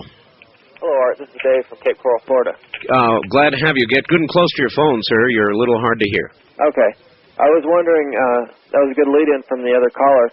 Does the French nuclear testing and all the other nuclear testing that we've done in the past, does that affect the Earth in a negative manner? Oh, that's a wonderful question. I'm glad you asked it because I would not have. Robert, we are exploding bombs. We did it. The Russians have done it. The Chinese have done it. The French have done it. For all I know, the South Africans have done it right now. The French are doing it in the Pacific. Right, and I believe, I don't think anyone would have a problem understanding that we are changing the balance of Mother Earth, the natural growth and development.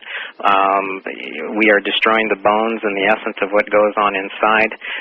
One of the things that the Hopi and the Aborigine in general accept is that as we treat our Mother Earth, so shall our mothers, our wives, and our daughters, so shall they manifest. In other words, I believe that Mother Earth is suffering internally. I am going to suggest that the women of our planet, our daughters, our wives, our mothers, are also going to suffer internally. Women are going to start having reproductive problems because Mother Earth is having problems reproducing herself. Those problems which we begin to see in Mother Earth, the breakdown of the inner core, the breakdown of the air and the very blood, the waters of Mother Earth, those breakdowns are going to be manifested in our women, and we're going to see more and more women having not only internal problems, but blood problems, reproduction problems, and bone problems. Boy, does that make sense. I suppose old Indians don't die, they just dance away. Quite well said, yes, sir, and I intend to dance. Perhaps if you can call on your guardian angels, and they might be able to entice us to come back. But I thank you very, very much for the opportunity to speak to you. Robert Morning Sky is my guest. He is retiring. He is leaving public life. It is a sad thing because I would like to interview him again, though you never know what life holds. Would it be possible for me to mention the LA conference? I just received a fax from the producer, and they're almost sold out. I'm very fortunate. Yes, you may mention it. Go ahead. They're in Los Angeles next weekend. We will be putting on a 2-day intensive. I don't want to spend time other than to give the phone number if I might. Go ahead. It's area code 818-355-9339. And then our final appearance with I'm very honored to have both Busty Taylor and Dr. Arthur Horn with me in Seattle. If people would like to catch that one, and that will be our last intensive workshop, will be area code 206-763-3018. And thank you so much to your listeners and to you, sir, for allowing me to be with you and to express the ramblings and ravings of a renegade. Well, a renegade. Well, let's get just a couple of more calls. We've got that much time. East of the Rockies, you're on the air with Robert Morning Sky. Where are you, please? This is Curtis from Lexington, Kentucky. Hi, Curtis. Mr. Morning Sky, are you familiar with Mr. Jose Arguelles? I only know the name, sir. I do not know the work. Oh, okay. Well, I was just wondering if you knew how Art can get in touch with him, if he gives interviews of any sort. But I think that would be a good person to get in touch with. Well, sir, if you can help me out. He has some books with Bear & Company. I think that's the latest publishing company.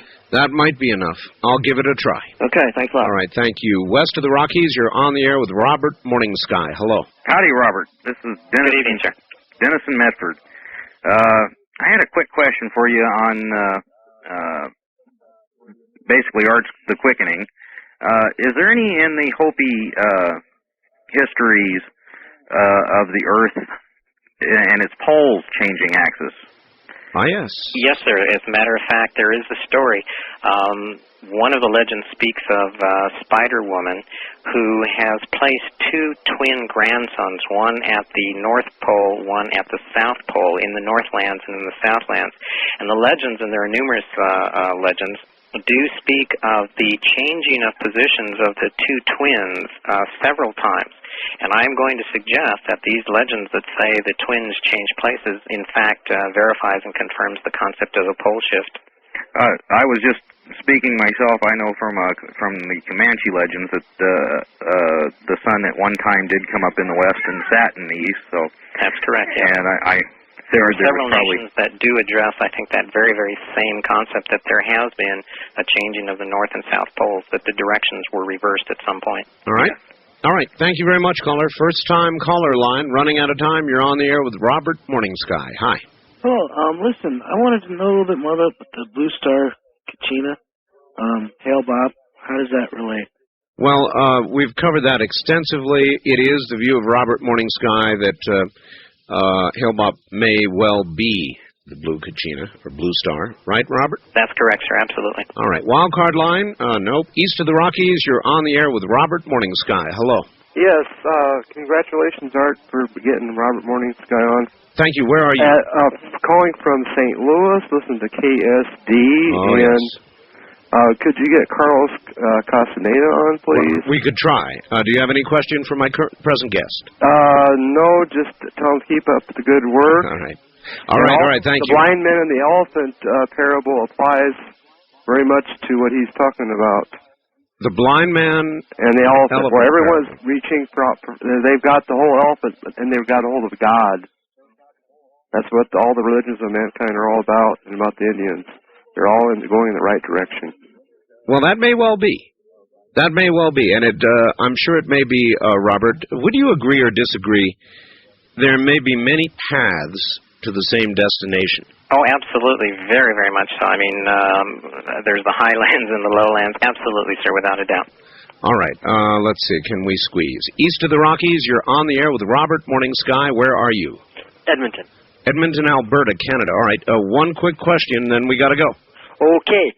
Just to ask him if he has a word of wisdom for those of us on the path to higher spirituality. Very simply, 3 words: pursue your passion. Whatever that is fire within you, pursue that, and the rest of it actually will all fall into place. It's like saying follow your gut, follow your instincts. Pursue your passion, yes, sir. Gosh, which so many have said. Robert, it has been a pleasure, and in your public retirement as it comes, I wish you well. Thank you very much, sir. Thank you to your listeners and to you, and you've been very generous. Thank you, my friend. Take care, guy. Good night. That's Robert Morning Sky. And if you'd like a copy of this program to archive, I can imagine you would. You can get it by calling 1-800-917-4278. Right now, 24 hours a day. That's 1-800-917-4278. From an area near Dreamland, this is Dreamland. Good night. This has been Dreamland, a program dedicated to an examination of areas in the human experience not easily nor neatly put in a box. Things seen at the edge of vision, awakening a part of the mind as yet not mapped. Yet things every bit as real as the air we breathe but don't see. Please join us again next week at this time for Dreamland.